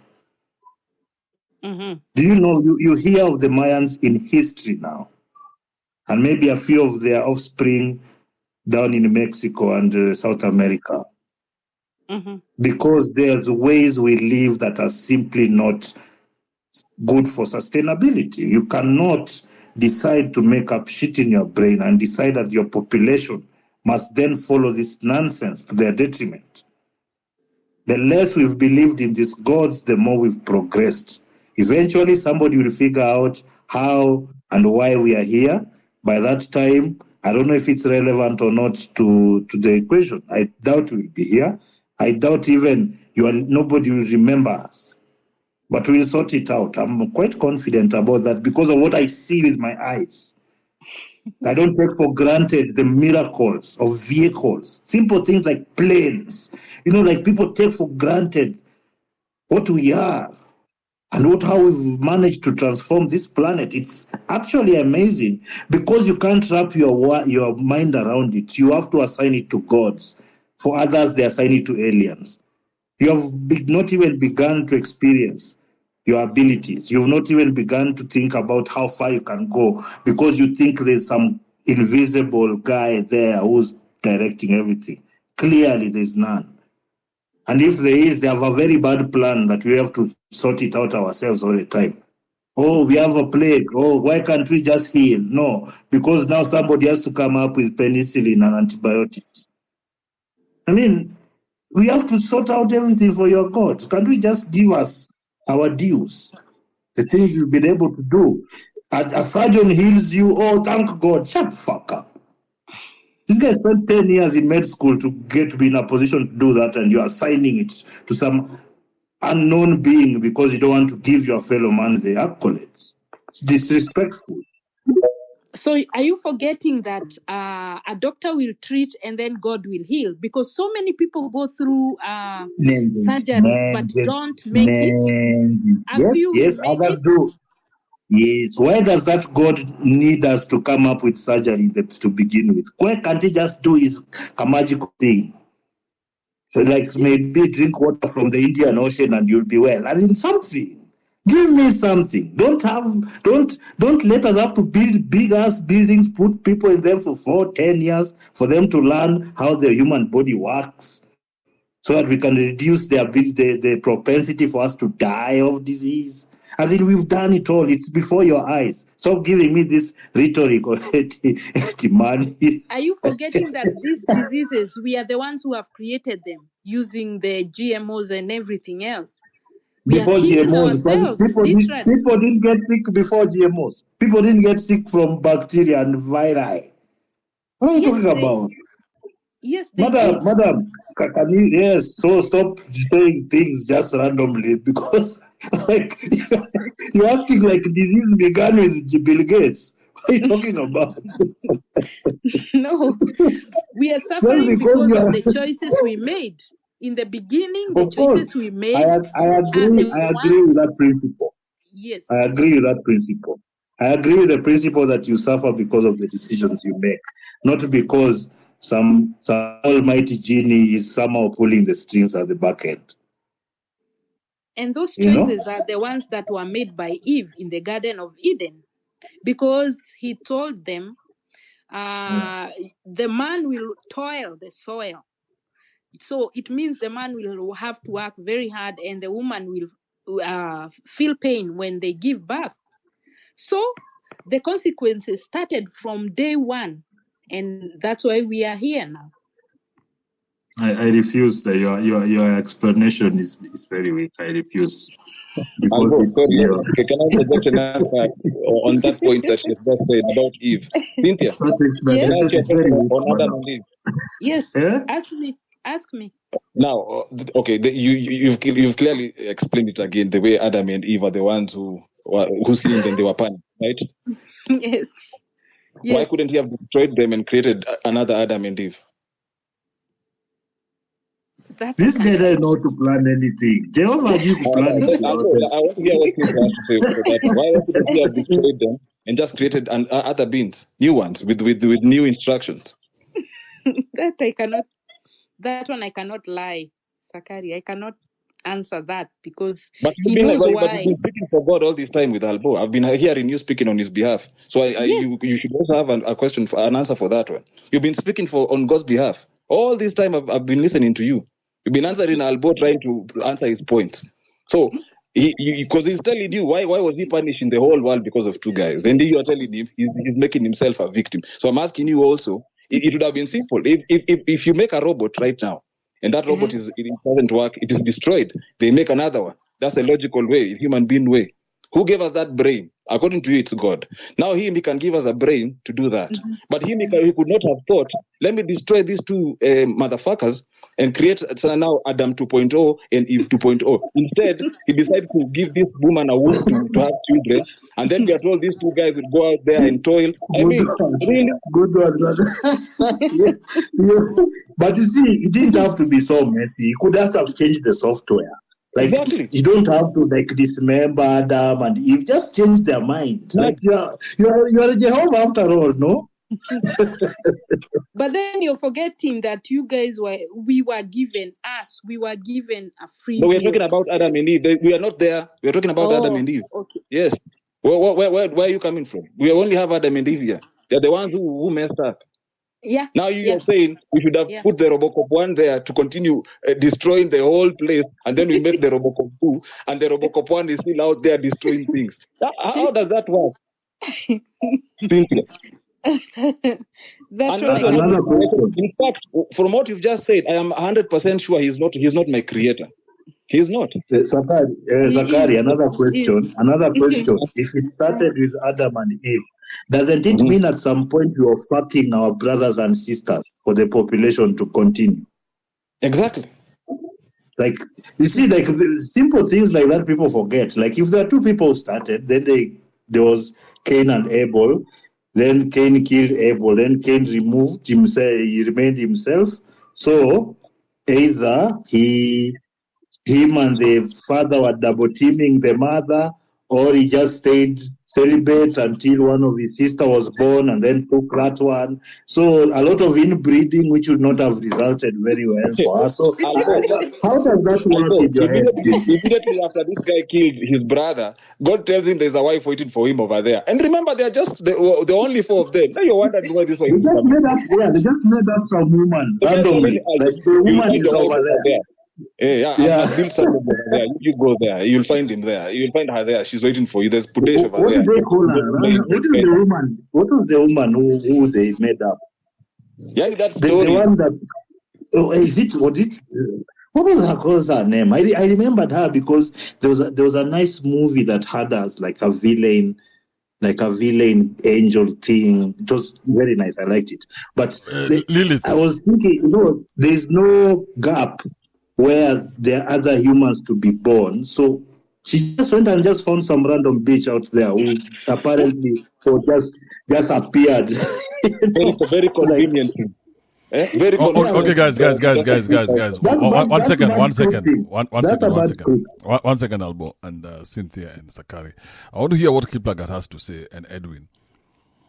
As much as I'm enjoying listening to you guys, bro. You guys have made me laugh, bro. That was funny. That was some stupid shit. Silly shit. All right, Kiplagat, what's up? Good morning, Kibe. What's up? I'm easy. Hey man, today we just woken up to some shit. Before we start with geopolitics, kidogo, religion, kidogo, creation. Hey man, this is some good shit. But I'll give my submission this way. It's good shit or bad shit? I don't understand.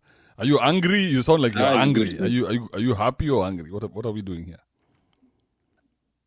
I was even sleeping, but I did a chance night yesterday, so I was still sleeping. But I had these things. I had to wake up, but these things were not working for me. I had nightmares hearing this stuff. Anyway, bro, you have problems. You instead of sleeping, you're listening to this conversation. Man, I had nightmares. The problem is you must be a Raila diehard, you guy. Thick as a doorknob. I will not drag myself. I will not drag myself into the conversation of politics right now. But what I'm going to do is, what Kenyans need to do about story of politics. You guys don't need to put this in your hearts. Just forget about it. What unites Kenyans more is having nudes, politicians' nudes. You want to win the presidential election today in Kenya, send your nudes. Even Omanga can vie for president, she can get it. Every Kenyan will vote for her because of her nudes. Why are you sounding annoyed, So bro? What's going on with you, bro? You're sounding pissed off, bro. It's a Thursday. We are almost on Friday, Nini. Why don't you relax? Come on now. When I hear people like Sultan and Cynthia and the other guy, I don't know, was talking about religion. It pisses me off to hear such things because, people are still miles away of discovering themselves. Really. What about you? Let's talk about you. Forget about people. What about you? Okay, let's talk about me. Yeah. Have you discovered yourself? I told you, Kiba, one day I was a pastor, right? I was the man of the cloth one day. And in the process of getting myself, I had to think about what was Albert and Sakari was talking about right here. What is about all this creation stuff? How did we come to become? How did we come to existence? And I read about a lot about history. I read about the way that the human being came to being, and also the way animals are existing, the way diseases are coming. All these things, I had to do that. And on my process, I realized that I think things just exist naturally. Like there's a way that things go. There's a billion years from now, maybe human beings will be extinct. Maybe. But why? Or there will be a different type of why is that a consideration in your conversation? Because we cannot explain, we cannot substantiate that there's a superior being that that created a human being or created the world. So you cannot. And why the world alone? And anyway, why not Mars? Why not no. Mercury? Why slow not down, all other planets? But again, this is just the information we are working with. Yeah, I understand. But at the end of the day, at least the scientific part of it explains everything. No, there's nothing that explains factual. everything, because we're still asking the questions. We still have so many questions, yet there's a group of people giving answers, saying the answer to this is this. And we're like, no, that doesn't make any sense because it's not replicatable. An answer should have a formula, yes? Kibe, getting to a formula, or even trying to get a formula of something, is much of you are trying to prove a point. But when it comes to God, you have to believe, you have to have faith. But when it comes to getting empirical formulas and all that, you need to get your facts right. So at the end of the day, maybe we've not gotten the facts right that a human being came to being this way, but there's at least a way we can prove that this is how maybe we evolved from this and this. And there are we can only and data to back it up. We can only speculate because there is nothing to show clearly that this is what happened. That's why there are going to be four different versions of how the human being came to be, because there's nobody who can say for sure definitively that this is exactly what happened, because you can't prove it. Okay? I know. I so the Christians are going to say it's them, the Muslims, the Indians, everybody is claiming the origin of creation. So I understand. So we cannot be sure where we came from. At least that we know. We cannot be sure. Everybody says ours is the original way of doing things. Everybody says that. Every religion says that. How can all those people be right? It is not a matter of being right or wrong. It's a matter of, I think, like, can we have our facts and table it at the end of the day? So my point to you is, my point to you was, since those guys cannot prove anything, then I put it to you, even you who has left that side, on this other side, you cannot prove anything. Because you cannot disapprove what they are telling me by telling me that you don't know. Just because you don't know doesn't mean they don't know. But since everybody doesn't know, can we all just agree that we don't know? We say we don't know where we came from. Yeah. I don't have proof to tell you that this is exactly where we came from, because now you are forming a religion telling me to trust you based on what you think you know. You understand? First of all, I'm not trying to say that I know the way the human being existed in the first place. I'm not trying to substantiate anything that I know that this is how the human being came to happen. What I'm just trying to say is, whatever people think they know about the existence of a human being or the world or all that is not factual at the end of the day. How do you know? I'm not after even trying to know the facts and all that. I'm just trying to tell people can you try to exist your life? Just be you. Live, get out of this world. But people who are you telling? Who are you telling? Are you telling yourself? It sounds like you're talking to yourself, bro. Tell yourself. Say this is a message from I'm trying to from Kiplagat to Kiplagat. Stop listening to the voices in your head. Is that what you wanted to say? Live your life. One day at a time. That's all that matters. You can learn to love again. What else did you want to say? Kibet, what we were trying to say here, what I was trying to say here, was I was trying to give you how I got out of the way I used to think and the way I am thinking now. All right? And I want to share to people so that they may know that how this is what I think. And that's my opinion. If you can want to crucify me for it, it's fine. But at the end of the day, so you want to tell people how you succeeded?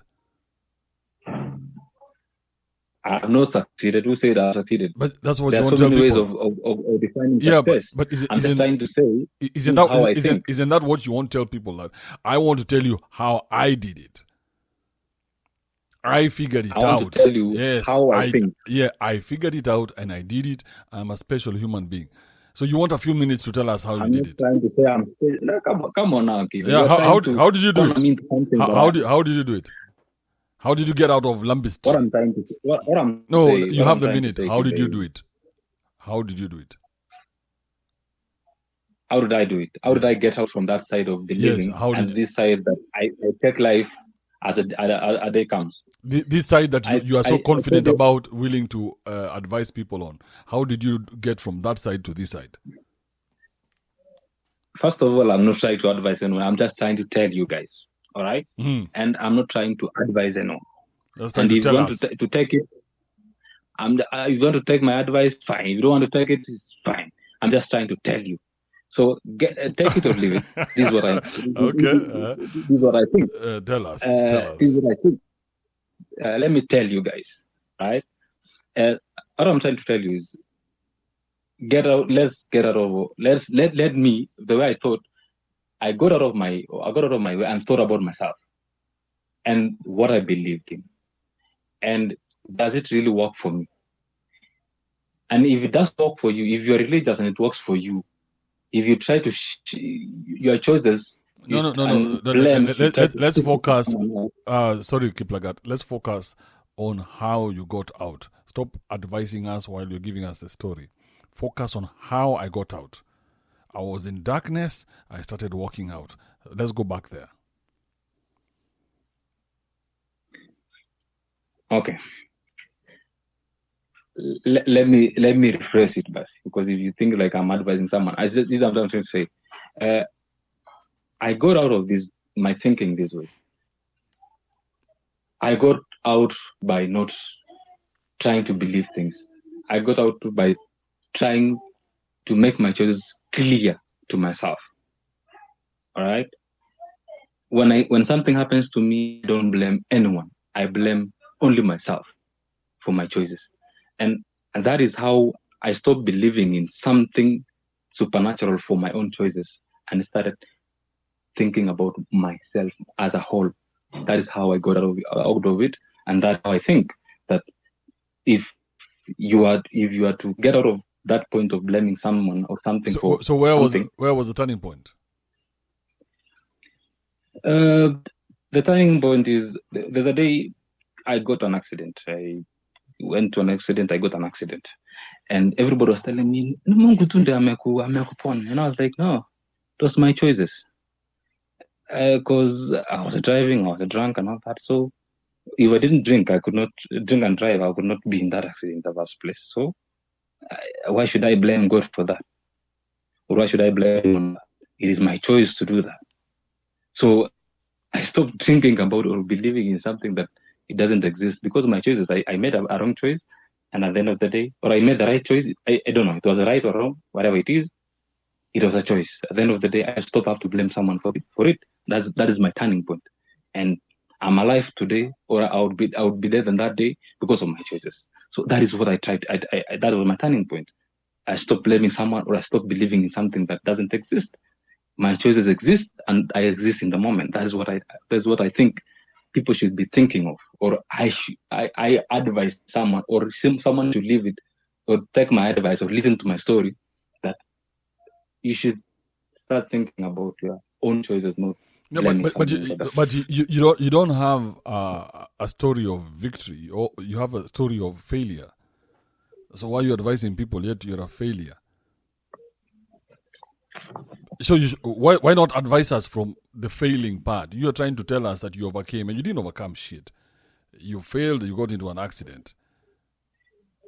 Tell us, do not become failures like me. Where is the overcoming? I don't see it.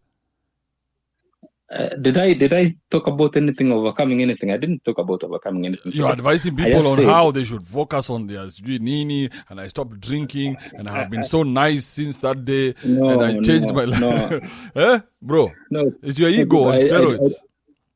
I do drink until today. Get that fact right. Let me ask you, why you drinking while you are a pastor? No, I was. You're a fucking liar. That's the problem with you guys. You can't say the truth. Why would I continue? No, you're a fucking liar, bro. You are drinking when you are a pastor badly. Not just drinking badly. I wasn't. And you are faking all those two girls who are coming there for praise and worship. Bro, we know you pastors. Don't pretend here like you are a good guy. Until you just started drinking suddenly when you said no to God. You've been drinking every second of your life. Puny ass. What's wrong with you? You think you can con me? You can con me? As you just started drinking? You think people just pick up drinking? You know, Kibe, you are trying to corner me into something that I wasn't doing. No, you cannot say that because you want to be right in both sides of life. You want to be right when you are a pastor, and you want to be right on this other side. Yeah? That's why I'm taking responsibility for my fuck ups. Fuck you. You are drinking then, you're drinking now. I want to be right about something that I wasn't. I don't want to be right about it. I just want to tell you what is happening and how I turned around and how I'm thinking now. So take it or leave it. If it is because I was drinking when I was a pastor, if I was drinking, it's okay. But at the end of the day, it's my story to tell, right? Why give us a fake story? Why can't you just say I was a drunkard as a pastor? I should never have been a pastor because I have a problem with drinking. No, that's a story I can get behind. But not this fake story you're trying to look good even at when I was a pastor, now I'm not. Fuck you, man. Yeah, no, you should not try to corner that conversation up. You've just thrown out the conversation that I was talking about, and you've just tried to corner me into being a lambistic pastor who used to drink a drunkard pastor who tried to kula chicks and all that. You just So you didn't do that? Pin me in that corner. I didn't do that. What was happening is I just got out of my thinking and I started doing my own in a way I thought life could give me the best I can. So that's what I tried doing, and I found myself drinking, and that's it. So do not don't corner me on something like that. Like my failure, the way you said, I'm not trying to say I've succeeded in everything I do, or I'm succeeding in everything I do. No, come on. My story to you was my story to you is this, and because you sound like a guy who likes to talk a lot, so it would be better if you encourage people about how you failed. Okay, because that is something that you have with you right now. That one is a product you have. You're not listening. You're not listening. I'm listening. So the product is how you failed. How you will succeed is another story, maybe when you're 60, 70. But for now, the product that you have is how I failed. Not only you can sell the shit out of it, you can even get an Akada to back you up with how you failed, you guy. I almost killed 16 cows, 13 children. Yeah? But I have turned my life around. But this is how I failed. Are we together?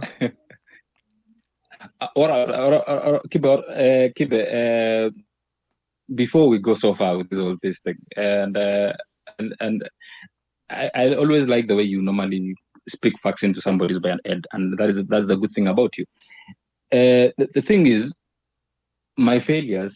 That is what I'm trying to expose. And when you talk about your failure, without losing track of your, I don't know, without losing track, I think you will get somewhere. Anyway, I'm not trying to justify anything that I failed, and my failures are my failures.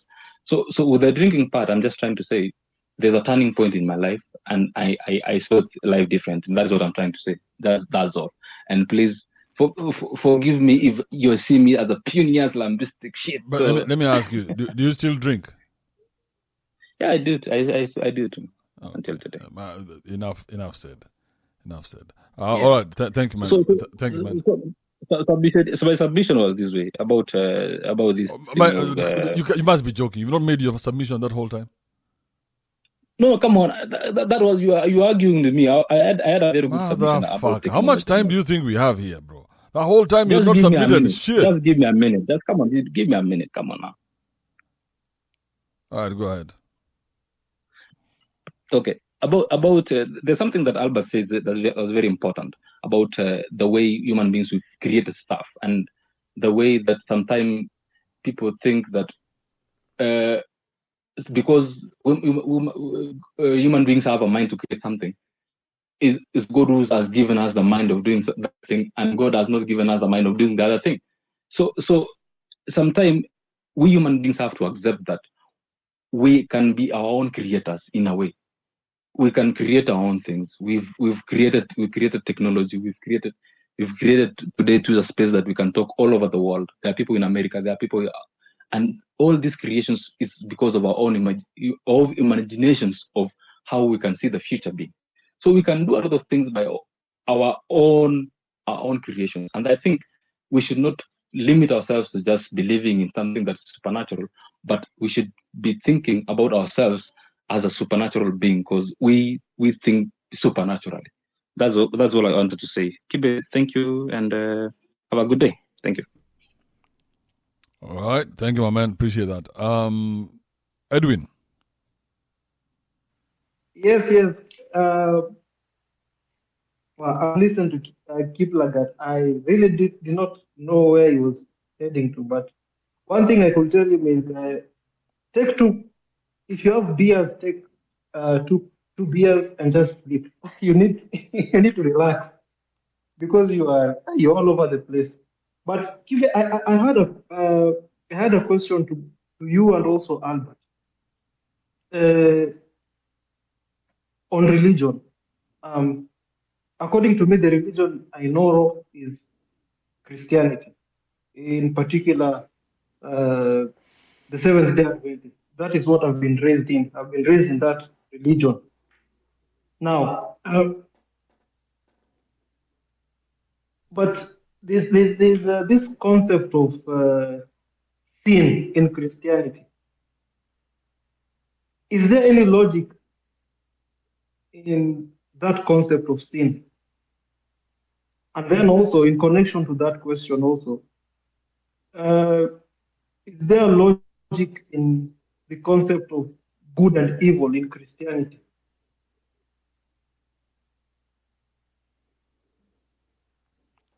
I can start with those two questions. Then I also have other questions, but let me first hear the answers of those two because they're somehow related. I don't believe that there's a God somewhere the way people say there is, because I'd have now to believe what somebody else believes, so I don't know it for myself. And I cannot tell you what is moral. I cannot tell you what is good, what is bad. It could be good today, and in 20 years it is bad. So I cannot say this is ultimately good or this is ultimately bad.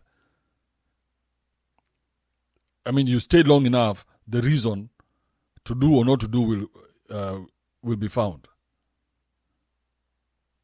Like now, people who were in 18th century, if they were to wake up today, they would be shocked how we're living. They'll be like, shit, you guys are doing so many bad things.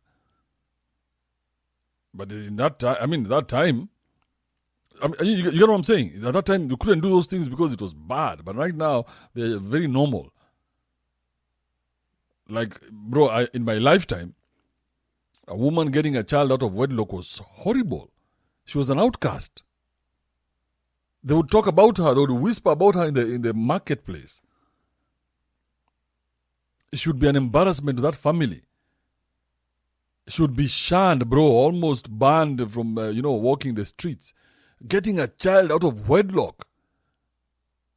No, she couldn't talk in a meeting because she has nothing to say. How dare she open her mouth when she's promiscuous? Shame on her. Bro, 20 years down the road, it's a badge of honor. Women are saying, So what is good, what is bad? These are what we decide. So nobody should stand anywhere and say what is good or what is bad. It's good for you. It's good now. May not be good 10 years from now, but it is good now. So it's good. But then again, because if you stand somewhere and say this is not good, then you have to back that shit up.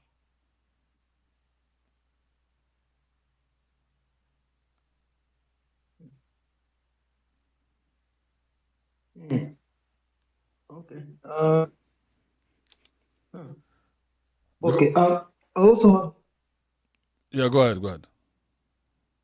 I also have other questions. And Albo, I want you to rack your brain. I want you to jump in here as well. I see K. Santino is here as well. Good. I have been thinking of the inventors of religion, especially the organized religions, Christianity, all these religions. And I watched a documentary, I think some time back, and they were trying to explain how they assume that, like, for example, like priests, witch doctors, medicine men were known to use psychedelic drugs to be in that state of spiritual enlightenment and to somehow condition their brain to think of many possible scenarios, and then they form some predictions and whatever. And they used to use these drugs. So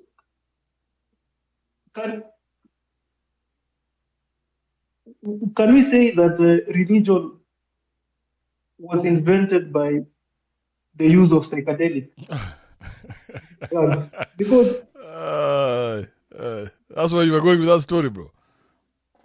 Yes, like even this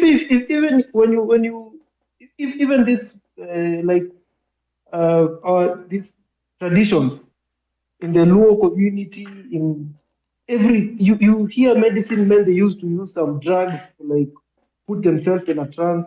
Even music, you can even use music to hypnotize yourself, and then the brain turns to the power of the brain. You start using the brain and start coming up with stuff. So these religious people might have used this drug so much. Even the Christian founders, like maybe even Moses used it. But it explains why. Like the pastors have a huge propensity towards these addictions. These pastors, oh my goodness, these guys get addicted to alcohol in a flash, easily. So it explains that they need that psychedelic feeling of disappearing into your imagination to come up with all this shit. Yeah, go ahead. Yeah, that's perfectly explained, and I'll take you on this tangent. If you look, because it's not really difficult to see the behavior of your pastor or whoever, what they really are down. Because these are people in the community. They're not coming out from some hole, then bamboozle people and leave. You know who they are. You see, like if you look at this, there's this wife and husband, I keep forgetting their name, the golf players. So if you look at how they live, what they say on social media, what they say in their churches, you can tell quite obviously these are scumbags. You can tell they've gotten this, religion is like a cheat in society. So long as you claim it, you can get away with quite a bit. I've seen people, anyway, not I have seen, all of us have seen during elections how your politicians pulls stunts telling you about your God. They plant information about how it's possible your God thinks he is the best choice. Don't we see that every day? So I don't know, the ability to lie without, because eventually I do believe most pastors eventually do know that they're peddling bullshit. So, but the perks of being a pastor are so good, there's absolutely no way they can get back for this. The societal adoration to start with. The fact that people bring you their problems. Do you understand the kind of, what do you call it? The kind of high people get when they're in that position. When people's wives come tell you, because they trust you above everyone else in the society. The fact that you can tell this person, give me 10% of your salary, and they give you and say thank you. It's intoxicating. And that's why, as far as I'm concerned, I have never had the problem of calling out bullshit, especially when it's so obvious. Because that's basically what it is. We know it is. You can tell your pastor is a scumbag. Asking you for money to buy a damn car, not even a small parcel or something. They want the latest V8. You're in your own mind, if that's where that process takes place. You know this is bullshit. You know it, but because you want acceptance, societal acceptance, you go along with the scam and you fundraise, and the guy buys his Land Cruiser. In the US, where the economy is more vibrant, people are buying pastors' planes. And the pastors say it feeling nothing because they know, even as much as these people who are watching me know I'm full of shit, they will not go against me because it means breaking up this little union, this protective shield of religion we put around us in this community. So they'll continue paying. People have given pastors their homes, dude. So, yeah. It's intoxicating, I'm telling you.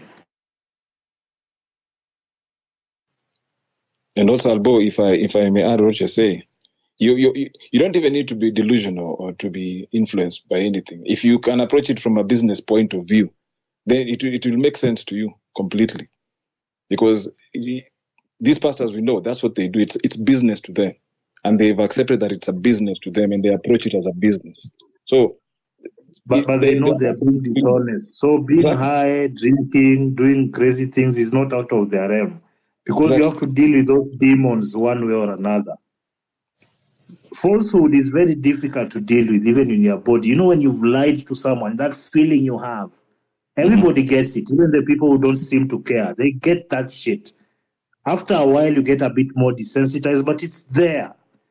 It keeps bothering you. That's why you have to have outlets. You hear Mara, they have 15 chiles all over the town because they have to drink. They have to go to this chick. I give her money. She buys alcohol. They drink. They fuck, do whatever fuck shit. Whatever it is to run away from what the reality of their existence is. As in, that's usually the problem. It's very difficult to maintain a lie. They know very well that they are. Albo, there's something I think you people have diverted from. The ability for pastors to be in the imagination and maintain that imagination and come up with all these things. It's because they have to be hooked to drugs. I hear like a person like Benny Hinn. Benny Hinn, I don't know if it was a rumor that he used to take cocaine. So many pastors drink. And if you look at religious people, our witch doctors, priests, medicine men, they used to take something to be in that state where they can invent things and come up with crazy ideas. So maybe there's a connection. There's a No, Edwin, connection for them Edwin. to Let come me up tell with all you, do those you crazy think, stuff. I have a question. Do you think Benny Hinn believes that with a swipe of his hand, he's kicking out demons and people fall? Of course he doesn't. He knows it's a fucking act. He knows that people have been hired to stand there and act a fool. We know that, right? He knows. Do you think Benny Hinn is so deluded? Although I can't really put it above pastors. Do you think he thinks he's swiping out people and they are falling legitimately? That's why they have actors, no? But he has to put himself. But for him to put himself in that state of mind where he portrays an image where he believes his own deception. Like he's like you hear like musicians. Some musicians have to use cocaine for them to perform. If they are not using cocaine, they cannot perform. Like it gives them that confidence to do crazy stuff. I think the same also applies to these pastors to come up with crazy things. Because if you look at all these pastors, if you study their life, most of them are drunkards, most of them are into drugs, even hard drugs, but you never know. So that they can invent these things. If they don't use those drugs, they cannot come up with all these funny connections they have with the Bible. And that's why I'm saying even if we go back, there is a connection. Even these prophets, priests, they used to somehow use drugs. Even the thing of what Benny Hinn used to do, some people say it was hypnosis. There's a way you can hack the brain through music and all those loud speakers to hack the mind to believe that you are healed, but you're not healed. It's just the mind which is overreacting. So these people, they know how to play around with science and hack the mind through drugs or through our senses. So it's like they use also this psychedelic to, But then some of this religion thing. I think to use the right word, these guys are con artists. I think that's the best word to use. These guys are con artists, and I don't believe that they actually believe in what they're doing. They make you think that they believe in what they're doing. That's why they hire those people to be falling out. And it's funny, it's only those that are being prayed for that fall down. But the ushers who are behind those guys don't fall down. And for some reason, it only happens in third world countries where there's much poverty and desperation. That's why you find that most of the churches, they are filled with women, because they appeal to your emotional side, not your logical side. Because there are so many things that if you look at religion the way it is, just without even looking at the Bible, just looking at where we are coming from, where we are, you realize something is very, very wrong. It could be that we're practicing it the wrong way, but something is wrong. Because in a country like Nigeria that has got, I hear they have got upstairs buildings where each floor is a church. So on a Sunday, you've got noise all over the place because each floor of that is a separate church from someone getting money. So it's a whole con game, and the life that they live, there's no way they can allow you to actually get them out of that con. They can't allow you to do that. They change. Look at what TD Jakes did a couple of months back. He started blaming the women in his church for being too independent, when he has been preaching to those same women when they're in their 20s to say, do ABCD. Now they're in their 40s. They're being frustrated that this guy is a liar. He changes up on them and says, actually, you should be the ones to change. It's a con game. It's just that when you apply logic, you can call the bullshit. You see? So it's when you just sit down and look at what is going on in the world, kids having cancer, pastors themselves having cancer and saying it's the will of God, who can cure, apparently can cure, but he gives cancer to a 2-year-old, makes them be born with heart diseases, and be a burden to their parents for the next 20 years, and then they die. And then they say that's the will of God.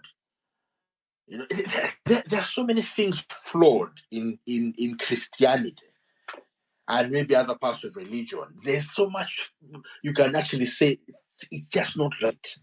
And this and if whatever we have, if whatever we experiencing is a work of a supreme being, this is the best he can do. I'm not impressed. Because you have to understand there's so much shit in this world that can be fixed just like that by the person who we pray to every day. But it's not being fixed, and we're getting old, We haven't taken matters into our own hands, and we still wake up in the morning and say, let's pray, but it's his will. There's just so much inconsistency, fraud, and it's just nonsense. But Camden, you realize you also have to understand at times how we have been brought up. Mm-hmm. All we know from birth is to have a religious mindset. I agree. That's true. So, but by the time you wake up and now you start to think, which many of us don't, unfortunately. Even when we do, we tend to think from logic to religion. We go back to what we've been accustomed to, religion. Mm-hmm. Like even the things we hold to be true, if you look at them, they are informed by religion. Our definition of marriage, everything, somehow is connected to religion. How a man is supposed to be, there is some connection to religion. How a woman is supposed to be, there's connections to religion. So before you start using logic, now you start with thinking, why do I have to think this way? It takes time. Most people don't want to think. They just want to work with what they know best, which is religion. I was told this is how I'm supposed to do things. But if you think about those things you said regarding marriage and what it is to be a man or whatever, we have had those things way before Christianity came to Africa, right? So actually, what has changed is the initial concept we had. So whatever we have, whatever we perceive to be marriage today, whatever we perceive to be the way of life today, has been like for the past for maybe 50, 60 years when they brought Christianity to Africa. Before then, we had a concept that was working, flawless. But that concept was informed by what? Was it informed by logic or by another religion or by logic. Our traditions? It was logic. There was a man, he could get married to 5, 6 women as long as he could provide for them. Women knew their place, men knew their place. It was logic. There was no love involved. If you were a loser in society, if you were a weak man, you couldn't fight, you had no woman, you wouldn't fuck anything. If you're a woman who couldn't listen to your husband, you'd be spouseless. So that was logic. But then they came up and said, no, actually, you know what? Screw all that. Let's bring in marriage with regard to, religion and Christianity. Women do this, men do this, only have one wife. And they shifted the whole thing and had and brought in emotion by saying, if you do this, you'll be committing adultery and God will punish you. He'll kill you. When you die, you'll burn forever. So it's that thing to say previously we had those arrangements. That's why if you go to countries like the Middle East and other places, you find them practicing things that have been done since time immemorial. But coming with Christianity, there is a shift in that, and it's mostly actually towards your emotional side, because you're now led with fear to say, if I do this, when I die, I'll burn. There's no immediate impact in your lifetime. It's only when you die that you will suffer. Like literally, you can have 15 women today. You will live life, you'll be fine. You only suffer when you die. Then you burn. After you die, you will burn forever. It's emotion, man. It's not. No one has ever been there where people are burning. And it's actually so funny that when you come to the West, right? I've noticed one thing. Most people in the West don't pray. And someone said it's because 98% of what we pray for in the third world countries is already here. So there's no need to pray. So actually, we're not praying, we're begging God. If you have everything else you want in life, there'll be no need for you to go to your emotional side. You ask yourself a very logical question. What am I benefiting from this? There's so many loopholes in this whole Christianity thing that, it's just weird.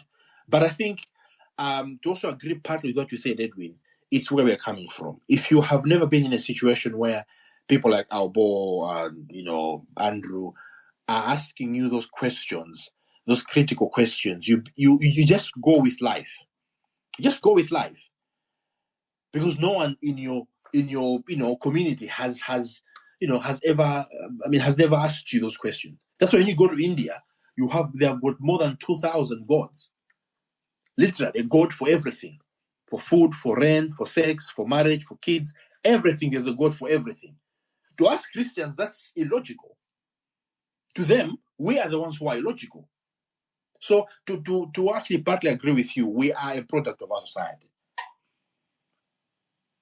There's this funny thing I heard someone say, thinking stops when beliefs begin. When beliefs begin. Once you believe something for sure, you no longer think about it. And that's why Christianity, the main phrase we have, we say it takes faith. So once we put it in the faith realm, there's no thinking. You just take things the way it is. You're not allowed to think. It's really weird. I think Albo put it very correctly. Actually, Christians have got an ego attached to it. We say so many conflicting things. We don't even see how conflicting we are in our own statements. We say that there's a divine plan made by God billions or whatever years ago. And he thought about that plan, put it into motion, and said it is fine. It is going to be okay. For some reason, you wake up this morning and you ask God to screw his plan and fit your ideas into his plan of your life. If there's a divine plan about your life, why do you even pray? Why do you sit down and say, God, I want ABCD? If it's in his divine plan, it will come to you. If it's not, it won't. But you sit down and say and tell God. And actually, there's actually verses in the Bible that say, seek and you find, pray and it will be given to you. But he also says in the same Bible that there's a divine plan that I have for your life. So it's just conflicting, but we can't see because we are led by emotion. We are led by emotion and logic goes out of the way. But if you start looking at these things from a logical perspective, you start seeing the gaps and you're like, are we really honest? Because there's no place that is more prayerful than Africa. Every Sunday, you find people coming out of the woodworks, going to a building and pray.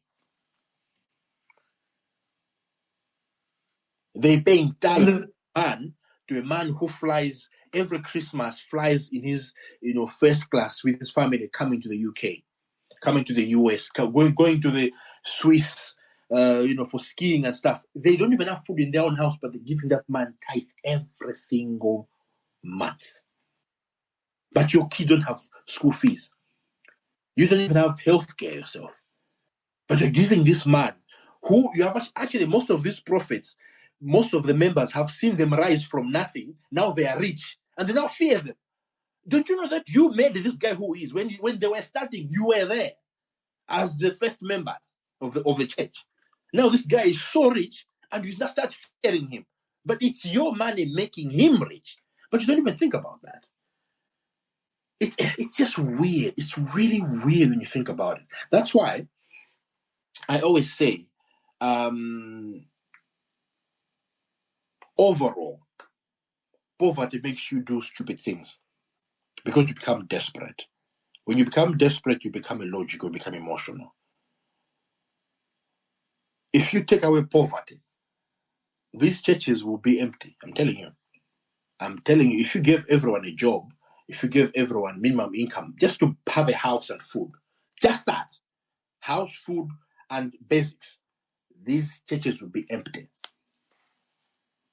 But I don't know, I guess it's just weird.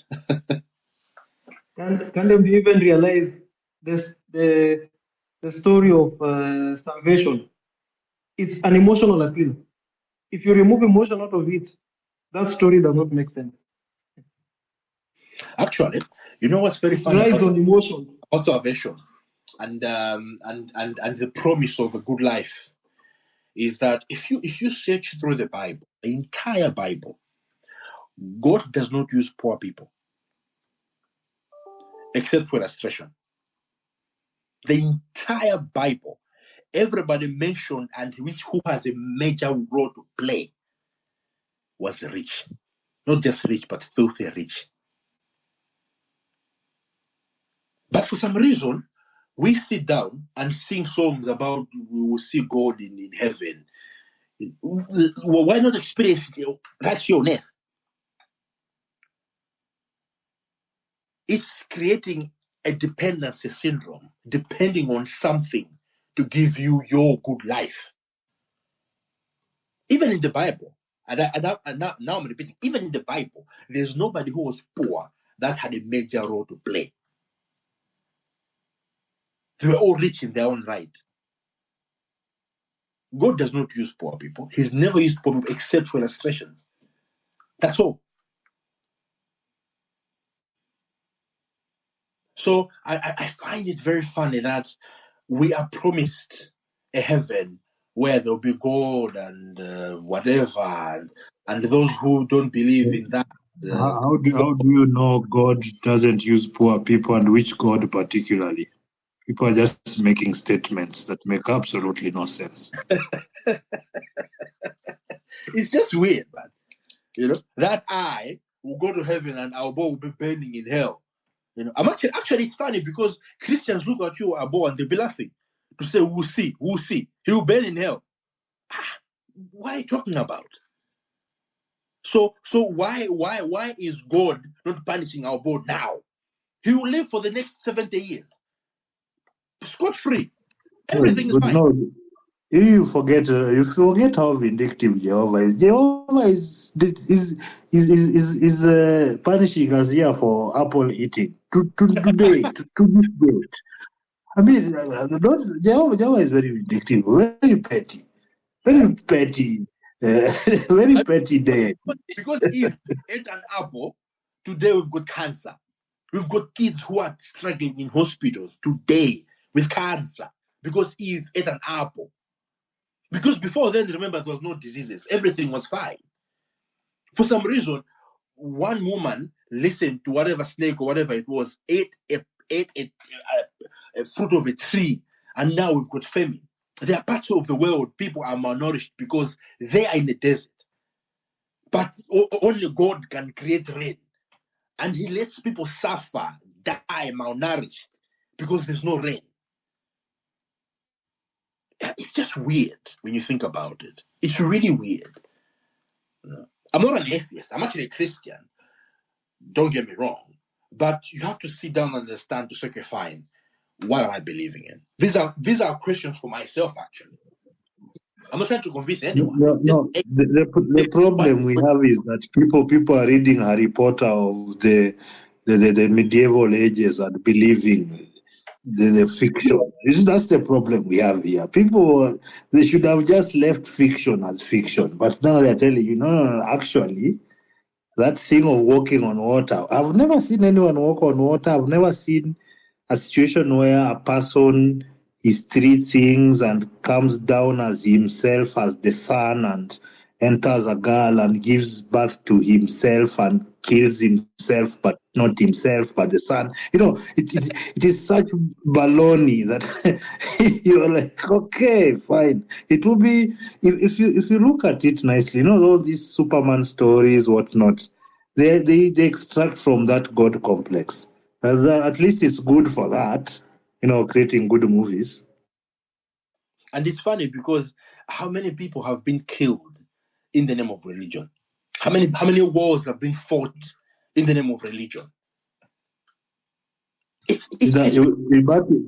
in the day, the way we would have disagreed with Wakina Sultan, that warranted a fight to the death. Because somebody just said, no, it's not true. In fact, now, because the majority of people who are trying to use it to control would agree with it, they'll put you on the sword, man. Just to make a political point. But you see, that is fear and cajoling being used hand in hand, to get compliance. Actually, you were allowed to have slaves, people that you would use at free will and not pay for anything. That fair God allowed you to have slaves. Yeah, just don't beat them very badly. That's what they say. You can beat them, but don't Gentlemen, beat them. no, Don't no. beat them so badly that they are not able to work the next day. That was the Chibe, disclaimer. From all my Jehovah said you shouldn't beat your slave until they can't work the next day. So beat them gently, like 10 strokes instead of 100. no, guys, can I just jump in on that one? Because I have never heard so much blasphemy coming from one man on a platform that is full of Christian brothers, and people are Don't still care. sitting here and Don't allowing for care. Camden Hey, to you speak for speak yourself, the my way boss. that he has. Blasphemy! Don't talk about my You speak yourself. delusions like No, guys. If you know what, You speak if for you yourself, my want boss. to misunderstand a particular doctrine, do exactly what Camden just did. This is a doctrine that is for specific people. And if you're not written in that particular doctrine, don't try and add yourself and purposely misunderstand something and then use bad examples of people that are determined to make it a mockery. There's a reason why we have these faiths in place. And I'm not It's just a mockery. speaking regarding Christianity only. We have more than Christianity as a faith. You guys are speaking of slavery in the Bible. You guys live daily with slavery and you call it politics, right? All the things that you're Like damning Christians for, you guys are already expound doing on it that. with or without a. No, Expound on that. Albo, I've been listening to you talking since Felix put that Just picture of him expound. being a Don't pastor. get You've emotional. been talking since Expound. then. And then Camden has been going on and on and on. And then later on claims that he is a Christian and he's not even defending his own faith. I question that very, very much. Because if you're a Christian, you will defend your faith and you will hold to the fact that it is not a dead faith. Everyone who believes in something believes in the manifestation of that thing, and they believe in the evidence that that thing shows them. So whether you're somebody who believes in politics or you believe in God, you should be able to evidence what God has done in your life.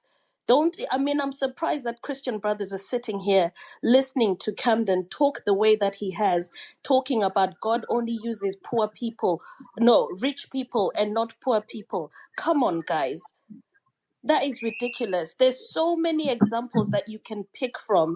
But if you're going to allow someone to use an example of a few elite in the Bible and forget about Lazarus, the poor man, he forgets about all the other examples in the Bible, that's not right. We can't just make blinkered statements like that and then try and suppress other people's faith. People harness their faith for different reasons. And it's not just a poor man's religion. It's not just poor people. We've got intellectual people that believe in God. We have people that are philosophers that believe in God, experts that believe in God and the power of the Almighty and the spiritual aspect of that. So for people to come here and damn a whole book that they have chosen to misunderstand is ridiculous. Thank you. It's good to see all of you. First of all, we spoke about all religions. Wait, we spoke about all religions. We did not finger point Christianity. What you've just said is just an emotional tirade. Don't question my beliefs. No, That doesn't you help. are You questioning need That our doesn't. Jesus. No, beliefs. I'm listen. not You've had questioning your. your No, belief, no, no, Albo. no. I Listen, came here and listen. listened to You, 30 minutes of a yeah, but you. Christian man Excuse me. damning Yeah. Christianity so that he could fit into this whole society of manship. Yes, you may have spoken on So you different shouldn't faiths, question. You but the shouldn't thing is, question if his you're religion. determined to not understand the Muslim doctrine or the Christian doctrine, stay out of it. Be Why? political. Why should I stay Be out of it? political or be correct That's in your nonsense. politics. That's nonsense. You You can't do turn not around and decide. speak about Maboko, you do slavery not in decide what I Christianity talk about. and forget You about don't decide. slavery in Oh, your own adaptations. Excuse me. You It's finished your ridiculous to tirade. hear men speak like that. You're a man, Okay, for goodness sake. You excuse should be me. Can you walking mute in a yourself? particular Oh, authority to show that you walk in a particular authority. But to be speaking in such foolishness in front of women as well, and then you shut guys up. call No, yourselves no. red pill. This the Come thing. This on, the man. thing. You are just going on about now. You No, see, I'm you've not going spoken on your about bit. No, anything. listen. I'm Wait actually for me. countering You your finished. You arguments here. finished. You said you You spoke finished. about the different You faiths. finished. Trust me, Didn't Albo, you I finish? can speak over you until Kibe mutes all our mics. So Okay, if we're go going on. to have an intellectual conversation about this, let's do it properly. Camden was So here you come to protest. damning a whole faith, and he So what are you focused on the protesting about? Christian faith. Exactly. And my point to that is, if you're not a Christian, you will not look at the Christian doctrine in accordance to how it was written, right? If So you were, know. if you were, there's some Christians that For are you, also you are the critical of the expert. Are you Muslim the expert? doctrine, but they're all. Are you the expert? So Are you the you know. expert who knows how everybody must practice their Christianity? Are you the expert? But that's the thing, though, What Albert, because you arrogance? guys were What sitting here talking like unwarranted you were arrogance? You experts. don't know much.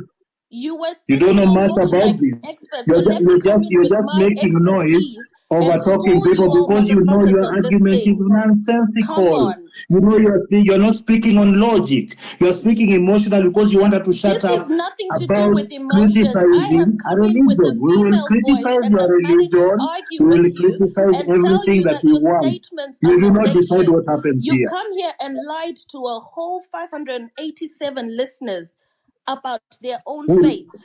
People who submit to lied? different faiths Who and they lied? know what that faith evidences for them. Whether they're in It doesn't poverty evidence and they anything. harness their faith to It believe that evidences they can irrational do tyrants better like in this. life, they will do that. So back up your statements. If you want somebody to bring you facts, bring facts to the table. Don't just bring empty arguments and use bad examples.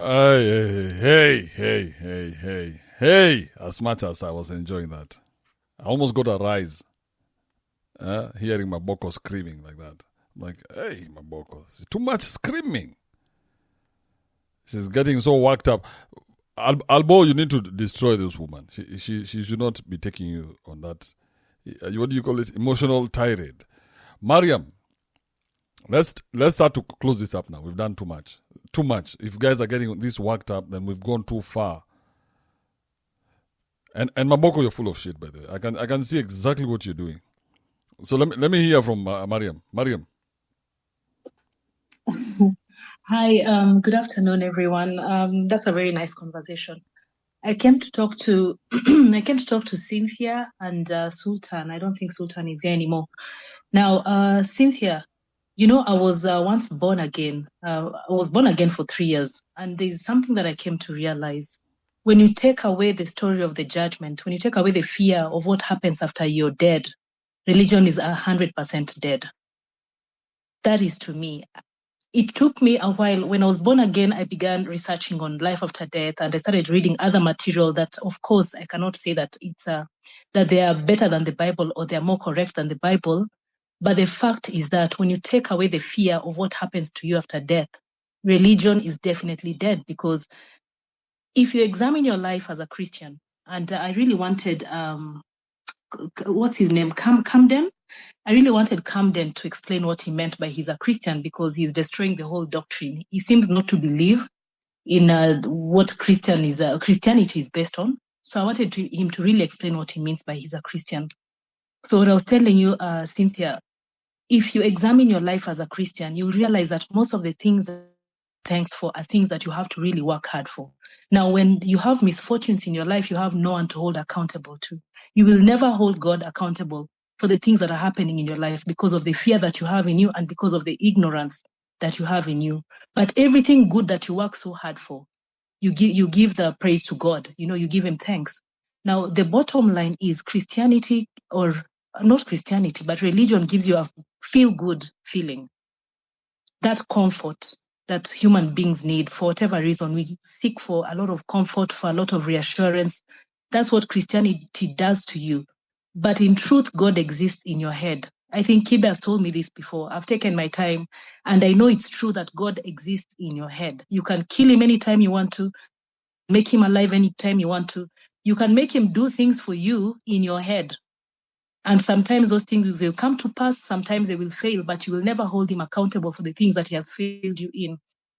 Now, there are some two pastors who I know of who tried to prove the existence of God, meaning these people really did believe that God exists. One of them, I think, was trying to prove using a scorpion.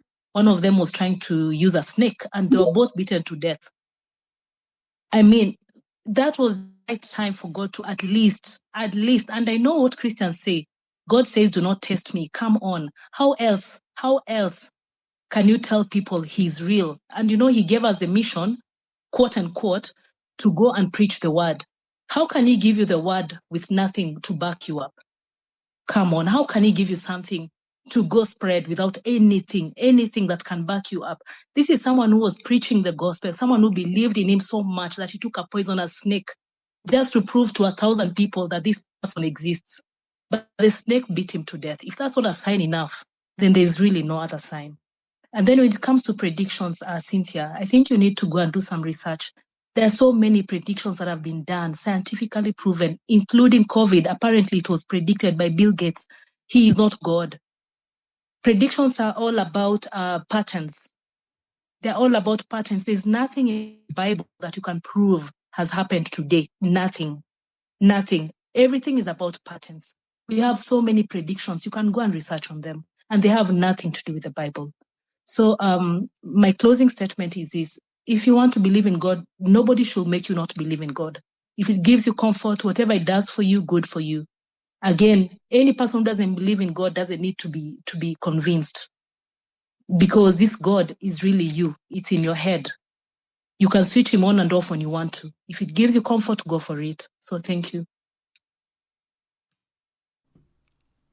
I'm sure Maboko is frothing at the mouth right now. She was like, shit, even Mariam? She thought it was just a male-dominated thought. Oh, man, this man, we have to counter the way the men are thinking. This is like, Mariam, that bitch. That crazy bitch. God is in the head. What is she talking about? I thought those are secrets we kept for ourselves. God damn it. All right, gentlemen, let's start to close this shit up. Because Maboko, I know what Maboko was here to do. She was here to destroy our space. Just imagine the diabolic nature of the woman. She just saw us having such a good time, shitting on Christianity, and she was like, no, let me go and shit on them as they shit on Christianity. I mean, you just force Andrew to mute while at it. Yeah, let me go shit on these people as they shit on something else. They are having too much fun shitting. Oh, man. So, Luide, are you here? Luide, I'm coming to you, K. Santino. Let's close it up as quickly as possible. K. Santino, did you say anything? You've not said anything the whole time, have you? Oh, my friend, I was enjoying the conversation. The religious wars today was real, man. I think we kind of combined 5 or 6 Fridays or something, man. The amount of religious talk, and the people came with knives. I'm not surprised, Maboko. If this was an office, she would have brought a gun today, man. She got so worked up, bro. She got so worked up. I don't know what's going on. Maybe menopause is a thing. You know, when chicks get older, they get hornier. I don't even know why they get horny. That's nature's cruel way of telling them that you're fucked. What was it? Bitches get horny, niggas die? Oh, yeah. Yeah. That was a moment for it, Santino. No, but you came with, but Moko, I have only one thing to say. We, as much as you have the right to believe in religion, people have a right not to believe it as well. That's what I'm going to say. As I know it hurt, and people are angry about it got you riled up, but a lot of people generally do not believe in it. So let them not believe. Atheist is a functioning group that has been going on for a while. Some of them are very smart. I don't want to say religious people are not smart, but some people who are very educated are atheists. Before you go there, wait, let me say my submission before you come after me. I know you come with knives. I saw what you did to Alberto over there, and I've been having a good day. Anyway, let me tell you my submission.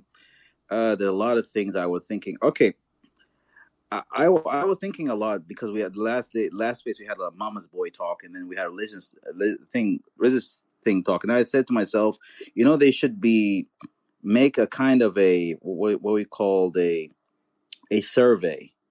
They should make we should have like a survey created in the space or within anything, and the survey that they're having should be the survey would be, am I a mama's boy, or am I dating a mama's boy? And one of the red flags in that survey must be a person who is very religious. Very religious should be one of the checklists of the things to put to the person in a mama's boy status. Because I did notice, what's it called? If you look at a lot of families, most of the fathers, they're not going. I mean, they drop the people to church, but I don't think that most of the fathers are generally religious. Or if the father gets divorced, the first thing he stops doing is stops going to church. So I think when you see a person who is super religious, the mama was very strong in their head. That's my submission. Back to you, Kibe. That's very true. That's very true. You are absolutely right. Especially the Christianity, not just religion, Christianity. This is a sign of being dominated. You have been dominated, that you have no will of your own. You cannot even ask questions. But yeah, it's a religion. Religion is just nonsense. The moment you become a man, you're supposed to reject everything that they have told you and find it out for yourself. The way we did it when we were boys. Like, you don't tell me what I will do. I will find out what I can and cannot do. Don't tell me who God is. I'll find out who God is. How dare you come to me and tell me this is God? The arrogance of that. Imagine you stand and tell me this is God. I look at you and the problems that you have. I'm like, how would you know God, bro? You don't own a cattle. Forget it, on 1,000 hills. You don't have a single cow. Sakari, do you have anything you want to say?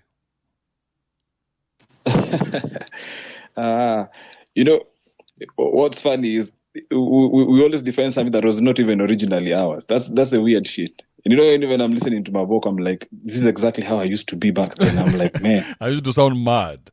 Well, I was exactly like that, bro. You could not tell me anything different. I used to put people down like that. You cannot talk to that about my God. That time I wasn't, he's never spoken to me. I've never seen him. He was introduced to me by somebody else. I cannot tell you a single place where this guy exists or I can see. I mean, that's how it is. But anyway, my final submission, I wanted to ask Cynthia something. Cynthia, are you there?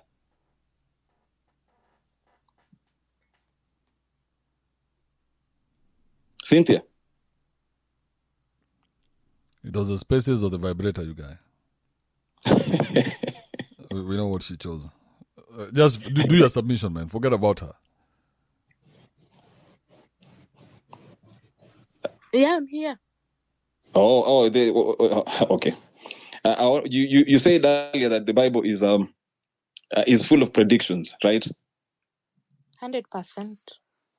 So have you come across the Epic of Gilgamesh? Have you read that document? The Epic of Gilgamesh? I don't know about that. Okay, write that one down. How about the Emerald Tablets of Thought? No. 7 Tablets of Creation? No. Okay, you go look for those documents. But what I wanted to tell you is these documents were not available to us back then because there was no internet and all that back then. But these documents, most of them were discovered, like some of them in the 1940s. Yeah? And you see, like something like that Epic of Gilgamesh is like it is exactly the same story of the Noah's flood.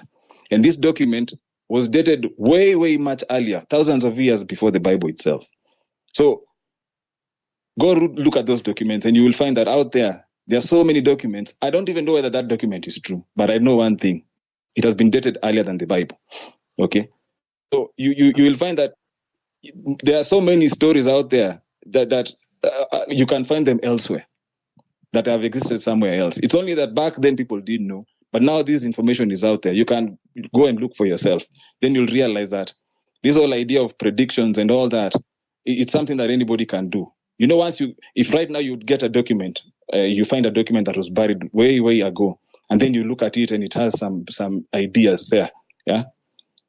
And you can see these ideas are things that might be used later. You might decide to come up and come up with that design, or if it is something, and then you come and tell people that this document was there way before, and you can see that whatever it is saying, it has come to pass now.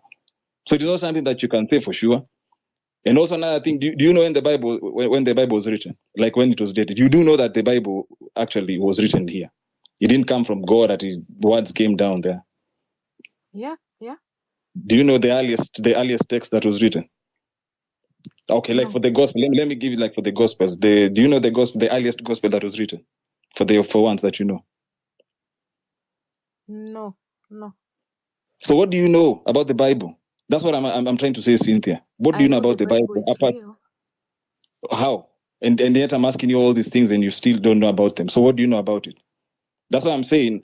There's more to the Bible than what you've been told in catechism or in class or in whatever. When you go, back then when we were growing up, there was no internet.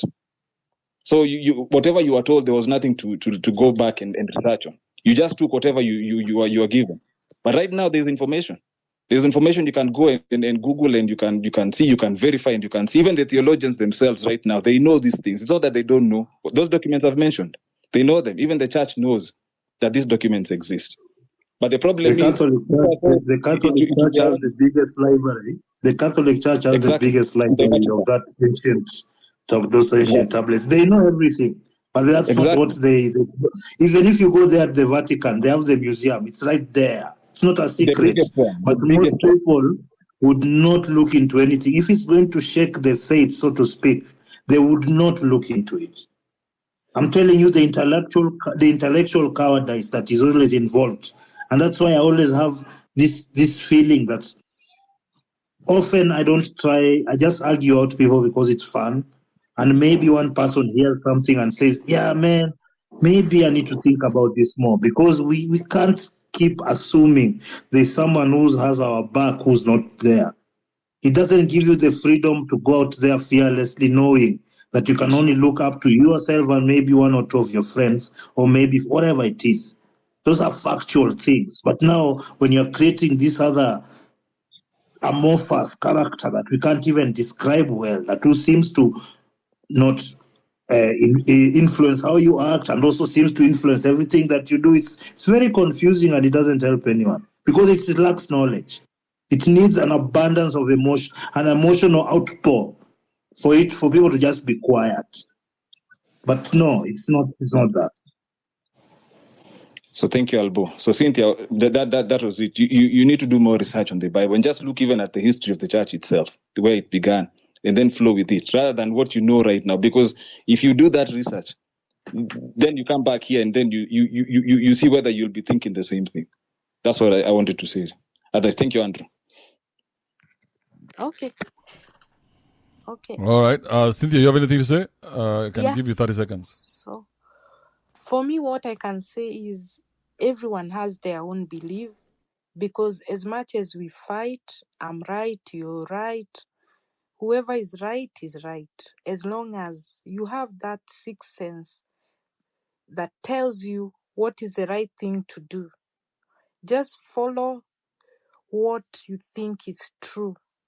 Don't let anyone indoctrinate you, because everyone has their own way. So let us just do what you think is right for you. That's all I can say. Cynthia, on that, I totally agree with you. I totally agree with you. Yeah, I am 100%. As long as you don't come knocking on my door on a Sunday asking me to follow you or follow your God, I totally agree with you. As long as you don't wake me up with all these prayers. Yes, or trying to convert my kids to join your shit. You do what you want to do. You believe in whoever you want to believe in. If you want to take a cow and say, this is my God, you do that. As long as when I'm slaughtering my cow, I want to eat, and you don't come and tell me, hey, you cannot slaughter your cow because it's God.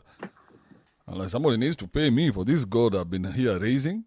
God damn it. All right, thank you, Cynthia. Okay, welcome. Thank you. Yeah, God is also taking my cow. Imagine God could not even become an octopus. He became a cow. God damn it.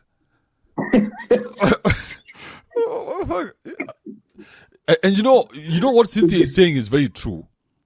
Is that everybody should believe exactly what they believe in. As long as your belief does not cross over from you to me, we are fine. You can believe anything, bro. You can believe you came from dirt, from monkeys. You can believe anything you want. Even you can believe you're a banana. You can believe you're a woman if you're a man. If you're a man, you're a woman. You can believe anything as long as that stays in your imagination. When I tell you it's 20 bob to get to town, it's 20 bob. It doesn't matter what you believe. 100%. I would, Mr. Andy, wacha nifanye leo nimekaa hapa sana. Ka final submission. There was something that was bothering me throughout the argument. Is maybe just a little, maybe advice, if you like. Every time you challenge something you hold dear, or a principle or an idea that you've held for so long and you believe, every time it's challenged, for everyone it's painful. But somebody who's gone through that process of having to question what they believe and come out the other side, it's much better than this hula baloo and this made up stuff. It's much better. But people are so afraid to do it, so we keep on repeating lies generation after generation. At some point, the lie will be broken by the truth. That's what I strongly believe. The way we are going, you are not going to be able to just make things up and just, try and pass it off as something. And you're not going to drown people by shouting either. Because eventually the lies will stop making people money and making people happy. And then we'll see.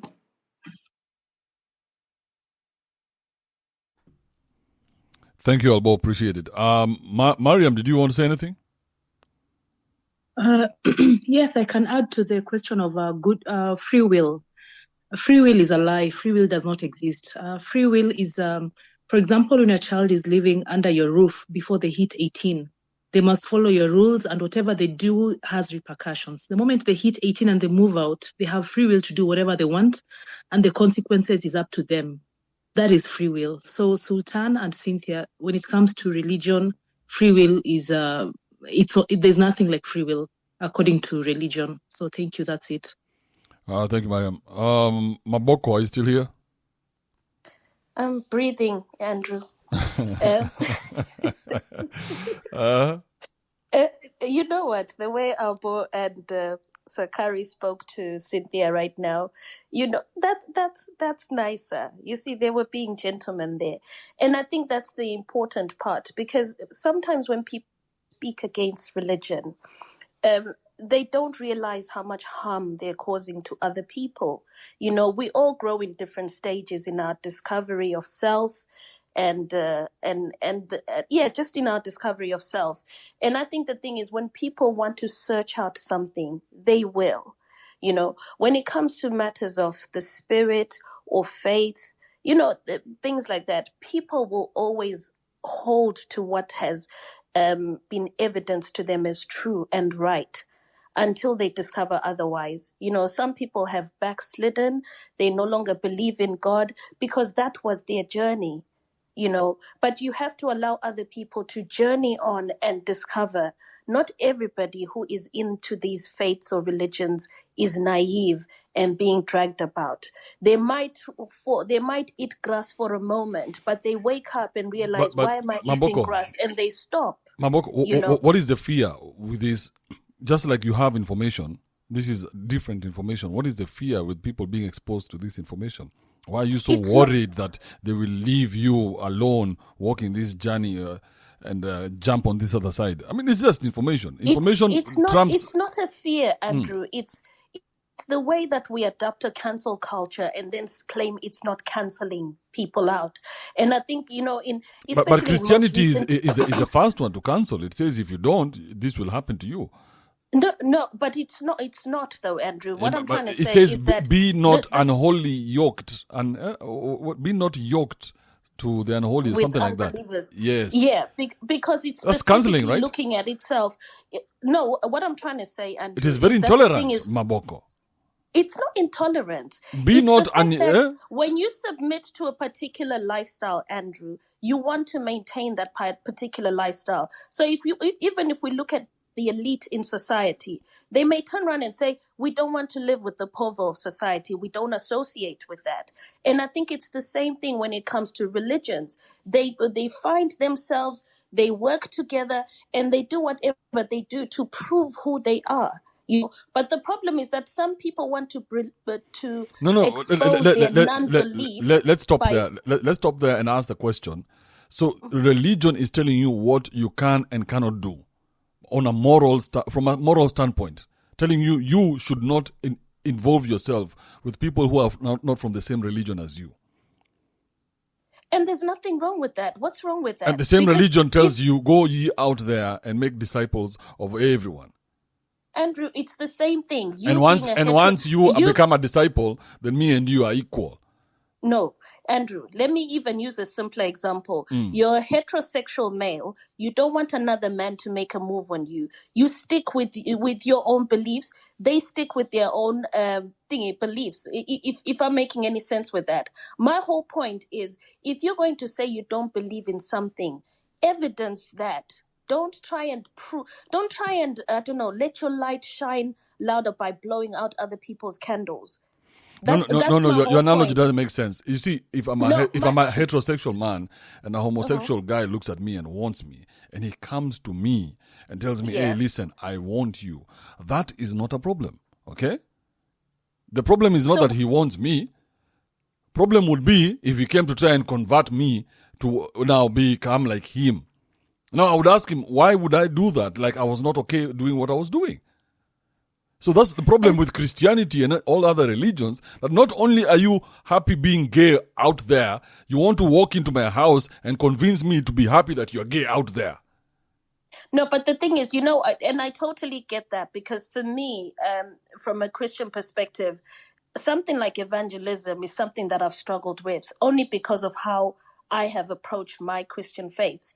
And I say that because I believe that if I carry myself in a particular way, you would become curious of my lifestyle. How do you do this? How do you manage this? And then I will then reveal this amazing God that makes it possible for me. This superior lifestyle, yes. But the thing is, but now you don't have a superior lifestyle. So we don't want anything about you because your lifestyle is as inferior as someone who does not have religion. In fact, I dare put it to you this way, Maboko, is that people who have less religion live a far more superior life to the ones who have more religion. Because that's what they tell themselves. But if you ask someone, that's the evidence. I mean, they will say the same thing. But one thing that I like about what Sakari said is that, there's people who will seek out the basis of some religions and find out histories that they do not enjoy about their own practices. But the thing is, there's certain physical practices that people have done throughout history that could damn any other believer in that particular you're being faith. disingenuous. Listen to this point so that we can close it up. In the ghettos of Soweto and wherever else you guys come from, because I know the ghetto of Kibera has a very large number of churches, okay? But when I go to Karen and these other places, there are one or two churches. It's not a big deal. A church is not business like it is in Kibera, where people are poor. So the evidence of God is not displayed in the where people believe in God more. The evidence of God is displayed where people believe in God less. So what you're telling me is that this religion of yours has no results, because where there is no religion, there is God. I mean, Maboko, from the way you speak, you must have traveled the world, right? You must have traveled at least 2 countries. Let me say 2 countries. And in those 2 countries, you must have gone to the affluent neighborhoods. You must have seen how those people live. These guys have gates that you click, the gate opens itself. These guys buy cars new. You know, Maboko, have you ever driven a new car? I have driven a new car, Andrew.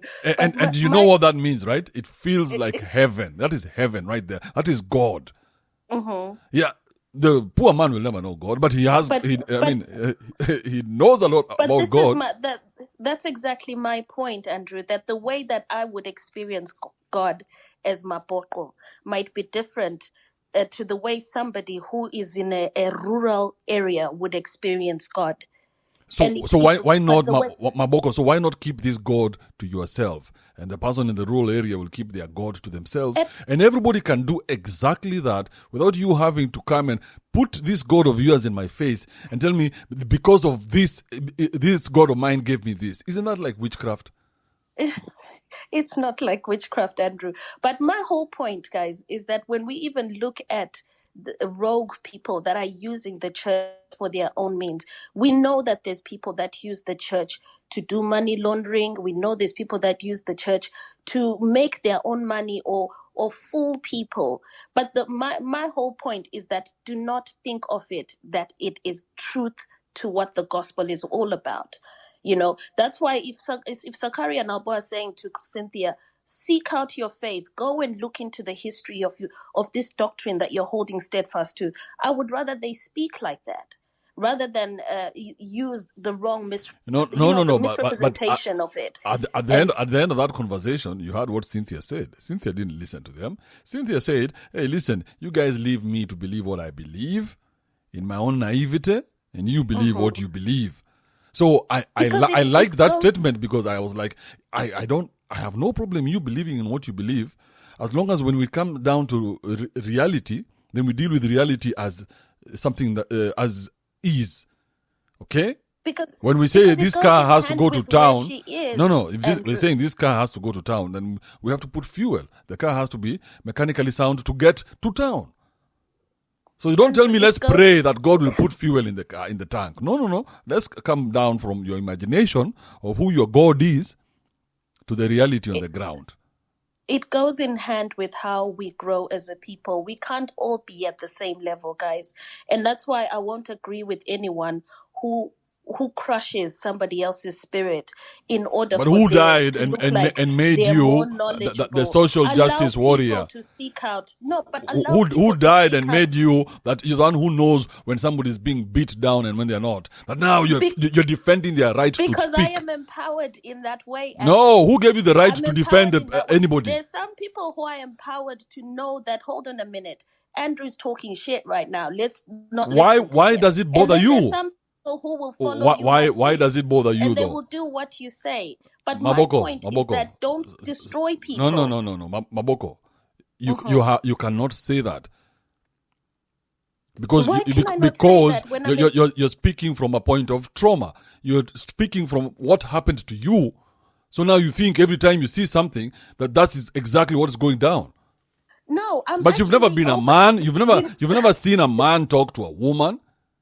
I mean, you've never been a man talking to a woman. You've never been a man talking to a man. So you don't know how these things look like. And here you are now. When you saw Sakari and hold up, Maboko. When you saw Sakari and Albo, was it Sakari and Albo having the time of their life, disappearing into this conversation, and now you think that it's an attack because for you, every time you encounter a man, it's always an attack. right? So you saw it as an attack, and you saw Uh-huh. Sakari and Albo attacking Cynthia.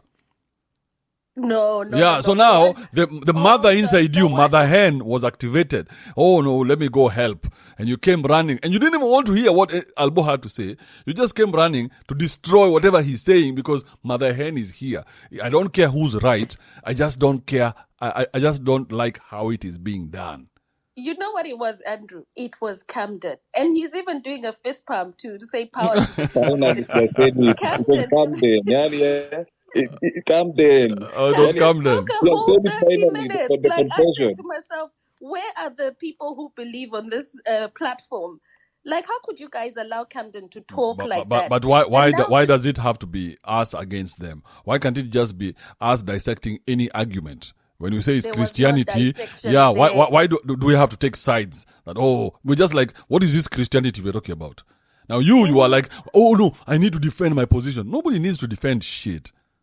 Kibe, that position needed to be defended. And I think Albo and Sakari, I will even bring them water to wash their hands because they spoke so well, at the end. Please. Mama, So- Mama, finish your point. We're done. Andrew, you know, what even made her come in is because Camden said I'm a Christian. If Camden had not said that, she would not have come in.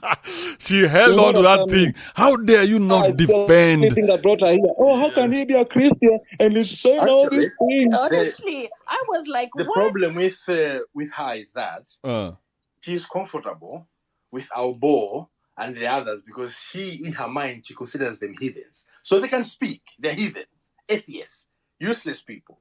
But when a man comes and says, actually, I'm a Christian, but I've got these questions, these holes that I'm finding in my faith, she gets irritated.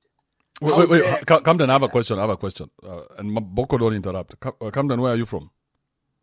Malawi. That's why Maboko cannot allow you to talk. Explain that. It doesn't matter. These South Africans, they look down on everybody else in Africa. So when you start to talk as a man, they're like, fuck that guy. It doesn't matter what you are saying. She has no problem with Albo.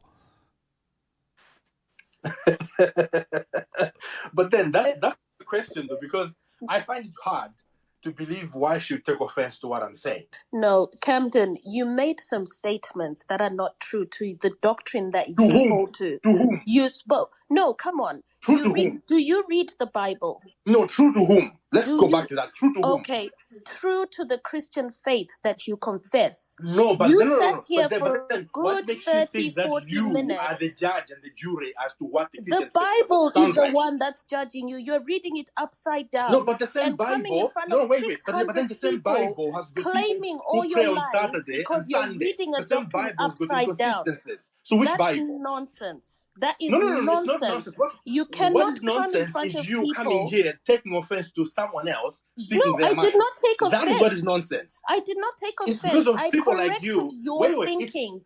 Your it's thinking because of is people so like you. flawed We have had wars over in this a continent. doctrine that you confess. If you're going to confess a I'm not doctrine, make confessing sure anything. you're well read in it. I haven't How are you going confessed to come in anything. front of people and claim that God only uses rich people?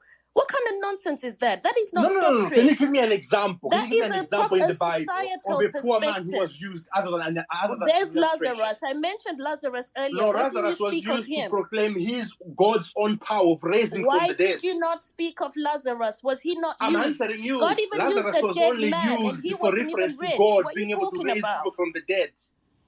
There was a Nothing dead else. man now that was used. Okay, guys. There's no mention of Lazarus. Guys. Okay. Now we're done. I think with this conversation, Lazarus and everybody else.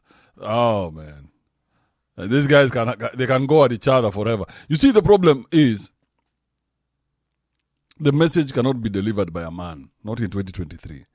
If there's a message to be delivered, it has to be delivered by a woman. So the way the women infiltrated the men, we have to infiltrate the women. We have to find our own woman to be delivering the message. Send our own sleeper cell, so to speak. Camden and Maboko, thank you for coming. Let's close this up. Sakari, Asante, everybody else, Tribalist, Albo, the rest. Luide, let's meet tomorrow. You came late. Yeah, that was a very interesting discussion. 5 hours, 56 minutes. God damn. What a life, huh? Life is good, jolly. I will see you guys tomorrow, same time, same place for Open Mic Fridays. Do enjoy your afternoon if you're in afternoon. If night, do enjoy your morning. Whatever it is that you're doing right now. Also remember to join my patreon.com/KibeAndrew for where all these conversations go to live. I will see you tomorrow, same time, same place.